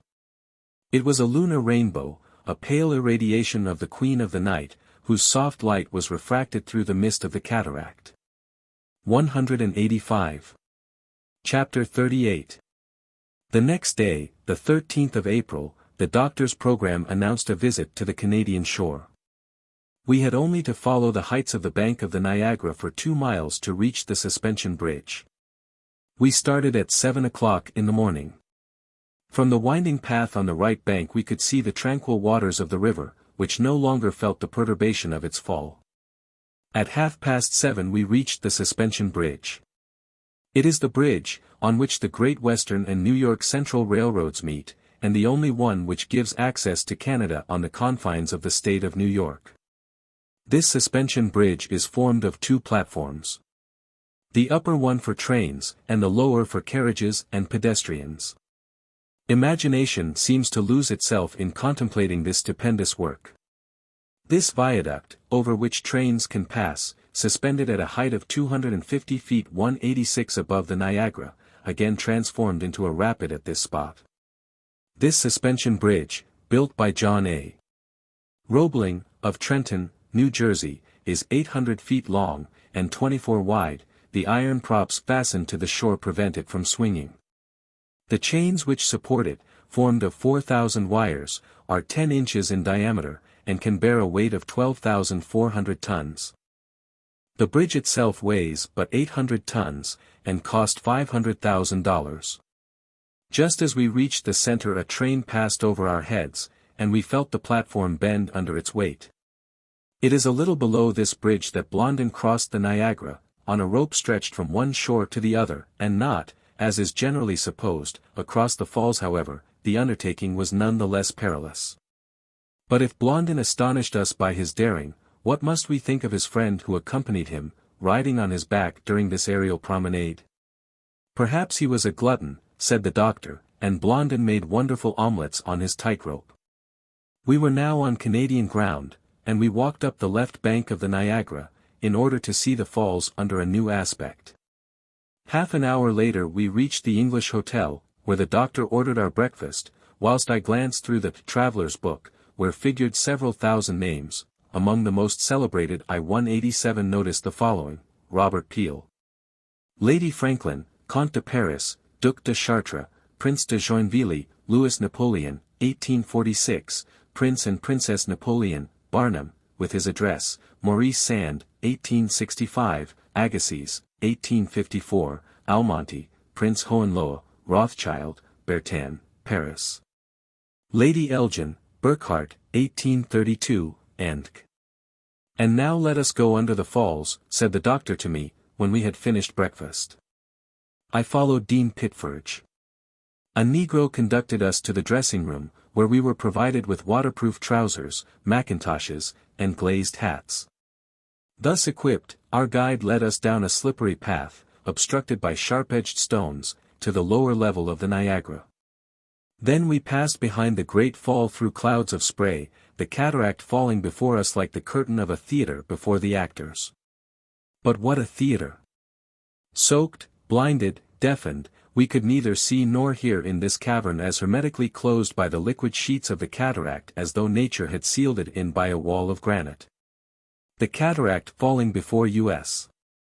At 9 o'clock we returned to the hotel, where they relieved us of our streaming clothes. Going back again to the bank, I uttered a cry of surprise and joy. Captain Corsican. The captain heard, and came towards me. You here, he cried. What a pleasure to see you again. 188-inch and Fabian. And Ellen? I asked, shaking both his hands. They are here, and going on as well as possible, Fabian full of hope, almost merry, and our poor Ellen little by little regaining reason. But how is it that I meet you at the Niagara? The Niagara, repeated Corsican. Well, it is the principal resort of English and Americans in the warm months. They come here to breathe, to be cured by the sublime spectacle of the falls. Our Ellen seemed to be struck at first sight by this glorious scenery, and we have come to stay on the banks of the Niagara. You see that villa, Clifton House, in the midst of those trees, halfway up the hill, that is where we all live, with Mrs. R. Fabian's sister, who is devoted to our poor friend. Has Ellen recognized Fabian? I asked. No, not yet, replied the captain. You are aware, however, that at the moment when Drake was struck dead, Ellen had a brief interval of consciousness. Her reason became clear in the gloom which surrounded her, but this did not last long. At the same time, since we brought her to breathe this fresh air in this quiet place, the doctor has discovered a sensible improvement in her condition. She is calm, her sleep is tranquil, but there is a look in her eyes as though she were trying to think of something past or present. 189 my dear friend, cried I, you will cure her, but where are Fabian and his betrothed? Look, said Corsican, and he pointed towards the shore of the Niagara. In the direction indicated by the captain I saw Fabian, who had not yet noticed us. He was standing on a rock, and a few feet in front of him sat Ellen perfectly motionless, Fabian watching her all the time. This spot on the left bank is known by the name of Table Rock. It is a kind of rocky promontory jutting out into the river, which roars at a distance of 400 feet below. Formerly it was more extensive, but the crumbling away of large pieces of rock has now reduced it to a surface a few yards square. Ellen seemed absorbed in speechless ecstasy. From this place the aspect of the falls is most sublime, as say the guides, and they are right. It gives a view of two cataracts. On the right the Canadian Fall, the crest of which, crowned with vapors, shuts in the horizon on one side, like the horizon of the sea. In front is the American Fall, and above, the elegant village of Niagara Falls, half hidden in the trees. On the left, the whole perspective of the river flowing rapidly between its high banks, and below the torrent struggling against the overthrown icebergs. Corsican, the doctor, and I went towards Table Rock, 190, but I did not want to disturb Fabian. Ellen was as motionless as a statue. What impression was this scene making on her mind? Was reason gradually coming back to her under the influence of the grand spectacle? Suddenly I saw Fabian step towards her. Ellen had risen quickly, and was going near to the abyss, with her arms extended towards the gulf, but all at once she stopped, and passed her hand rapidly across her forehead, as if she would drive away some thought.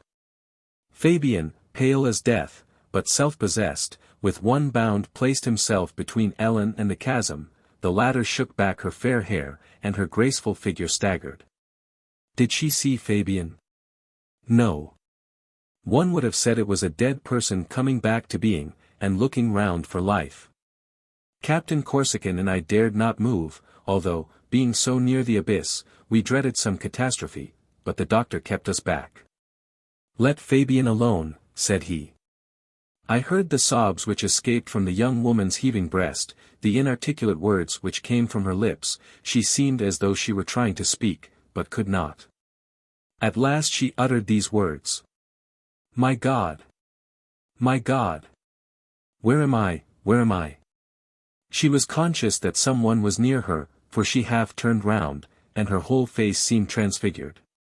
191 There was a new light in her eyes, as she saw Fabian, trembling and speechless, standing before her with outstretched arms. Fabian! Fabian! Cried she, at last. Fabian! Fabian! Cried she, at last. Fabian caught her in his arms, where she fell in an unconscious state. He uttered a piercing cry, thinking that Ellen was dead, but the doctor interposed. Don't be alarmed, said he, this crisis, on the contrary, will be the means of saving her. Ellen was carried to Clifton House and put to bed, where she recovered consciousness and slept peacefully. Fabian, encouraged by the doctor, was full of hope. Ellen had recognized him. Coming back to us, he said to me. We shall save her, we shall save her. Every day I watch her coming back to life. Today, tomorrow, perhaps she will be restored to me. Ah! The just God be praised. We will stay here as long as it is necessary for her, shall we not, Archibald? The captain clasped Fabian in his arms, then the latter turned to the doctor and me. He loaded us with thanks, and inspired us with the hope which filled his breast, and never was there better reason for hope. Ellen's recovery was near at hand. But we must be starting, and there was hardly an hour for us to reach Niagara Falls. Ellen was still sleeping 192 when we left our dear friends. Fabian and Corsican bid us a last farewell, after having promised we should have news of Ellen by telegram, and at noon we left Clifton House. 193. Chapter 39. Some minutes later we were descending a long flight of steps on the Canadian side, which led to the banks of the river, covered with huge sheets of ice. Here a boat was waiting to take us to America. One passenger had already taken his place in it. He was an engineer from Kentucky, and acquainted the doctor with his name and profession. We embarked without loss of time, and by dint of steering, so as to avoid the blocks of ice, reached the middle of the river, where the current offered a clear passage. From here we had a last view of the magnificent Niagara cataract. Our companion observed it with a thoughtful air. "Is it not grand, sir? Is it not magnificent?" said I to him. "Yes," replied he, "but what a waste of mechanical force, and what a mill might be turned with such a fall as that." 194 Never did I feel more inclined to pitch an engineer into the water. On the other bank a small and almost vertical railroad, worked by a rope on the American side, hoisted us to the top. At 1:30 we took the express, which put us down at Buffalo at 2:15. After visiting this large new town, and tasting the water of Lake Erie, we again took the New York Central Railway at 6 o'clock in the evening. The next day, on leaving the comfortable beds of a sleeping car, we found ourselves at Albany, and the Hudson Railroad, which runs along the left bank of the river, brought us to New York a few hours later. The next day, the 15th of April, in company with the indefatigable doctor, I went over the city, East River, and Brooklyn. In the evening I bade farewell to the good Dean Pitferge, and I felt, in leaving him, that I left a friend. Tuesday, the 16th of April, was the day fixed for the departure of the Great Eastern. At 11 o'clock I went to 37th Pier, where the tender was to await the passengers. It was already filled with people and luggage when I embarked. Just as the tender was leaving the quay someone caught hold of my arm, and turning round I saw Dr. Pitferge. "You!"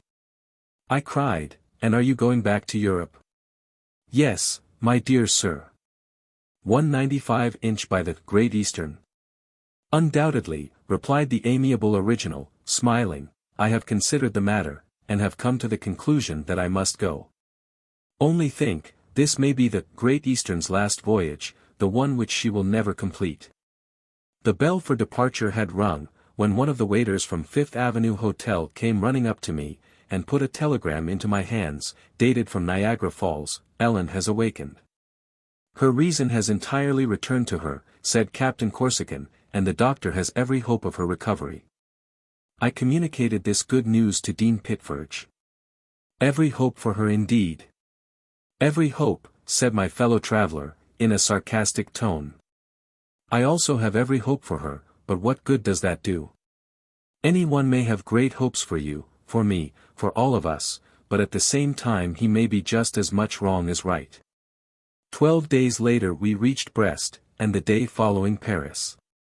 The return passage was made without any misfortune, to the great displeasure of Dean Pitferge, who always expected to see the great ship wrecked.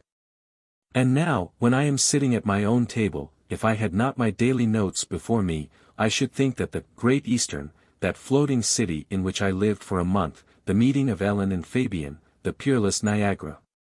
All 196 these were the visions of a dream. Ah! How delightful is traveling, even when one does return, in spite of what the doctor may say to the contrary. For 8 months I heard nothing of my original, but one day the post brought me a letter, covered with many colored stamps, which began with these words: "On board the Corinque, Auckland Rocks. At last we have been shipwrecked." And ended thus: "Was never in better health. Very heartily yours, Dean Pitferge." End of A Floating City. 197. The Blockade Runners. Table of Contents. Chapter. Title. Page. Chapter 1. The Dolphin. Chapter 2. Getting Under Sail. Chapter 3. Chapter 4. Crockston's Trick. Chapter 5. The Shot from the Iroquois, and Miss Jenny's Arguments. Chapter 6. Sullivan Island Channel. Chapter 7. A Southern General. Chapter 8. The Escape. Chapter 9. Between Two Fires. Chapter 10. St. Mungo. Chapter I.The Dolphin. The Clyde was the first river whose waters were lashed into foam by a steamboat. It was in 1812, when the steamer called the Comet ran between Glasgow and Greenock, at the speed of 6 miles an hour. Since that time more than 1 million of steamers or packet boats have plied this Scotch river, and the inhabitants of Glasgow must be as familiar as any people with the wonders of steam navigation. However, on the 3rd of December, 1862, an immense crowd, composed of shipowners, merchants, manufacturers, workmen, sailors, women, and children, thronged the muddy streets of Glasgow, all going in the direction of 198 Kelvin Dock. The large shipbuilding premises belonging to Messrs. Todd and MacGregor. This last name especially proves that the descendants of the famous Highlanders have become manufacturers, and that they have made workmen of all the vassals of the old clan chieftains. Kelvin Dock is situated a few minutes' walk from the town, on the right bank of the Clyde. Soon the immense timber yards were thronged with spectators. Not a part of the quay, not a wall of the wharf, not a factory roof, showed an unoccupied place. The river itself was covered with craft of all descriptions, and the heights of Govan, on the left bank, swarmed with spectators. There was, however, nothing extraordinary in the event about to take place. It was nothing but the launching of a ship, and this was an everyday affair with the people of Glasgow. Had the Dolphin, then, for that was the name of the ship built by Messrs. Todd and MacGregor, some special peculiarity? To tell the truth, it had none. It was a large ship, about 1,500 tons, in which everything combined to obtain superior speed. Her engines, of 500 horsepower, were from the workshops of Lansfield Forge. They worked 2 screws, one on either side the stern post, completely independent of each other. As for the depth of water the Dolphin would draw, it must be very inconsiderable. Connoisseurs were not deceived, and they concluded rightly that this ship was destined for 199 shallow straits. But all these particulars could not in any way justify the eagerness of the people. Taken altogether, the Dolphin was nothing more or less than an ordinary ship. Would her launching present some mechanical difficulty to be overcome? Not any more than usual. The Clyde had received many a ship of heavier tonnage, and the launching of the Dolphin would take place in the usual manner. In fact, when the water was calm, the moment the ebb tide set in, the workmen began to operate. Their mallets kept perfect time falling on the wedges meant to raise the ship's keel. Soon a shudder ran through the whole of her massive structure. Although she had only been slightly raised, one could see that she shook, and then gradually began to glide down the well-greased wedges, and in a few moments she plunged into the Clyde.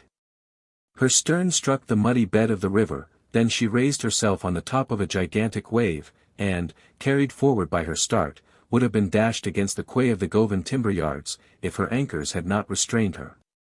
She plunged into the Clyde. The launch had been perfectly successful. The Dolphin swayed quietly on the waters of the Clyde. All the spectators clapped their hands when she took possession of her natural element, and loud hurrahs arose from either bank. But wherefore these cries and this applause? 200 Undoubtedly the most eager of the spectators would have been at a loss to explain the reason of his enthusiasm.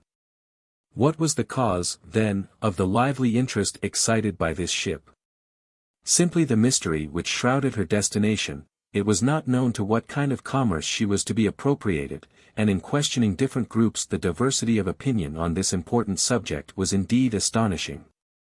However, the best informed, at least those who pretended to be so, agreed in saying that the steamer was going to take part in the terrible war which was then ravaging the United States of America, but more than this they did not know. And whether the Dolphin was a privateer, a transport ship, or an addition to the Federal Marine, was what no one could tell. Hurrah! Cried one, affirming that the Dolphin had been built for the Southern States. Hip! Hip! Hip! Cried another, swearing that never had a faster boat crossed to the American coasts. Thus its destination was unknown, and in order to obtain any reliable information one must be an intimate friend, or, at any rate, an acquaintance of Vincent Playfair and Company, of Glasgow. A rich, powerful, intelligent house of business was that of Vincent Playfair and Company, in a social sense, an old and honorable family, descended from those tobacco lords who 201 built the finest quarters of the town. These clever merchants, by an act of the Union, had founded the first Glasgow warehouse for dealing in tobacco from Virginia and Maryland. Immense fortunes were realized. Mills and foundries sprang up in all parts, and in a few years the prosperity of the city attained its height. The House of Playfair remained faithful to the enterprising spirit of its ancestors, it entered into the most daring schemes, and maintained the honor of English commerce. The principal, Vincent Playfair, a man of 50, with a temperament essentially practical and decided, although somewhat daring, was a genuine shipowner. Nothing affected him beyond commercial questions, not even the political side of the transactions, otherwise he was a perfectly loyal and honest man. However, he could not lay claim to the idea of building and fitting up the Dolphin.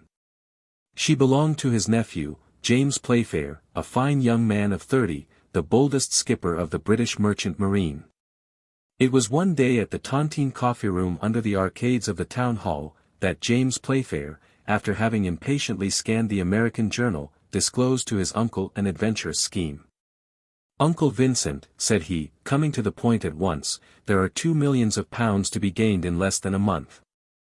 202 inch and what to risk? Asked Uncle Vincent. "A ship and a cargo." "Nothing else?" "Nothing, except the crew and the captain, and that does not reckon for much." "Let us see," said Uncle Vincent. "It is all seen," replied James Playfair. "You have read the Tribune, the New York Herald, the Times, the Richmond Enquirer, the American Review?" "Scores of times, nephew." "You believe, like me, that the war of the United States will last a long time still?" "A very long time." "You know how much this struggle will affect the interests of England, and especially those of Glasgow?" "And more especially still the House of Playfair and Company," replied Uncle Vincent. "There's especially," added the young captain. "I worry myself about it every day, James, and I cannot think without terror of the commercial disasters which this war may produce, not but that the House of Playfair is firmly established, nephew. At the same time it has correspondents which may fail." "Ah! Those Americans, slaveholders or abolitionists, I have no faith in them." If Vincent Playfair was wrong in thus speaking with 203 respect to the great principles of humanity, always and everywhere superior to personal interests, he was, nevertheless, right in a commercial point of view. The most important material was failing at Glasgow, the cotton famine became every day more threatening, thousands of workmen were reduced to live upon public charity. Glasgow possessed 25,000 looms, by which 625,000 yards of cotton were spun daily. That is to say, £50 millions yearly. From these numbers it may be guessed what disturbances were caused in the commercial part of the town, when the raw material failed altogether. Failures were hourly taking place, the manufactories were closed, and the workmen were dying of starvation. It was the sight of this great misery which had put the idea of his bold enterprise into James Playfair's head. "I will go for cotton, and will get it, cost what it may." But as he also was a merchant as well as his Uncle Vincent, he resolved to carry out his plan by way of exchange, and to make his proposition under the guise of a commercial enterprise. "Uncle Vincent," said he, "this is my idea." "Well, James?" "It is simply this: we will have a ship built of superior sailing qualities and great bulk." "That is quite possible." 204 inch we will load her with ammunition of war, provisions, and clothes." "Just so. I will take the command of this steamer, I will defy all the ships of the Federal Marine for speed, and I will run the blockade of one of the southern ports." "You must make a good bargain for your cargo with the Confederates, who will be in need of it," said his uncle. "And I shall return laden with cotton." "Which they will give you for nothing." "As you say, uncle, will it answer?" "It will." "But shall you be able to get there?" "I shall, if I have a good ship."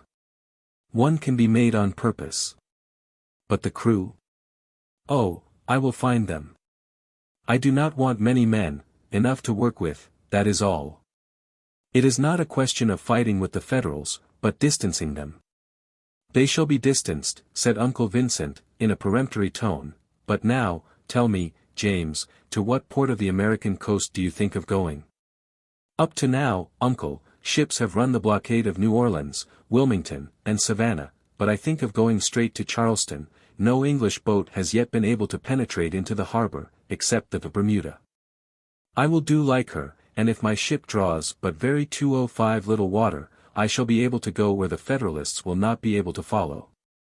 The fact is, said Uncle Vincent, Charleston is overwhelmed with cotton. They are even burning it to get rid of it. Yes, replied James, besides, the town is almost invested. Beauregard is running short of provisions, and he will pay me a golden price for my cargo. Well, nephew. And when will you start? In 6 months, I must have the long winter nights to aid me. It shall be as you wish, nephew. It is settled, then, uncle. Settled. Shall it be kept quiet? Yes, better so. And this is how it was that 5 months later the steamer, Dolphin, was launched from the Kelvin Dock timber yards, and no one knew her real destination. 206. Chapter 2. Getting under sail. The Dolphin was rapidly equipped, her rigging was ready, and there was nothing to do but fit her up. She carried 3 schooner masts, an almost useless luxury. In fact, the Dolphin did not rely on the wind to escape the Federalists, but rather on her powerful engines. Towards the end of December a trial of the steamer was made in the Gulf of the Clyde. Which was the most satisfied, builder or captain, it is impossible to say.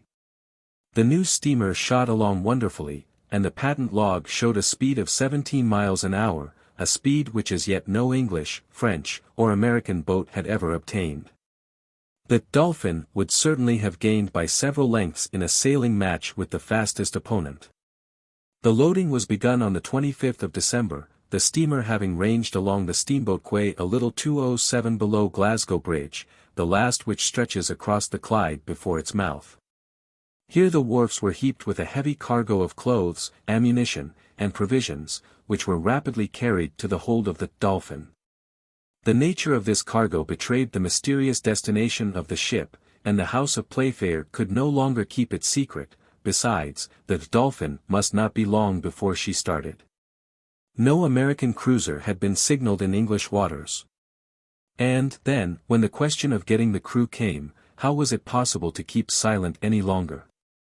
They could not embark them even, without informing the men whither they were bound, for, after all, it was a matter of life and death, and when one risks one's life, at least it is satisfactory to know how and wherefore. However, this prospect hindered no one, the pay was good, and every one had a share in the speculation, so that a great number of the finest sailors soon presented themselves. James Playfair was only embarrassed which to choose, but he chose well, and in 24 hours his muster-roll bore the names of 30 sailors, who would have done honor to Her Majesty's yacht. The departure was settled for the 3rd of January. On the 31st of December the Dolphin was ready, her hold full of ammunition and provisions, and nothing was keeping her now. 208 The skipper went on board on the 2nd of January, and was giving a last look round his ship with a captain's eye, when a man presented himself at the forepart of the Dolphin, and asked to speak with the captain. One of the sailors led him on to the poop. He was a strong, hardy-looking fellow, with broad shoulders and ruddy face, the simple expression of which ill-concealed a depth of wit and mirth. He did not seem to be accustomed to a seafaring life and looked about him with the air of a man little used to being on board a ship. However, he assumed the manner of a jack-tar, looking up at the rigging of the Dolphin, and waddling in true sailor fashion. When he had reached the captain, he looked fixedly at him and said, "Captain James Playfair?" "The same," replied the skipper. "What do you want with me?" "To join your ship." "There is no room, the crew is already complete." "Oh, one man, more or less, will not be in the way, quite the contrary." "You think so?" said James Playfair, giving a sidelong glance at his questioner. "I am sure of it," replied the sailor. "But who are you?" asked the captain. A rough sailor, with 2 strong arms, which, I can tell 209 are not to be despised on board a ship, and which I now have the honor of putting at your service. But there are other ships besides the Dolphin, and other captains besides James Playfair. Why do you come here? Because it is on board the Dolphin that I wish to serve, and under the orders of Captain James Playfair. I do not want you. There is always need of a strong man, and if to prove my strength you will try me with 3 or 4 of the strongest fellows of your crew, I am ready. That will do, replied James Playfair. And what is your name? Crockston, at your service. The same, replied the skipper. The captain made a few steps backwards in order to get a better view of the giant, who presented himself in this odd fashion. The height, the build, and the look of the sailor did not deny his pretensions to strength. Where have you sailed? Asked Playfair of him. A little everywhere. And do you know where the Dolphin is bound for? Yes, and that is what tempts me. Ah, well. I have no mind to let a fellow of your stamp escape me. Go and find the first mate, and get him to enroll you. 210 Having said this, the captain expected to see the man turn on his heel and run to the bows, but he was mistaken. Crockston did not stir. Well. Did you hear me? Asked the captain. Yes, but it is not all, replied the sailor, I have something else to ask you. Ah. You are wasting my time, replied James sharply, I have not a moment to lose in talking. I shall not keep you long, replied Crockston, 2 words more and that is all, I was going to tell you that I have a nephew. He has a fine uncle, then, interrupted James Playfair. Ha!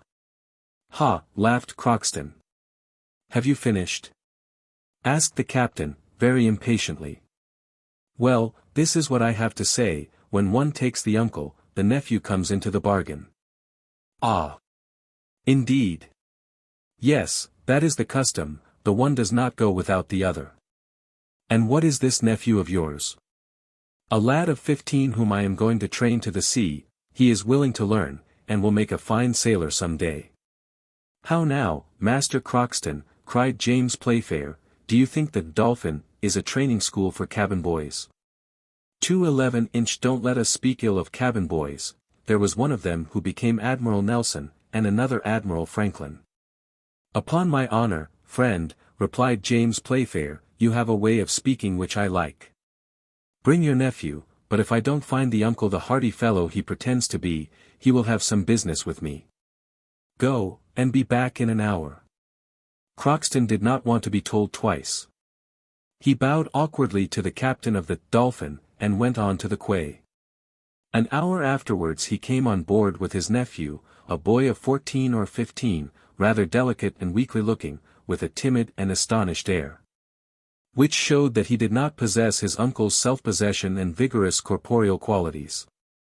Crockston was even obliged to encourage him by such words as these. Come, said he, don't be frightened, they are not going to eat us, besides there is yet time to return. No, no, replied the young man, and may God protect us. The same day the sailor Crockston and his nephew were inscribed in the muster roll of the Dolphin. The next morning, at 5 o'clock, the fires of the steamer were well fed, the deck trembled under the vibrations of the boiler, and the steam rushed hissing through the escape pipes. The hour of departure had arrived. 2:12 A considerable crowd in spite of the early hour flocked on the quays and on Glasgow Bridge, they had come to salute the bold steamer for the last time. Vincent Playfair was there to say good-bye to Captain James, but he conducted himself on this occasion like a Roman of the good old times.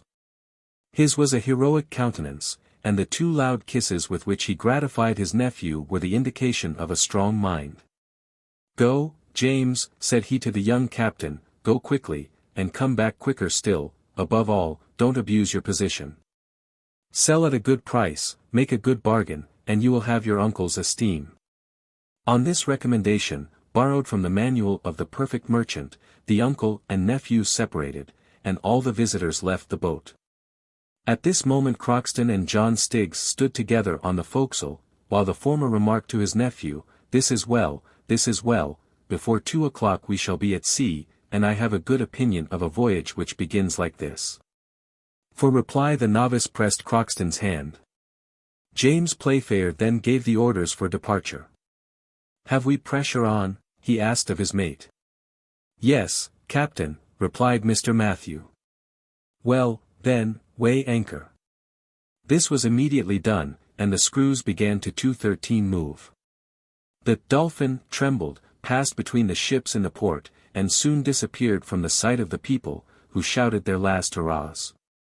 And soon disappeared. The descent of the Clyde was easily accomplished. One might almost say that this river had been made by the hand of man, and even by the hand of a master.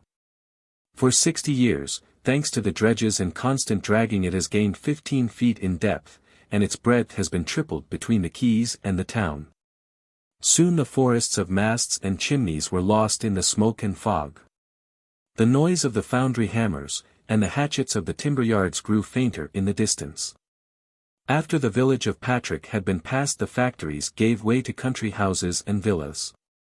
The Dolphin, slackening her speed, sailed between the dikes which carry the river above the shores, and often through very narrow channel, which, however, is only a small inconvenience for a navigable river, for, after all, depth is of more importance than width.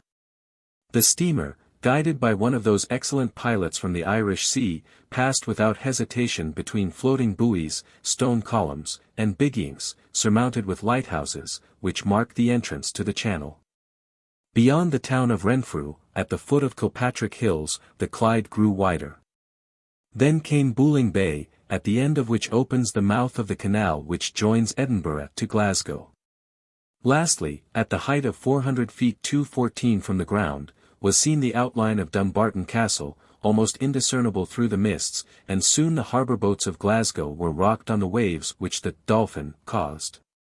Some miles farther on Greenock, the birthplace of James Watt, was passed. The Dolphin now found herself at the mouth of the Clyde, and at the entrance of the gulf by which it empties its waters into the Northern Ocean. Here the first undulations of the sea were felt, and the steamer ranged along the picturesque coast of the Isle of Arran. At last the promontory of Cantyre, which runs out into the channel, was doubled. The Isle of Rathlin was hailed, the pilot returned by a shore boat to his cutter, which was cruising in the open sea. The Dolphin, returning to her captain's authority, took a less frequented route round the north of Ireland, and soon, having lost sight of the last European land, found herself in the open ocean. 215.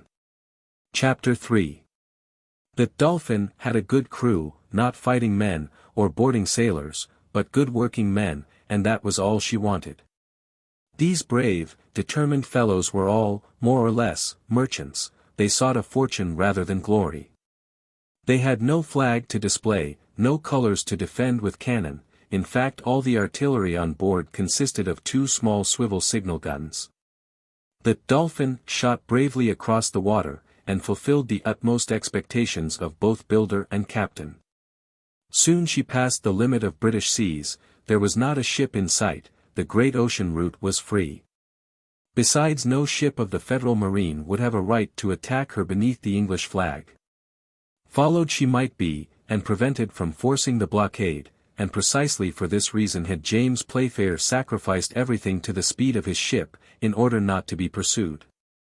Howbeit a careful watch was kept on board, and in spite 2:16 of the extreme cold a man was always in the rigging ready to signal the smallest sail that appeared on the horizon. When evening came, Captain James gave the most precise orders to Mr. Matthew. Don't leave the man on watch too long in the rigging, the cold may seize him, and in that case it is impossible to keep a good lookout. Change your men often. I understand, Captain, replied Mr. Matthew. Try Crockston for that work. The fellow pretends to have excellent sight, it must be put to trial. Put him on the morning watch, he will have the morning mists to see through. If anything particular happens, call me. This said, James Playfair went to his cabin. Mr. Matthew called Crockston, and told him the captain's orders. Tomorrow, at 6 o'clock, said he, you are to relieve watch of the main masthead. For reply, Crockston gave a decided grunt, but Mr. Matthew had hardly turned his back when the sailor muttered some incomprehensible words, and then cried. What on earth did he say about the mainmast? At this moment his nephew, John Stiggs, joined him on the forecastle. Well, my good Crockston, said he. It's all right, said the seaman, with a forced 217 smile, there is only one thing, this wretched boat shakes herself like a dog coming out of the water, and it makes my head confused. Dear Crockston, and it is for my sake. For you and him, replied Crockston, but not a word about that, John, trust in God, and he will not forsake you. So saying, John Stiggs and Crockston went to the sailor's berth, but the sailor did not lie down before he had seen the young novice comfortably settled in the narrow cabin which he had got for him. The next day, at 6 o'clock in the morning, Crockston got up to go to his place. He went on deck, where the first officer ordered him to go up into the rigging, and keep good watch. At these words the sailor seemed undecided what to do. Then making up his mind, he went towards the bows of the Dolphin. Well, where are you off to now? Cried Mr. Matthew. Where you sent me, answered Crockston. I told you to go to the mainmast. And I am going there, replied the sailor, in an unconcerned tone, continuing his way to the poop. Are you a fool? Cried Mr. Matthew, impatiently, you are looking for the bars of the main on the foremast. You are like a cockney, who doesn't know how to twist a 218 cat o-9 tails, or make a splice. On board what ship can you have been, man? The mainmast, stupid, the mainmast. The sailors who had run up to hear what was going on, burst out laughing, when they saw Crockston's disconcerted look, as he went back to the forecastle. So, said he, looking up the mast, the top of which was quite invisible through the morning mists, so, am I to climb up here? Yes, replied Mr. Matthew, and hurry yourself. VI.ST. Patrick, a federal ship would have time to get her bowsprit fast in our rigging before that lazy fellow could get to his post. Will you go up? Without a word, Crockston got on the bulwarks with some difficulty. Then he began to climb the rigging with most visible awkwardness, like a man who did not know how to make use of his hands or feet. When he had reached the top-gallant, instead of springing lightly onto it, he remained motionless, clinging to the ropes, as if he had been seized with giddiness. Mr. Matthew, irritated by his stupidity, ordered him to come down immediately. That fellow there, said he to the boatswain, has never been a sailor in his life. Johnston, just go and see what he has in his bundle. The boatswain made haste to the sailor's berth. In the meantime Crockston was with difficulty coming 219 down again, but his foot having slipped, he slid down the rope he had hold of, and fell heavily on the deck. Clumsy blockhead! Landlubber, cried Mr. Matthew, by way of consolation. What did you come to do on board the Dolphin? Ah! You entered as an able seaman, and you cannot even distinguish the main from the foremast. I shall have a little talk with you. Crockston made no attempt to speak. He bent his back like a man resigned for anything he might have to bear. Just then the boatswain returned. This, said he to the first officer, is all that I have found, a suspicious portfolio with letters. Give them here, said Mr. Matthew. Letters with federal stamps.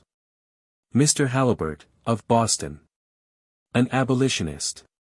A federalist. Wretch! You are nothing but a traitor, and have sneaked on board to betray us. Never mind, you will be paid for your trouble with the cat o' nine tails.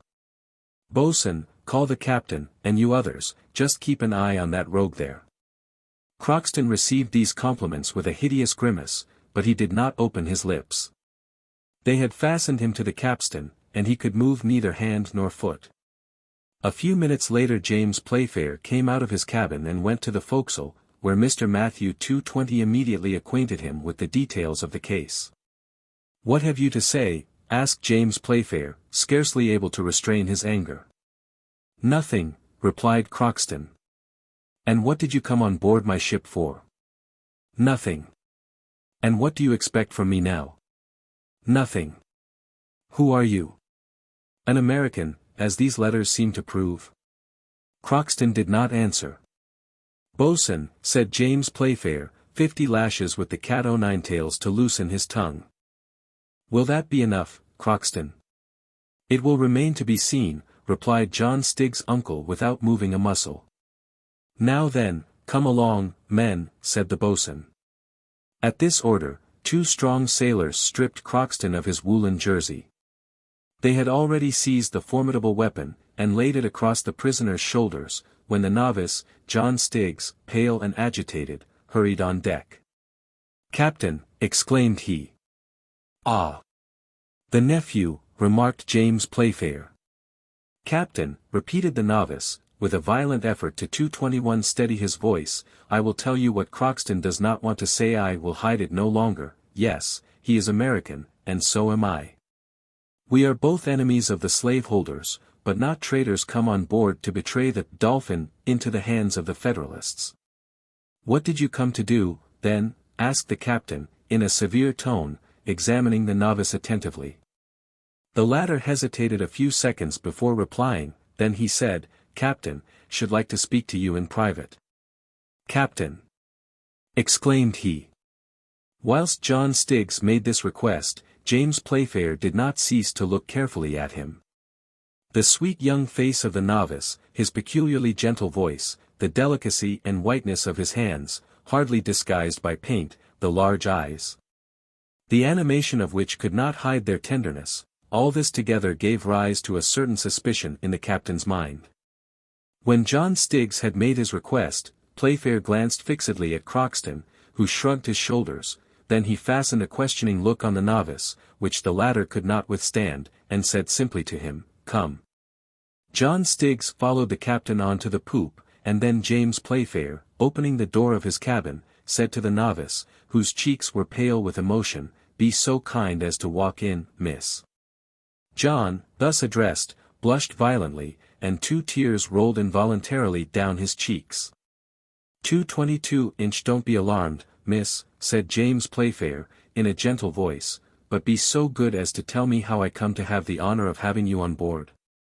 The young girl hesitated a moment, then reassured by the captain's look, she made up her mind to speak.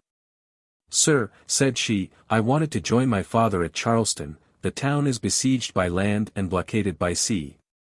I knew not how to get there, when I heard that the Dolphin meant to force the blockade. I came on board your ship, and I beg you to forgive me if I acted without your consent, which you would have refused me." "Certainly," said James Playfair. "I did well, then, not to ask you," resumed the young girl, with a firmer voice. The captain crossed his arms, walked round his cabin, and then came back. "What is your name?" said he. "Jenny Halliburtt." "Your father, if I remember rightly the address on the letters, is he not from Boston?" "Yes, sir." "And a northerner is thus in a southern town in the thickest of the war?" "My father is a prisoner. He was at Charleston when the first shot of the Civil War was fired, and the troops of the Union driven from Fort Sumter by the Confederates. 223 My father's opinions exposed him to the hatred of the Slavist part, and by the order of General Beauregard he was imprisoned. I was then in England, living with a relation who has just died, and left alone with no help but that of Crockston, our faithful servant. I wished to go to my father and share his prison with him." "What was Mr. Halliburtt, then?" asked James Playfair. "A loyal and brave journalist," replied Jenny proudly, "one of the noblest editors of the Tribune, and the one who was the boldest in defending the cause of the Negroes." "An abolitionist," cried the captain angrily. "One of those men, who, under the vain pretense of abolishing slavery, have deluged their country with blood and ruin." "Sir," replied Jenny Halliburtt, growing pale, "you are insulting my father. You must not forget that I stand alone to defend him." The young captain blushed scarlet, anger mingled with shame struggled in his breast. Perhaps he would have answered the young girl, but he succeeded in restraining himself, and opening the door of the cabin, he called, "Boatswain." The boatswain came to him directly. "This cabin will henceforward belong to Miss Jenny Halliburtt. Have a cot made ready for me at the end of the poop, that's all I want." 224 The boatswain looked with a stupefied stare at the young novice addressed in a feminine name, but on a sign from James Playfair he went out. "And now, miss, you are at home," said the young captain of the Dolphin. Then he retired. 225. Chapter 4. Crockston's Trick. It was not long before the whole crew knew Miss Haliburt's story, which Crockston was no longer hindered from telling. By the captain's orders he was released from the capstan, and the cat o'9 returned to its place. "A pretty animal," said Crockston, "especially when it shows its velvety paws." As soon as he was free, he went down to the sailors' berths, found a small portmanteau, and carried it to Miss Jenny. The young girl was now able to resume her feminine attire, but she remained in her cabin, and did not again appear on deck. As for Crockston, it was well and duly agreed that, as he was no more a sailor than a horse-guard, he should be exempt from all duty on board.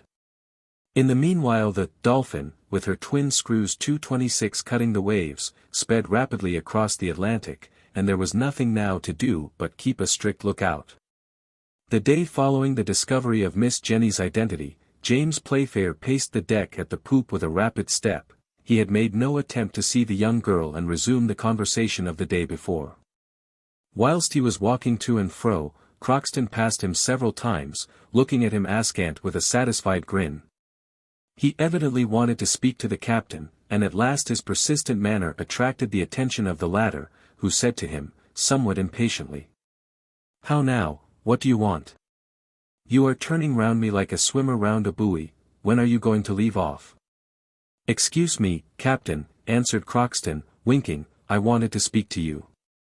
"Speak, then." "Oh, it is nothing very much, I only wanted to tell you frankly that you are a good fellow at bottom." "Why at bottom?" "At bottom and surface also." "I don't want your compliments." "I am not complimenting you, I shall wait to do that when you have gone to the end." "To what end?" "To the end of your task." 227 Inshallah. "I have a task to fulfill." "Decidedly, you have taken the young girl and myself on board, good. You have given up your cabin to Miss Haliburt, good. You released me from the cat o'9, nothing could be better. You are going to take us straight to Charleston, that's delightful, but it is not all." "How not all?" cried James Playfair, amazed at Crockston's boldness. "No, certainly not," replied the latter, with a knowing look, "the father is prisoner there." "Well, what about that?" "Well, the father must be rescued." "Rescue Miss Haliburt's father?" "Most certainly, and it is worth risking something for such a noble man and courageous citizen as he." "Master Crockston," said James Playfair, frowning, "I am not in the humor for your jokes, so have a care what you say." "You misunderstand me, Captain," said the American. "I am not joking in the least, but speaking quite seriously. What I have proposed may at first seem very absurd to you, when you have thought it over you will see that you cannot do otherwise." "What, do you mean that I must deliver Mr. Haliburt?" "Just so, you can demand his release of General Beauregard, who will not refuse you."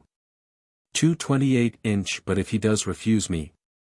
"In that case," replied Crockston, in a deliberate tone, "we must use stronger measures, and carry off the prisoner by force." "So," cried James Playfair, who was beginning to get angry, "so, not content with passing through the Federal fleets and forcing the blockade of Charleston, I must run out to sea again from under the cannon of the forts. And this to deliver a gentleman I know nothing of, one of those abolitionists whom I detest, one of those journalists who shed ink instead of their blood. Oh! It is but a cannon shot more or less," added Crockston. "Master Crockston," said James Playfair, "mind what I say, if ever you mention this affair again to me, I will send you to the hold for the rest of the passage, to teach you manners."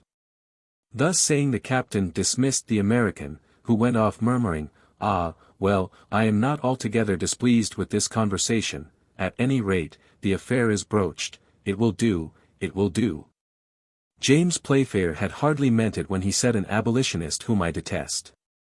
He did not in the least side with the Federals, but he did not wish to admit that the question of slavery was the predominant reason for the Civil War of the United States, in spite of President 229 Lincoln's formal declaration. Did he then think that the Southern states, 8 out of 36, were right in separating when they had been voluntarily united? Not so, he detested the Northerners, and that was all. He detested them as brothers separated from the common family, true Englishmen, who had thought it right to do what he, James Playfair, disapproved of with regard to the United States. These were the political opinions of the captain of the Dolphin. But more than this, the American war interfered with him personally, and he had a grudge against those who had caused this war. One can understand, then, how he would receive a proposition to deliver an abolitionist, thus bringing down on him the Confederates, with whom he pretended to do business. However, Crockston's insinuation did not fail to disturb him. He cast the thought from him, but it returned unceasingly to his mind, and when Miss Jenny came on deck the next day for a few minutes, he dared not look her in the face. And really it was a great pity, for this young girl with the fair hair and sweet, intelligent face deserved to be looked at by a young man of 30. But James felt embarrassed in her presence. He felt that this charming creature who had been educated in the school of misfortune possessed a strong and generous soul. He understood that his silence towards her inferred a refusal to acquiesce in 230 her dearest wishes. Besides, Miss Jenny never looked out for James Playfair, neither did she avoid him. Thus for the first few days they spoke little or not at all to each other. Miss Halliburtt scarcely ever left her cabin, and it is certain she would never have addressed herself to the captain of the Dolphin if it had not been for Crockston's strategy, which brought both parties together. The worthy American was a faithful servant of the Halliburtt family. He had been brought up in his master's house and his devotion knew no bounds. His good sense equaled his courage and energy, and, as has been seen, he had a way of looking things straight in the face.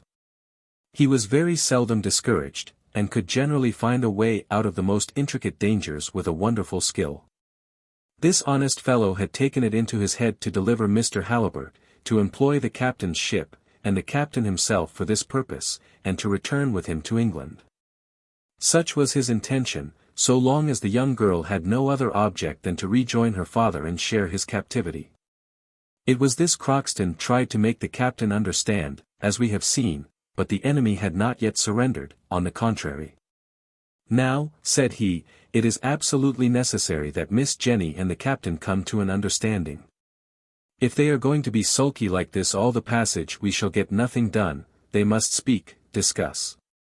Let them dispute 231 even, so long as they talk, and I'll be hanged if during their conversation James Playfair does not propose himself what he refused me today. But when Crockston saw that the young girl and the young man avoided each other, he began to be perplexed. We must look sharp, said he to himself, and the morning of the 4th day he entered Miss Halliburtt's cabin, rubbing his hands with an air of perfect satisfaction. Good news, cried he, good news. You will never guess what the captain has proposed to me. A very noble young man he is. Now try. Ah, replied Jenny, whose heart beat violently. Has he proposed to deliver Mr. Halliburtt, to carry him off from the Confederates, and bring him to England? Is it true? Cried Jenny.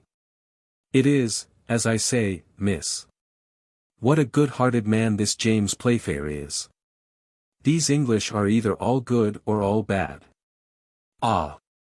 He may reckon on my gratitude, and I am ready to cut myself in pieces if it would please him. Jenny's joy was profound on hearing Crockston's words. Deliver her father. She had never dared to think of such a plan, and the captain of the Dolphin was going to risk his ship and crew. That's what he is, added Crockston, and this, Miss Jenny, is well worth an acknowledgment from you. 232 more than an acknowledgment, cried the young girl, a lasting friendship. And immediately she left the cabin to find James Playfair, and expressed to him the sentiments which flowed from her heart. Getting on by degrees, muttered the American. James Playfair was pacing to and fro on the poop, and, as may be thought, he was very much surprised, not to say amazed, to see the young girl go up to him, her eyes moist with grateful tears, and holding out her hand to him saying, "Thank you. "Sir, thank you for your kindness, which I should never have dared to expect from a stranger." "Miss," replied the captain, as if he understood nothing of what she was talking, and could not understand, "I do not know." "Nevertheless, sir, you are going to brave many dangers, perhaps compromise your interests for me. And you have done so much already in offering me on board an hospitality to which I have no right whatever." "Pardon me, Miss Jenny," interrupted James Playfair, "but I protest again I do not understand your words. I have acted towards you as any well-bred man would towards a lady, and my conduct deserves neither so many thanks nor so much gratitude." 233-inch Mr. Playfair, said Jenny, "it is useless to pretend any longer, Crockston has told me all." "Ah!" said the captain, "Crockston has told you all, then I understand less than ever the reason for your leaving your cabin, and saying these words which—" "Thank you, sir, thank you." Whilst speaking the captain felt very much embarrassed. He remembered the rough way in which he had received the American's overtures, but Jenny, fortunately for him, did not give him time for further explanation. She interrupted him, holding out her hand and saying, "Mr. James, I had no other object in coming on board your ship except to go to Charleston, and there, however cruel the slaveholders may be, they will not refuse to let a poor girl share her father's prison, that was all. I had never thought of a return as possible, but since you are so generous as to wish for my father's deliverance, since you will attempt everything to save him, be assured you have my deepest gratitude."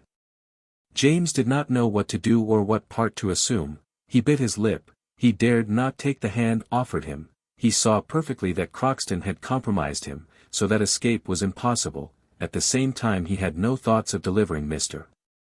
Halliburtt, and getting complicated in a disagreeable business, but how dash to the ground the hope which had arisen in this poor girl's heart?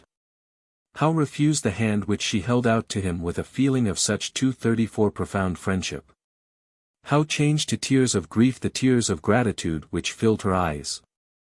So the young man tried to reply evasively, in a manner which would ensure his liberty of action for the future. "Miss Jenny," said he, "rest assured I will do everything in my power for." And he took the little hand in both of his, but with the gentle pressure he felt his heart melt and his head grow confused, words to express his thoughts failed him. He stammered out some incoherent words. Miss Jenny, for you." Crockston, who was watching him, rubbed his hands, grinning and repeating to himself, "It will come. It will come. It has come." How James Playfair would have managed to extricate himself from his embarrassing position no one knows, but fortunately for him, if not for the Dolphin, the man on watch was heard crying, "Ahoy, officer of the watch!" "What now?" asked Mr. Matthew. "A sail to windward." James Playfair, leaving the young girl, immediately sprang to the shrouds of the mainmast. 235. Chapter VIII shot from the Iroquois, and Miss Jenny's arguments. Until now the navigation of the Dolphin had been very fortunate. Not one ship had been signaled before the sail hailed by the man on watch. The Dolphin was then in 32 degrees 51 latitude and 57 degrees 43 west longitude. For 48 hours a fog which now began to rise had covered the ocean. If this mist favored the Dolphin by hiding her course, it also prevented any observations at a distance being made, and, without being aware of it, she might be sailing side by side, so to speak, with the ship she wished most to avoid. Now this is just what had happened, and when the ship was signaled she was only 3 miles to windward. When James Playfair had reached the bars, he saw distinctly, through an opening in the mist, a large Federal corvette in full pursuit of the Dolphin. He saw distinctly. 2:36 After having carefully examined her, the captain came down on deck again, and called to the first officer. "Mr. Matthew," said he, "what do you think of this ship?" "I think, Captain, that it is a Federal cruiser, which suspects our intentions." "There is no possible doubt of her nationality," said James Playfair. "Look!" At this moment the starry flag of the North United States appeared on the gaff yards of the corvette, and the latter asserted her colors with a cannon shot. An invitation to show ours, said Mr. Matthew. Well, let us show them, there is nothing to be ashamed of. What's the good, replied James Playfair. Our flag will hardly protect us, and it will not hinder those people from paying us a visit. No. Let us go ahead. And go quickly, replied Mr. Matthew, for if my eyes do not deceive me, I have already seen that corvette lying off Liverpool, where she went to watch the ships in building. My name is not Matthew, if that is not the Iroquois on her taffrail. And is she fast? One of the fastest vessels of the Federal Marine. What guns does she carry? 8. Pooh. Oh, don't shrug your shoulders, Captain, said Mr. 237 Matthew, in a serious tone. 2 out of those 8 guns are rifled, one is a 60-pounder on the forecastle, and the other a 100-pounder on deck. Upon my soul, exclaimed James Playfair, they are parrots, and will carry 3 miles. Yes, and farther than that, Captain. Ah, well. Mr. Matthew, let their guns be 60 or only 4-pounders, and let them carry 3 miles or 500 yards, it is all the same if we can go fast enough to avoid their shot. We will show this Iroquois how a ship can go when she is built on purpose to go. Have the fires well banked up, Mr. Matthew. The first officer gave the captain's orders to the engineer, and soon volumes of black smoke curled from the steamer's chimneys. This proceeding did not seem to please the corvette, for she made the Dolphin the signal to lie to, but James Playfair paid no attention to this warning, and did not change his ship's course. Now, said he, we shall see what the Iroquois will do, there is a fine opportunity for her to try her guns, go ahead full speed. Good, exclaimed Mr. Matthew, she will not be long in saluting us. Returning to the poop, the captain saw Miss Halliburtt sitting quietly near the bulwarks. 238-inch Miss Jenny, said he, we shall probably be chased by that corvette you see to windward, and as she will speak to us with shot, I beg to offer you my arm to take you to your cabin again. Thank you, very much, Mr. Playfair, replied the young girl, looking at him, but I am not afraid of cannon shots. However, miss, in spite of the distance, there may be some danger. Oh, I was not brought up to be fearful. They accustom us to everything in America, and I assure you that the shot from the Iroquois will not make me lower my head. You are brave, Miss Jenny. Let us admit, then, that I am brave, and allow me to stay by you. I can refuse you nothing, Miss Halliburtt, replied the captain, looking at the young girl's calm face. These words were hardly uttered and they saw a line of white smoke issue from the bulwarks of the corvette. Before the report had reached the Dolphin, a projectile whizzed through the air in the direction of the steamer. At about 20 fathoms from the Dolphin, the shot, the speed of which had sensibly lessened, skimmed over the surface of the waves, marking its passage by a 239 series of water jets. Then, with another burst, it rebounded to a certain height, passed over the Dolphin, grazing the mizzenyards on the starboard side, fell at 30 fathoms beyond, and was buried in the waves. By Jove! Exclaimed James Playfair, we must get along, another slap like that is not to be waited for. Oh, exclaimed Mr. Matthew, they will take some time to reload such pieces. Upon my honor, it is an interesting sight, said Crockston, who, with arms crossed, stood perfectly at his ease looking at the scene, and to say they are friends who send such brandy balls. Ah! That's you, cried James Playfair, scanning the American from head to foot. It is me, Captain, replied the American, undisturbed. I have come to see how these brave Federals fire, not badly, in truth, not badly. The captain was going to answer Crockston sharply, but at this moment a second shot struck the sea on the starboard side. Good, cried James Playfair, we have already gained 2 cables on this Iroquois. Your friends sail like a buoy. Do you hear, Master Crockston? I will not say they don't, replied the American, and for the first time in my life it does not fail to please me. 240 third shot fell still farther astern, and in less than 10 minutes the Dolphin was out of range of the corvette's guns. So much for patent logs, Mr. Matthew, said James Playfair, thanks to those shot we know how to rate our speed. Now have the fires lowered, it is not worth while to waste our coal uselessly. It is a good ship that you command, said Miss Halliburtt to the young captain. Yes, Miss Jenny, my good Dolphin, makes her 17 knots, and before the day is over, we shall have lost sight of that corvette. James Playfair did not exaggerate the sailing qualities of his ship, and the sun had not set before the masts of the American ship had disappeared below the horizon. This incident allowed the captain to see Miss Halliburtt's character in a new light. Besides, the ice was broken. Henceforward, during the whole of the voyage, the interviews between the captain and his passenger were frequent and prolonged. He found her to be a young girl, calm, strong, thoughtful, and intelligent, speaking with great ease, having her own ideas about everything, and expressing her thoughts with a conviction which unconsciously penetrated James Playfair's heart. She loved her country, she was zealous in the great cause of the Union, and expressed herself on the Civil War 241 inches the United States with an enthusiasm of which no other woman would have been capable. Thus it happened, more than once, that James Playfair found it difficult to answer her, even when questions purely mercantile arose in connection with the war. Miss Jenny attacked them none the less vigorously, and would come to no other terms whatever.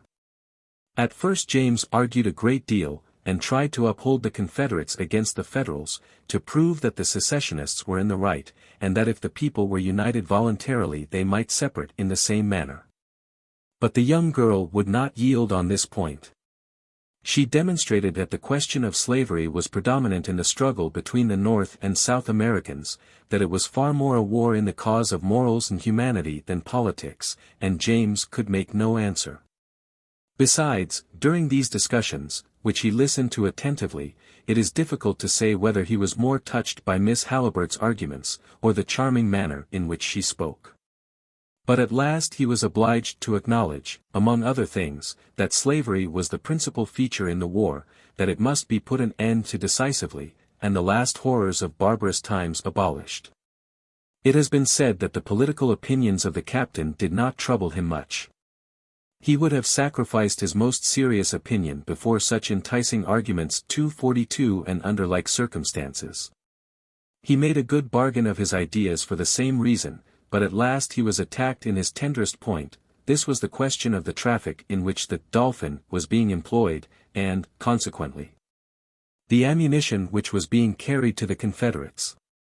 Yes, Mr. James, said Miss Halliburtt, gratitude does not hinder me from speaking with perfect frankness. On the contrary, you are a brave seaman, a clever merchant, the house of Playfair is noted for its respectability. But in this case it fails in its principles, and follows a trade unworthy of it. How, cried James, the house of Playfair ought not to attempt such a commercial enterprise. No. It is taking ammunition to the unhappy creatures in revolt against the government of their country, and it is lending arms to a bad cause. Upon my honor, Miss Jenny, I will not discuss the fight of the Confederates with you. I will only answer you with one word. I am a merchant, and as such I only occupy myself with the interests of my house. I look for gain wherever there is an opportunity of getting it. That is precisely what is to be blamed, Mr. James, replied the young girl. Profit does not excuse it. Thus, when you supply arms to the Southerners, with which to continue a criminal war, you are quite as guilty 243 as when you sell opium to the Chinese, which stupefies them. Oh! For once, Miss Jenny, this is too much, and I cannot admit. No. What I say is just, and when you consider it, when you understand the part you are playing, when you think of the results for which you are responsible, you will yield to me in this point, as in so many others. James Playfair was dumbfounded at these words. He left the young girl, a prey to angry thoughts, for he felt his powerlessness to answer.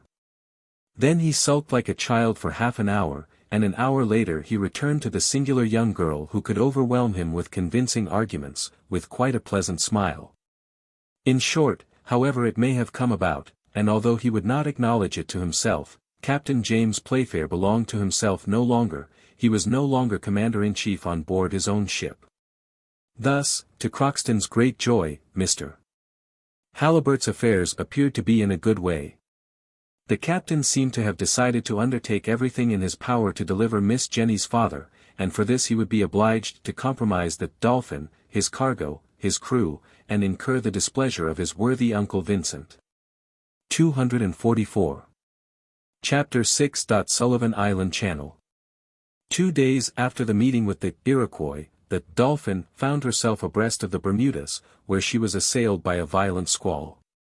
These isles are frequently visited by hurricanes, and are celebrated for shipwrecks. It is here that Shakespeare has placed the exciting scene of his drama, The Tempest, in which Ariel and Caliban dispute for the empire of the floods. The squall was frightful. James Playfair thought once of running for one of the Bermudas, where the English had a military post. It would have been a sad waste of time, and therefore especially to be regretted. Happily the Dolphin behaved herself wonderfully well in the storm, and after flying a whole day before the tempest, she was able to resume her course towards the American coast. The squall. But if James Playfair had been pleased with his ship, he too 45 had not been less delighted with the young girl's bravery. Miss Halliburtt had passed the worst hours of the storm at his side, and James knew that a profound, imperious, irresistible love had taken possession of his whole being. "Yes," said he, "this brave girl is mistress on board. She turns me like the sea a ship in distress. I feel that I am foundering. What will Uncle Vincent say? Ah!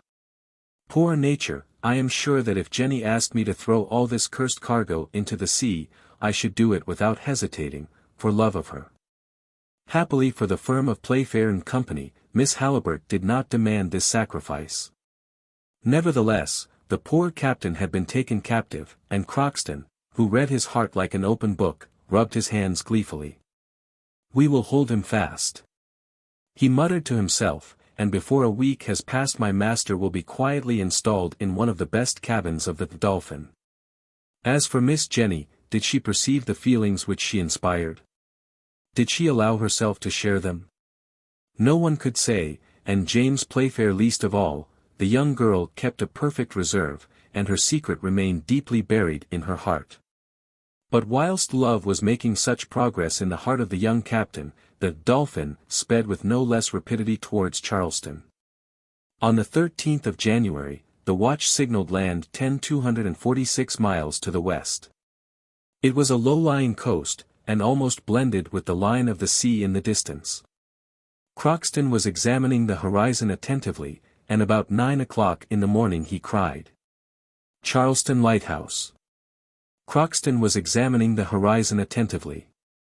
Now that the bearings of the Dolphin were set, James Playfair had but one thing to do, to decide by which channel he would run into Charleston Bay. "If we meet with no obstacles," said he, "before 3 o'clock we shall be in safety in the docks of the port." The town of Charleston is situated on the banks of an estuary 7 miles long and 2 broad, called Charleston Harbor, the entrance to which is rather difficult. It is enclosed between Morris Island on the south, and Sullivan Island on the north. At the time when the Dolphin attempted to force the blockade, Morris Island already belonged to the Federal troops, and General Gillmore had caused batteries to be erected overlooking the harbor. Sullivan Island, on the contrary, was in the hands of the Confederates, who were also in possession of Moultrie Fort, situated at the extremity of the island. Therefore it would be advantageous to the Dolphin to go as close as possible to the northern shores to avoid the firing from the forts on Morris Island. 5 channels led into the estuary: Sullivan Island Channel, the Northern Channel, the Overall Channel, the 247 Principal Channel, and lastly, the Lawford Channel. But it was useless for strangers, unless they had skillful pilots on board, or ships drawing less than 7 feet of water, to attempt this last. As for Northern and Overall Channels, they were in range of the Federalist batteries, so that it was no good thinking of them. If James Playfair could have had his choice, he would have taken his steamer through the principal channel, which was the best, and the bearings of which were easy to follow. But it was necessary to yield to circumstances, and to decide according to the event. Besides, the captain of the Dolphin knew perfectly all the secrets of this bay, its dangers, the depths of its water at low tide, and its currents. So that he was able to steer his ship with the greatest safety as soon as he entered one of these narrow straits. The great question was to get there. Now this work demanded an experienced seaman, and one who knew exactly the qualities of the Dolphin. In fact, 2 Federal frigates were now cruising in the Charleston waters. Mr. Matthew soon drew James Playfair's attention to them. "They are preparing to ask us what we want on these shores," said he. "Ah, well. We won't answer them," replied the captain, "and they will not get their curiosity satisfied." In the meanwhile the cruisers were coming on full steam 248 towards the Dolphin, who continued her course, taking care to keep out of range of their guns. But in order to gain time James Playfair made for the southwest, wishing to put the enemy's ships off their guard. The latter must have thought that the Dolphin intended to make for Morris Island Channel. Now there they had batteries and guns, a single shot from which would have been enough to sink the English ship, so the Federals allowed the Dolphin to run towards the southwest, contenting themselves by observing her without following closely. Thus for an hour the respective situations of the ships did not change, for James Playfair, wishing to deceive the cruisers as to the course of the Dolphin, had caused the fires to be moderated, so that the speed was decreased. However, from the thick volumes of smoke which escaped from the chimneys, it might have been thought that he was trying to get his maximum pressure, and, consequently, his maximum of rapidity. "They will be slightly astonished presently," said James Playfair, "when they see us slip through their fingers." In fact, when the captain saw that he was near enough to Morris Island, and before a line of guns, the range of which he did not know, he turned his rudder quickly, and the ship resumed her northerly course, leaving the cruisers 2 miles to windward of her. The latter, seeing this maneuver 249, understood the steamer's object, and began to pursue her in earnest, but it was too late. The Dolphin doubled her speed under the action of the screws, and distanced them rapidly. Going nearer to the coast, a few shell were sent after her as an acquittal of conscience, but the Federals were outdone, for their projectiles did not reach halfway. At 11 o'clock in the morning, the steamer ranging near Sullivan Island, thanks to her small draft, entered the narrow strait full steam. There she was in safety, for no Federalist cruiser dared follow her in this channel, the depth of which, on an average, was only 11 feet at low tide. "How?" cried Crockston, "and is that the only difficulty?" "Oh! Master Crockston," said James Playfair, "the difficulty is not in entering, but in getting out again." "Nonsense," replied the American, "that does not make me at all uneasy, with a boat like the Dolphin and a captain like Mr. James Playfair, one can go where one likes, and come out in the same manner." Nevertheless, James Playfair, with telescope in his hand, was attentively examining the route to be followed. He had before him excellent coasting guides, with which he could go ahead without any difficulty or hesitation. Once his ship was safely in the narrow channel which runs the length of Sullivan Island, James steered bearing 250 towards the middle of Fort Moultrie as far as the Pinckney Castle, situated on the isolated island of Shute's Folly.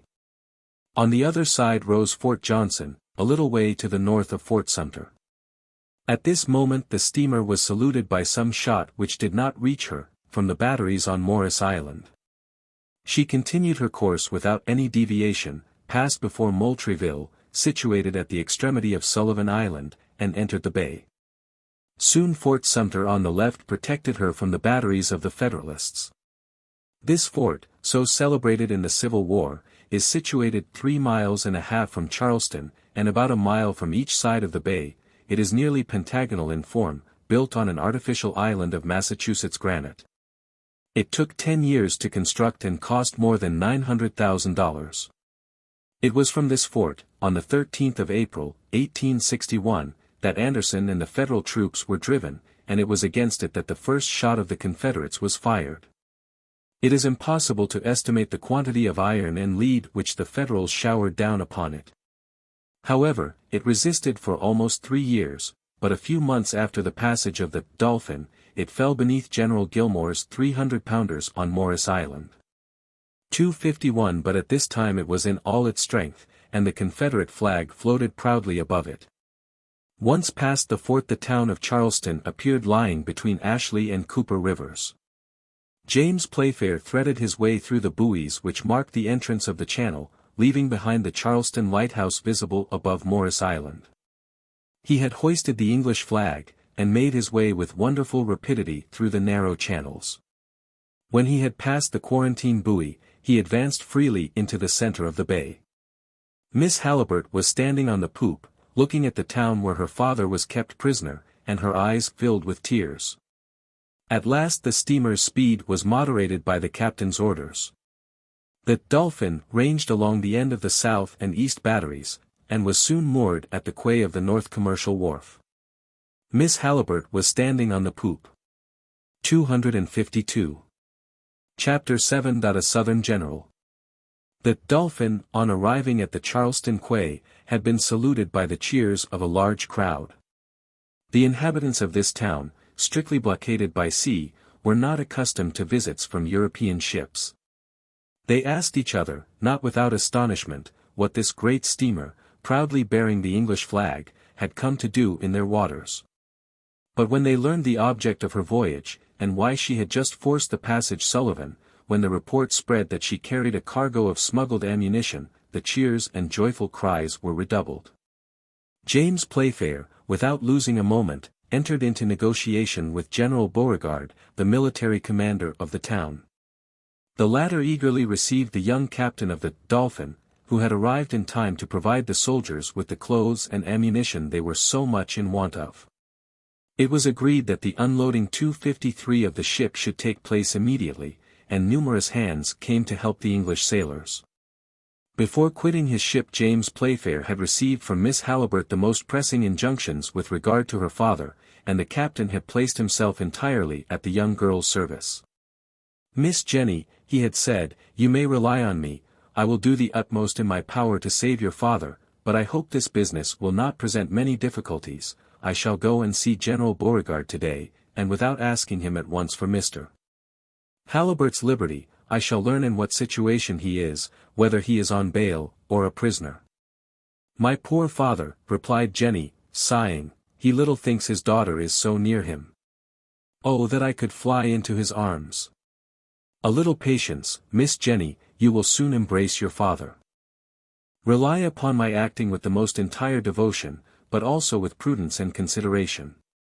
This is why James Playfair, after having delivered the cargo of the Dolphin up to the general, and bargained for an immense stock of cotton, faithful to his promise, turned the conversation to the events of the day. "So," said he, "you believe in the triumph of the slaveholders?" "I do not for a moment doubt of our final success, and as 254 regards Charleston, Lee's army will soon relieve it. Besides, what do you expect from the abolitionists? Admitting that which will never be, that the commercial towns of Virginia, the two Carolinas, Georgia, Alabama, fall under their power, what then? Will they be masters of a country they can never occupy? No, certainly not. And for my part, if they are ever victorious, they shall pay dearly for it." "And you are quite sure of your soldiers?" asked the captain. "You are not afraid that Charleston will grow weary of a siege which is ruining her?"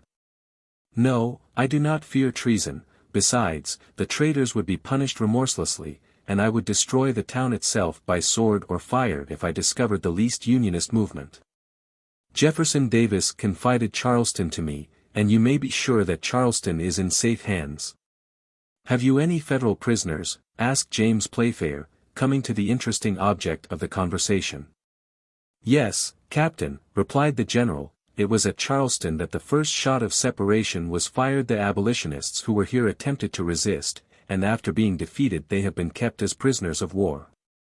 "And have you many?" "About 100. "Free in the town?" "They were until I discovered a plot formed by them. 255 Their chief succeeded in establishing a communication with the besiegers, who were thus informed of the situation of affairs in the town. I was then obliged to lock up these dangerous guests, and several of them will only leave their prison to ascend the slope of the citadel, where 10 Confederate balls will reward them for their federalism." "What? To be shot?" cried the young man, shuddering involuntarily. "Yes, and their chief first of all. He is a very dangerous man to have in a besieged town. I have sent his letters to the President at Richmond, and before a week is past his sentence will be irrevocably passed. Who is this man you speak of? Asked James Playfair, with an assumed carelessness. A journalist from Boston, a violent abolitionist with the confounded spirit of Lincoln. And his name? Jonathan Halliburtt. Poor wretch, exclaimed James, suppressing his emotion, whatever he may have done one cannot help pitying him. And you think that he will be shot? I am sure of it, replied Beauregard. What can you expect? War is war, one must defend oneself as best one can. Well, it is nothing to me, said the captain. I shall be far enough away when this execution takes place. 256-inch watt. You are thinking of going away already? Yes, General, business must be attended to. As soon as my cargo of cotton is on board I shall be out to sea again. I was fortunate enough to enter the bay, but the difficulty is in getting out again. The Dolphin is a good ship. She can beat any of the Federal ships for speed, but she does not pretend to distance cannonballs, and a shell in her hull or engine would seriously affect my enterprise. As you please, Captain, replied Beauregard. I have no advice to give you under such circumstances. You are doing your business, and you are right. I should act in the same manner were I in your place. Besides, a stay at Charleston is not very pleasant, and a harbor where shells are falling 3 days out of 4 is not a safe shelter for your ship, so you will set sail when you please. But can you tell me what is the number and the force of the Federal ships cruising before Charleston? James Playfair did his best to answer the general, and took leave of him on the best of terms. Then he returned to the Dolphin very thoughtful and very depressed from what he had just heard. What shall I say to Miss Jenny? Ought I to tell her of Mr. Halliburtt's terrible situation?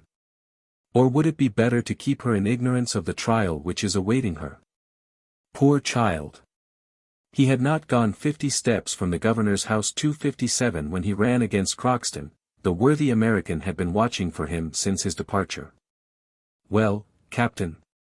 James Playfair looked steadily at Crockston, and the latter soon understood he had no favorable news to give him. Have you seen Beauregard? He asked. Yes, replied James Playfair. And have you spoken to him about Mr. Halliburtt? No. It was he who spoke to me about him. Well, Captain? Well. I may as well tell you everything, Crockston. Everything, Captain. General Beauregard has told me that your master will be shot within a week. At this news anyone else but Crockston would have grown furious or given way to bursts of grief, but the American, who feared nothing, only said, with almost a smile on his lips. Pooh! What does it matter? How? What does it matter? Cried James Playfair, I tell you that Mr. Halliburtt will be shot within a week, and you answer, what does it matter?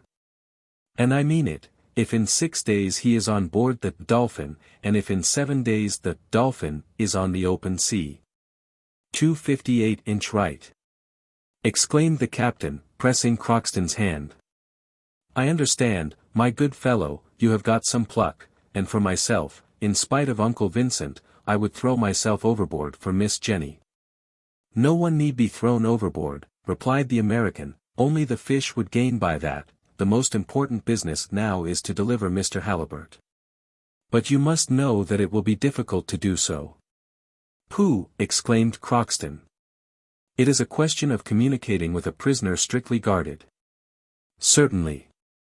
And to bring about an almost miraculous escape. Nonsense! Exclaimed Crockston, a prisoner thinks more of escaping than his guardian thinks of keeping him.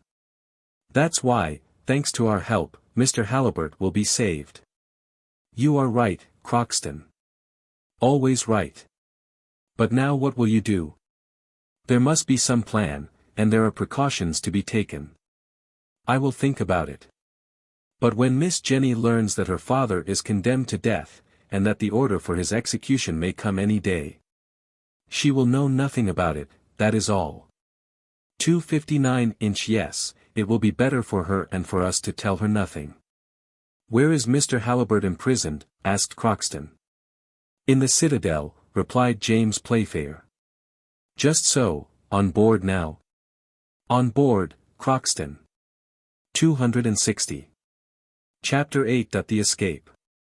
Miss Jenny, sitting at the poop of the Dolphin, was anxiously waiting the captain's return. When the latter went up to her she could not utter a word, but her eyes questioned James Playfair more eagerly than her lips could have done. The latter, with Crockston's help, informed the young girl of the facts relating to her father's imprisonment. He said that he had carefully broached the subject of the prisoners of war to Beauregard, but as the general did not seem disposed at all in their favor, he had thought it better to say no more about it, but think the matter over again. Since Mr.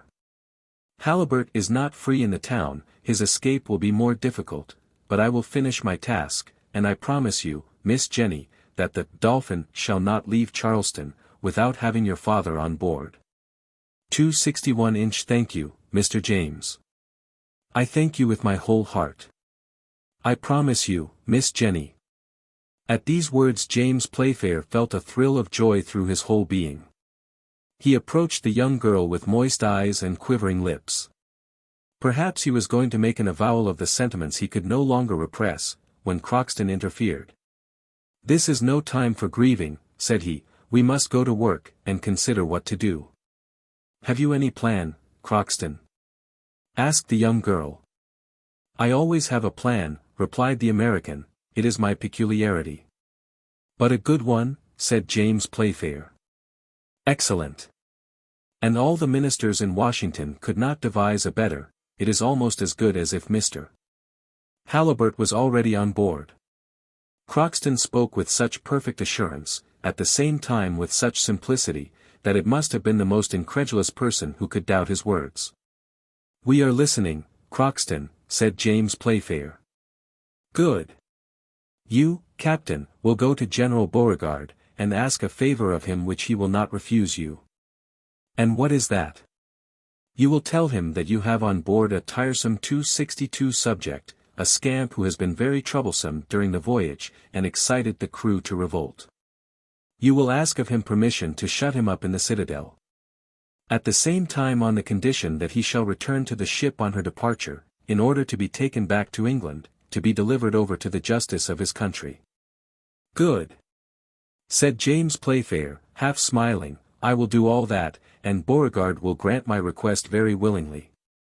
I am perfectly sure of it, replied the American. But, resumed Playfair, one thing is wanting. What is that? The scamp. He is before you, Captain. What, the rebellious subject?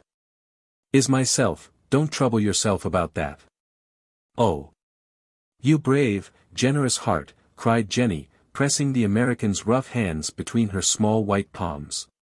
Go, Crockston, said James Playfair, I understand you, my friend, and I only regret one thing, that is, that I cannot take your place. Every one his part, replied Crockston. If you put yourself in my place you would be very much embarrassed, which I shall not be, you will have enough to do later on to get out of the harbor under the fire of the Feds 263 and Rebs, which, for my part, I should manage very badly. Well, Crockston, go on. Once in the citadel, I know it, I shall see what to do, and rest assured I shall do my best. In the meanwhile, you will be getting your cargo on board. Oh. Business is now a very unimportant detail, said the captain. Not at all. And what would your Uncle Vincent say to that? We must join sentiment with work, it will prevent suspicion, but do it quickly. Can you be ready in 6 days? Yes. Well, let the Dolphin be ready to start on the 22nd. She shall be ready. On the evening of the 22nd of January, you understand, send a shore boat with your best men to White Point, at the end of the town, wait there till 9 o'clock, and then you will see Mr. Halliburtt and your servant. But how will you manage to effect Mr. Halliburtt's deliverance, and also escape yourself? That's my lookout. Dear Crockston, you are going to risk your life then, to save my father. 264 inch. Don't be uneasy, Miss Jenny, I shall risk absolutely nothing, you may believe me. Well, asked James Playfair, when must I have you locked up? Today, you understand, I demoralize your crew, there is no time to be lost. Would you like any money? It may be of use to you in the citadel. Money to buy the jailer.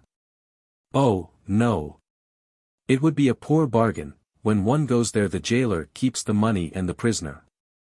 No. I have surer means than that. However, a few dollars may be useful, one must be able to drink, if needs be. And intoxicate the jailer.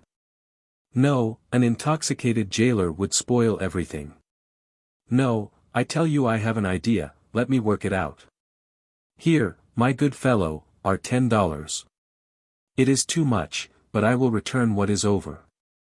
Well, then, are you ready? Quite ready to be a downright rogue. Let us go to work then. Crockston, said the young girl, in a faltering voice, you are the best man on earth. I know it, replied the American, laughing good-humoredly. By the by, Captain, an important item. 265-inch what is that? If the general proposes to hang your rebel, you know that military men like sharp work. Well, Crockston. Well, you will say that you must think about it. I promise you I will. The same day, to the great astonishment of the crew, who were not in the secret, Crockston with his feet and hands in irons was taken on shore by a dozen sailors, and half an hour after, by Captain James Playfair's request. He was led through the streets of the town, and in spite of his resistance was imprisoned in the citadel. During this and the following days the unloading of the Dolphin was rapidly accomplished, the steam cranes lifted out the European cargo to make room for the native goods. The people of Charleston, who were present at this interesting work, helped the sailors, whom they held in great respect, but the captain did not leave the brave fellows much time for receiving compliments. He was constantly behind them, and urged them on with a feverish activity, the reason of which the sailors could not suspect. 3 days later, on the 18th of January, the first bales of cotton began to be packed in the hold. Although James Playfair troubled himself no more about it, the firm of Playfair and Company were making an excellent bargain, 266 having obtained the cotton which encumbered the Charleston wharves at very far less than its value. In the meantime no news had been heard of Crockston. Jenny without saying anything about it was a prey to incessant fears, her pale face spoke for her, and James Playfair endeavored his utmost to ease her mind. I have all confidence in Crockston, said he is a devoted servant, as you must know better than I do, Miss Jenny. You must make yourself quite at ease, believe me, in 3 days you will be folded in your father's arms. Ah! Mr. James, cried the young girl, how can I ever repay you for such devotion? How shall we ever be able to thank you? I will tell you when we are in English seas, replied the young captain. Jenny raised her tearful face to him for a moment, then her eyelids drooped, and she went back to her cabin. James Playfair hoped that the young girl would know nothing of her father's terrible situation until he was in safety, but she was apprised of the truth by the involuntary indiscretion of a sailor. The reply from the Richmond cabinet had arrived by a courier who had been able to pass the line of outposts. The reply contained Jonathan Haliburt's death warrant. The news of the approaching execution was not long 267 inches spreading through the town, and it was brought on board by one of the sailors of the Dolphin. The man told the captain, without thinking that Miss Haliburt was within hearing. The young girl uttered a piercing cry, and fell unconscious on the deck. James Playfair carried her to her cabin, but the most assiduous care was necessary to restore her to life. When she opened her eyes again, she saw the young captain, who, with a finger on his lips, enjoined absolute silence. With difficulty she repressed the outburst of her grief, and James Playfair, leaning towards her, said gently, "Jenny, in 2 hours your father will be in safety near you, or I shall have perished in endeavoring to save him." Then he left the cabin, saying to himself, "And now he must be carried off at any price, since I must pay for his liberty with my own life and that of my crew." The hour for action had arrived, the loading of the cotton cargo had been finished since morning, in 2 hours the ship would be ready to start. James Playfair had left the North Commercial Wharf and gone into the roadstead, so that he was ready to make use of the tide, which would be high at 9 o'clock in the evening. It was 7 o'clock when James left the young girl, 268, and began to make preparations for departure. Until the present time the secret had been strictly kept between himself, Crockston, and Jenny, but now he thought it wise to inform Mr. Matthew of the situation of affairs, and he did so immediately. "Very well, sir," replied Mr. Matthew, without making the least remark, "and 9 o'clock is the time." 9 o'clock, and have the fires lit immediately, and the steam got up. "It shall be done, Captain. The Dolphin may remain at anchor, we will cut our moorings and sheer off, without losing a moment." "Just so. Have a lantern placed at the mainmast head, the night is dark, and will be foggy. We must not risk losing our way in returning, you had better have the bell for starting rung at 9 o'clock. Your orders shall be punctually attended to, Captain. And now, Mr. Matthew, have a shore boat manned with 6 of our best men. I am going to set out directly for White Point. I leave Miss Jenny in your charge, and may God protect us." "May God protect us," repeated the first officer. Then he immediately gave the necessary orders for the fires to be lighted, and the shore boat provided with men. 269 inches. A few minutes the boat was ready, and James Playfair, after bidding Jenny goodbye, stepped into it, whilst at the same time, he saw volumes of black smoke issuing from the chimneys of the ship, and losing itself in the fog. The darkness was profound, the wind had fallen, and in the perfect silence the waters seemed to slumber in the immense harbour, whilst a few uncertain lights glimmered through the mist. James Playfair had taken his place at the rudder, and with a steady hand he guided his boat towards White Point. It was a distance of about 2 miles. During the day James had taken his bearings perfectly, so that he was able to make direct for Charleston Point. 8 o'clock struck from the church of St. Philip when the shore boat ran aground at White Point. There was an hour to wait before the exact time fixed by Crockston. The quay was deserted, with the exception of the sentinel pacing to and fro on the south and east batteries. James Playfair grew impatient, and the minutes seemed hours to him. At 8:30 he heard the sound of approaching steps. He left his men with their oars clear and ready to start, and went himself to see who it was, but he had not gone 10 feet when he met a band of coastguards, in all about 20 men. James drew his revolver from his waist, deciding to make use of it, if needs be, but 270 what could he do against these soldiers, who were coming on to the quay? The leader came up to him, and seeing the boat, asked, "Whose craft is that?" "It is a shore boat belonging to the Dolphin," replied the young man. "And who are you?" "Captain James Playfair." "I thought you had already started, and were now in the Charleston channels." "I am ready to start. I ought even now to be on my way, but, persisted the Coast Guard. A bright idea shot through James's mind, and he answered. "One of my sailors is locked up in the citadel, and to tell the truth I had almost forgotten him. Fortunately I thought of him in time, and I have sent my men to bring him." "Ah! That troublesome fellow, you wish to take him back to England?" "Yes. He might as well be hung here as there," said the Coast Guard, laughing at his joke.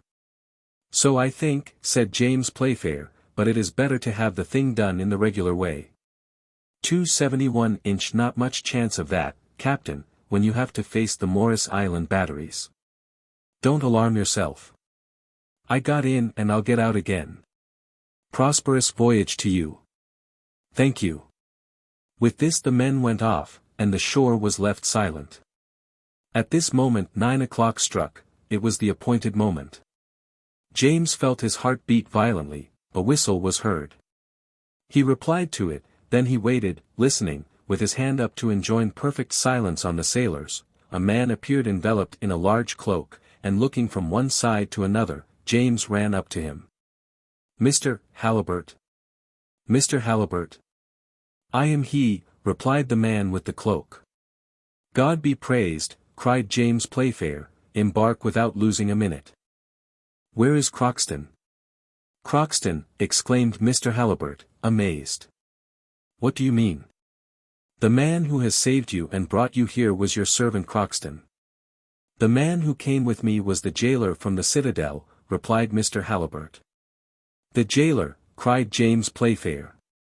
272 Evidently he knew nothing about it, and 1,000 fears crowded in his mind. "Quite right, the jailer," cried a well-known voice, "the jailer is sleeping like a top in my cell."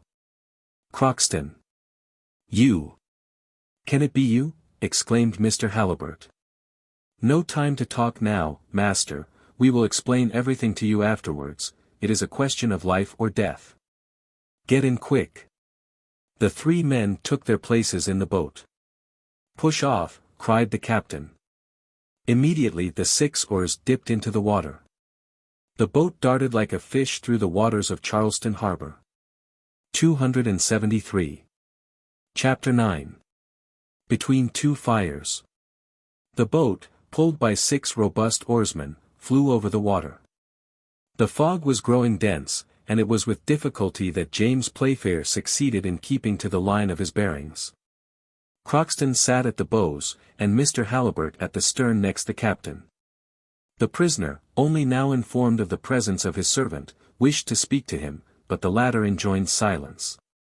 However, a few minutes later, when they were in the middle of the harbor, Crockston determined to speak, knowing what thoughts were uppermost in Mr. Halliburtt's mind.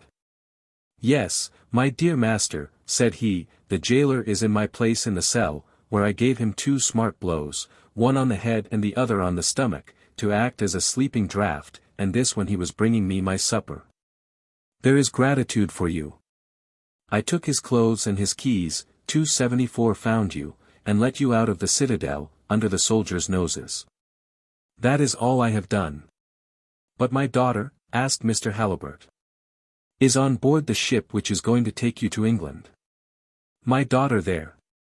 "There," cried the American, springing from his seat.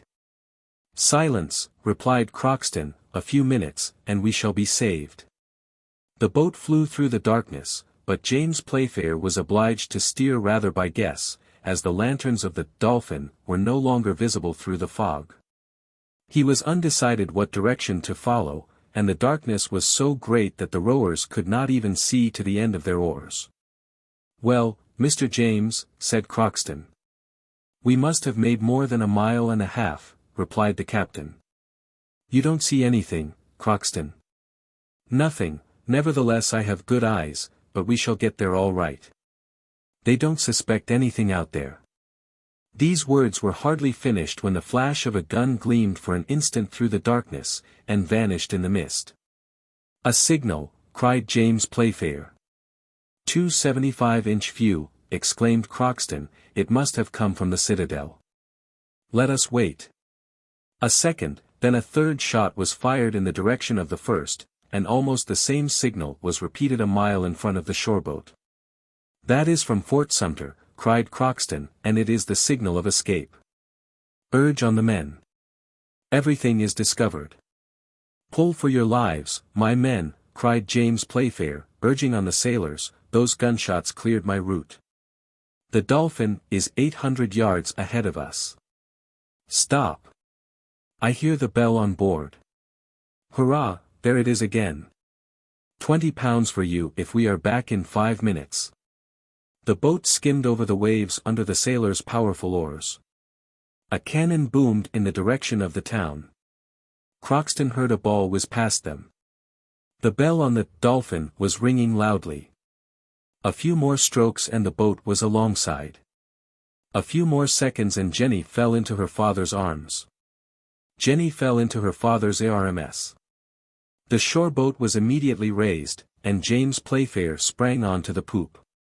"Is the steam up, Mr. Matthew?" "Yes, Captain." "Have the moorings cut at once." A few minutes later the 2 screws carried the steamer towards the principal channel, away from Fort Sumter.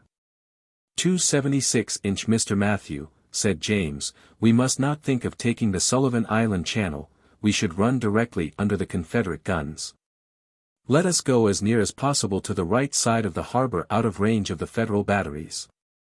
Have you a safe man at the helm?" "Yes, Captain." "Have the lanterns and the fires on deck extinguished. There is a great deal too much light, but we cannot help the reflection from the engine rooms." During this conversation the Dolphin was going at a great speed.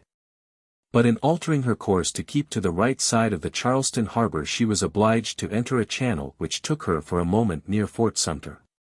And when scarcely half a mile off all the guns bearing on her were discharged at the same time, and a shower of shot and shell passed in front of the Dolphin with a thundering report. "Too soon, stupids," cried James Playfair, with a burst of laughter. Make haste, Mr. Engineer. We shall get between two fires." The stokers fed the furnaces, and the Dolphin trembled all over with the effort of the engine as if she was on the point of exploding. At this moment a second report was heard, and another shower of balls whizzed behind the Dolphin. 277" too late, stupids," cried the young captain, with a regular roar. Then Crockston, who was standing on the poop, cried, "That's one past. A few minutes more, and we shall have done with the Rebs." "Then do you think we have nothing more to fear from Fort Sumter?" asked James. "Nothing at all, but everything from Fort Moultrie, at the end of Sullivan Island. But they will only get a chance at us for half a minute, and then they must choose their time well, and shoot straight if they want to reach us. We are getting near."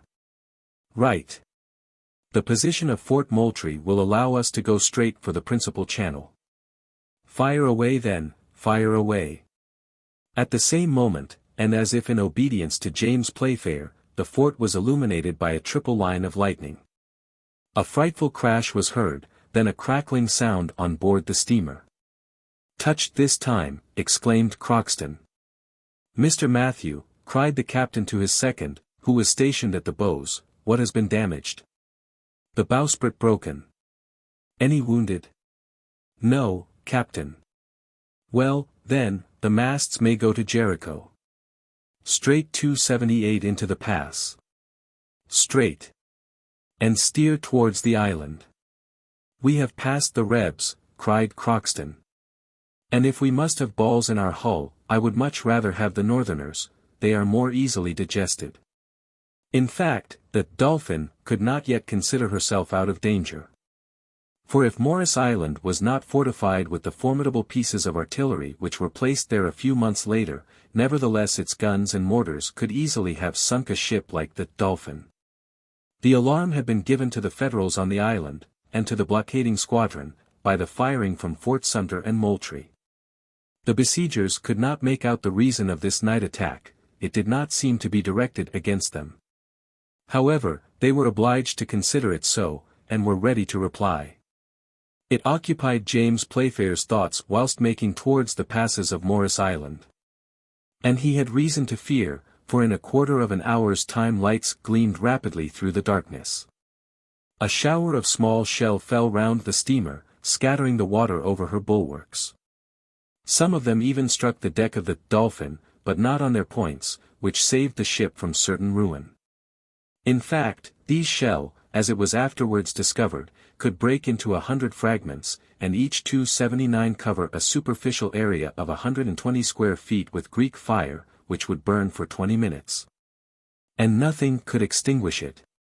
One of these shell alone could set a ship on fire. Fortunately for the Dolphin, they were a new invention, and as yet far from perfect.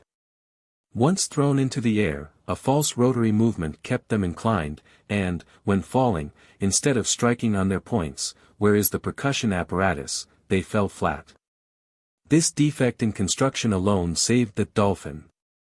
The falling of these shells did her little harm, and under the pressure of her overheated boilers she continued to advance into the pass. At this moment, and in spite of his orders, Mr. Halliburtt and his daughter went to James Playfair on the poop. The latter urged them to return to their cabins, but Jenny declared that she would remain by the captain. As for Mr. Halliburtt, who had just learnt all the noble conduct of his deliverer, he pressed his hand without being able to utter a word. The Dolphin was speeding rapidly towards the open sea. There were only 3 miles more before she would be in the waters of the Atlantic. If the pass was free at its entrance, she was saved. James Playfair was wonderfully well acquainted with all the secrets of Charleston Bay, and he guided his ship through the darkness with an unerring hand. He was beginning to think his daring 280 enterprise successful, when a sailor on the forecastle cried, "A ship! "A ship?" cried James. "Yes, on the larboard side." The fog had cleared off, and a large frigate was seen making towards the pass, in order to obstruct the passage of the Dolphin. It was necessary, cost what it might, to distance her, and urge the steam engine to an increase of speed, or all was lost. "Port the helm at once," cried the captain. Then he sprang on to the bridge above the engine. By his orders one of the screws was stopped, and under the action of the other the Dolphin, veering with an extraordinary rapidity, avoided running foul of the frigate, and advanced like her to the entrance of the pass. It was now a question of speed. James Playfair understood that in this lay his own safety, Miss Jenny's, her father's, and that of all his crew. The frigate was considerably in advance of the Dolphin. It was evident from the volumes of black smoke issuing from her chimneys that she was getting up her steam. James Playfair was not the man to be left in the background. "How are the engines?" cried he to the engineer. 281 inch at the maximum speed," replied the latter, "the steam is escaping by all the valves." "Fasten them down," ordered the captain. And his orders were executed at the risk of blowing up the ship. The Dolphin again increased her speed. The pistons worked with frightful rapidity, the metal plates on which the engine was placed trembled under the terrific force of their blows. It was a sight to make the boldest shudder. "More pressure," cried James Playfair, "put on more pressure." "Impossible," replied the engineer, "the valves are tightly closed, our furnaces are full up to the mouths." "What difference? Fill them with cotton soaked in spirits, we must pass that frigate at any price." At these words the most daring of the sailors looked at each other, but did not hesitate. Some bales of cotton were thrown into the engine room, a barrel of spirits broached over them, and this expensive fuel placed, not without danger, in the red-hot furnaces. The stokers could no longer hear each other speak for the roaring of the flames. Soon the metal plates of the furnaces became red-hot, the pistons worked like the pistons of a locomotive, the steam gauge showed a frightful tension. The steamer flew over the water, her boards creaked, and her chimneys threw out 282 volumes of smoke mingled with flames. She was going at a headlong speed, but, nevertheless, she was gaining on the frigate, passed her, distanced her, and in 10 minutes was out of the channel. "Saved!" cried the captain. "Saved!" echoed the crew, clapping their hands. Already the Charleston beacon was disappearing in the southwest. The sound of firing from the batteries grew fainter, and it might with reason be thought that the danger was all past, when a shell from a gunboat cruising at large was hurled whizzing through the air. It was easy to trace its course, thanks to the line of fire which followed it. Then was a moment of anxiety impossible to describe, every one was silent, and each watched fearfully the arch described by the projectile. Nothing could be done to escape it, and in a few seconds it fell with a frightful noise on the foredeck of the Dolphin. The terrified sailors crowded to the stern, and no one dared move a step, whilst the shell was burning with a brisk crackle. But one brave man alone among them ran up to the formidable weapon of destruction. It was Crockston. He took the shell in his strong arms, whilst showers of sparks were falling from it, then, with a superhuman effort, he threw it overboard. 283 hardly had the shell reached the surface of the water when it burst with a frightful report. "Hurrah! Hurrah!" cried the whole crew of the Dolphin unanimously, whilst Crockston rubbed his hands. He took the shell. Some time later the steamer sped rapidly through the waters of the Atlantic. The American coast disappeared in the darkness, and the distant lights which shot across the horizon indicated that the attack was general between the batteries of Morris Island and the forts of Charleston Harbor. 284. Chapter X.ST. Mungo. The next day at sunrise the American coast had disappeared, not a ship was visible on the horizon, and the Dolphin, moderating the frightful rapidity of her speed, made quietly towards the Bermudas. It is useless to recount the passage across the Atlantic, which was marked by no accidents, and 10 days after the departure from Queenstown the French coast was hailed. What passed between the captain and the young girl may be imagined, even by the least observant individuals. How could Mr. Halibut acknowledge the devotion and courage of his deliverer, if it was not by making him the happiest of men? James Playfair did not wait for English seas to declare to the father and daughter the sentiments which overflowed his heart, and, if Crockston is to be believed, Miss Jenny received his confession with a happiness she did not try to conceal. 285 Thus it happened that on the 14th of February, 18, a numerous crowd was collected in the dim aisles of St. Mungo, the old cathedral of Glasgow. There were seamen, merchants, manufacturers, magistrates, and some of every denomination, gathered here. There was Miss Jenny in bridal array, and beside her the worthy Crockston, resplendent in apple-green clothes, with gold buttons, whilst Uncle Vincent stood proudly by his nephew. In short, they were celebrating the marriage of James Playfair, of the firm of Vincent Playfair and Company, of Glasgow, with Miss Jenny Halibut, of Boston. The ceremony was accomplished amidst great pomp. Every one knew the history of the Dolphin, and every one thought the young captain well recompensed for his devotion. He alone said that his reward was greater than he deserved. In the evening there was a grand ball and banquet at Uncle Vincent's house, with a large distribution of shillings to the crowd collected in Gordon Street. Crockston did ample justice to this memorable feast, while keeping himself perfectly within bounds. Every one was happy at this wedding. Some at their own happiness, and others at the happiness around them, which is not always the case at ceremonies of this kind. Late in the evening, when the guests had retired, James Playfair took his uncle's hand. 286 Well, Uncle Vincent, said he to him. Well, nephew James? Are you pleased with the charming cargo I brought you on board the Dolphin? Continued Captain Playfair, showing him his brave young wife. I am quite satisfied, replied the worthy merchant. I have sold my cotton at 375% profit. Well, Uncle Vincent. The end. Transcriber's note.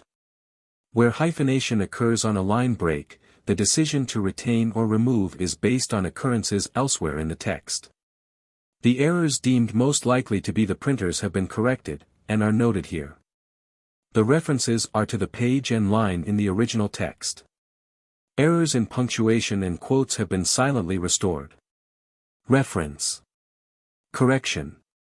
Original text. Enterprise. The Enterprise, Z.E. of the freighters. Top men. Quartermasters, top, men, steersmen. Steamship. Winding passage for our steam, ship. Capstan bars. Every man at the capstan, bars. Skylights. Side sky, dash, lights. Supported on. Upper deck. With the upper, dash, deck by wide. Ironwork. Not a piece of iron, dash, work remaining. Upper deck. Passengers stood on the upper, dash, deck. Statistician. The universal, statician. Upper deck. The upper, dash, deck at the stern. Upper deck. Couple onto the upper, dash, deck. Ahead. One ring signifies ship A, dash, head. Ahead. With the wind A, dash, head, and. Upper deck. Onto the upper, dash, decks. The scene. Cracks. Glimmered through the creeks. Pleiades. The Pleiades ascended the celestial. Eel, in another edition. Twisting myself like an annelide. Upper deck. I reached the upper, dash, deck. Ahead. Charge 10,000 francs a head. Homogeneity. Owing to the perfect homogeneity. MacElwyn. Captain MacElwyn is one of. Upper deck. At the end of the upper, dash, deck. Shore boats. Masts and shore, dash, boats, hanging from. 1772. Have lived in 1172. Or even in 1824. Rope ladder. A rope ladder was thrown over. Mainmast. From the mainmast. These arrangements. Statistician. Cockburn, the statistician, who had. Statistician. And the statistician left me. Montmartre. The Boulevard, Montmartre, of Paris. Trenton. Tren, D, on, New Jersey. 500 horsepower. 500, horse, power. Were from. Wilmington. Orleans, Will, L, Mington, and Savannah. Charleston. Going straight to Charlestown, W, N. Charleston. Charlestown, W, N is overwhelmed. Some. So, me incomprehensible words. Foremast. The main on the fore-mast. Foremast. From the fore-mast. Lighthouse. Charleston Light, house. Ahead. Could go a, head without any. Was. Once his ship was, safely in the. Pinckney. Pinckney Castle. Mainmast head. Placed at the, mainmast head. Halibut. Citadel, replied Mr.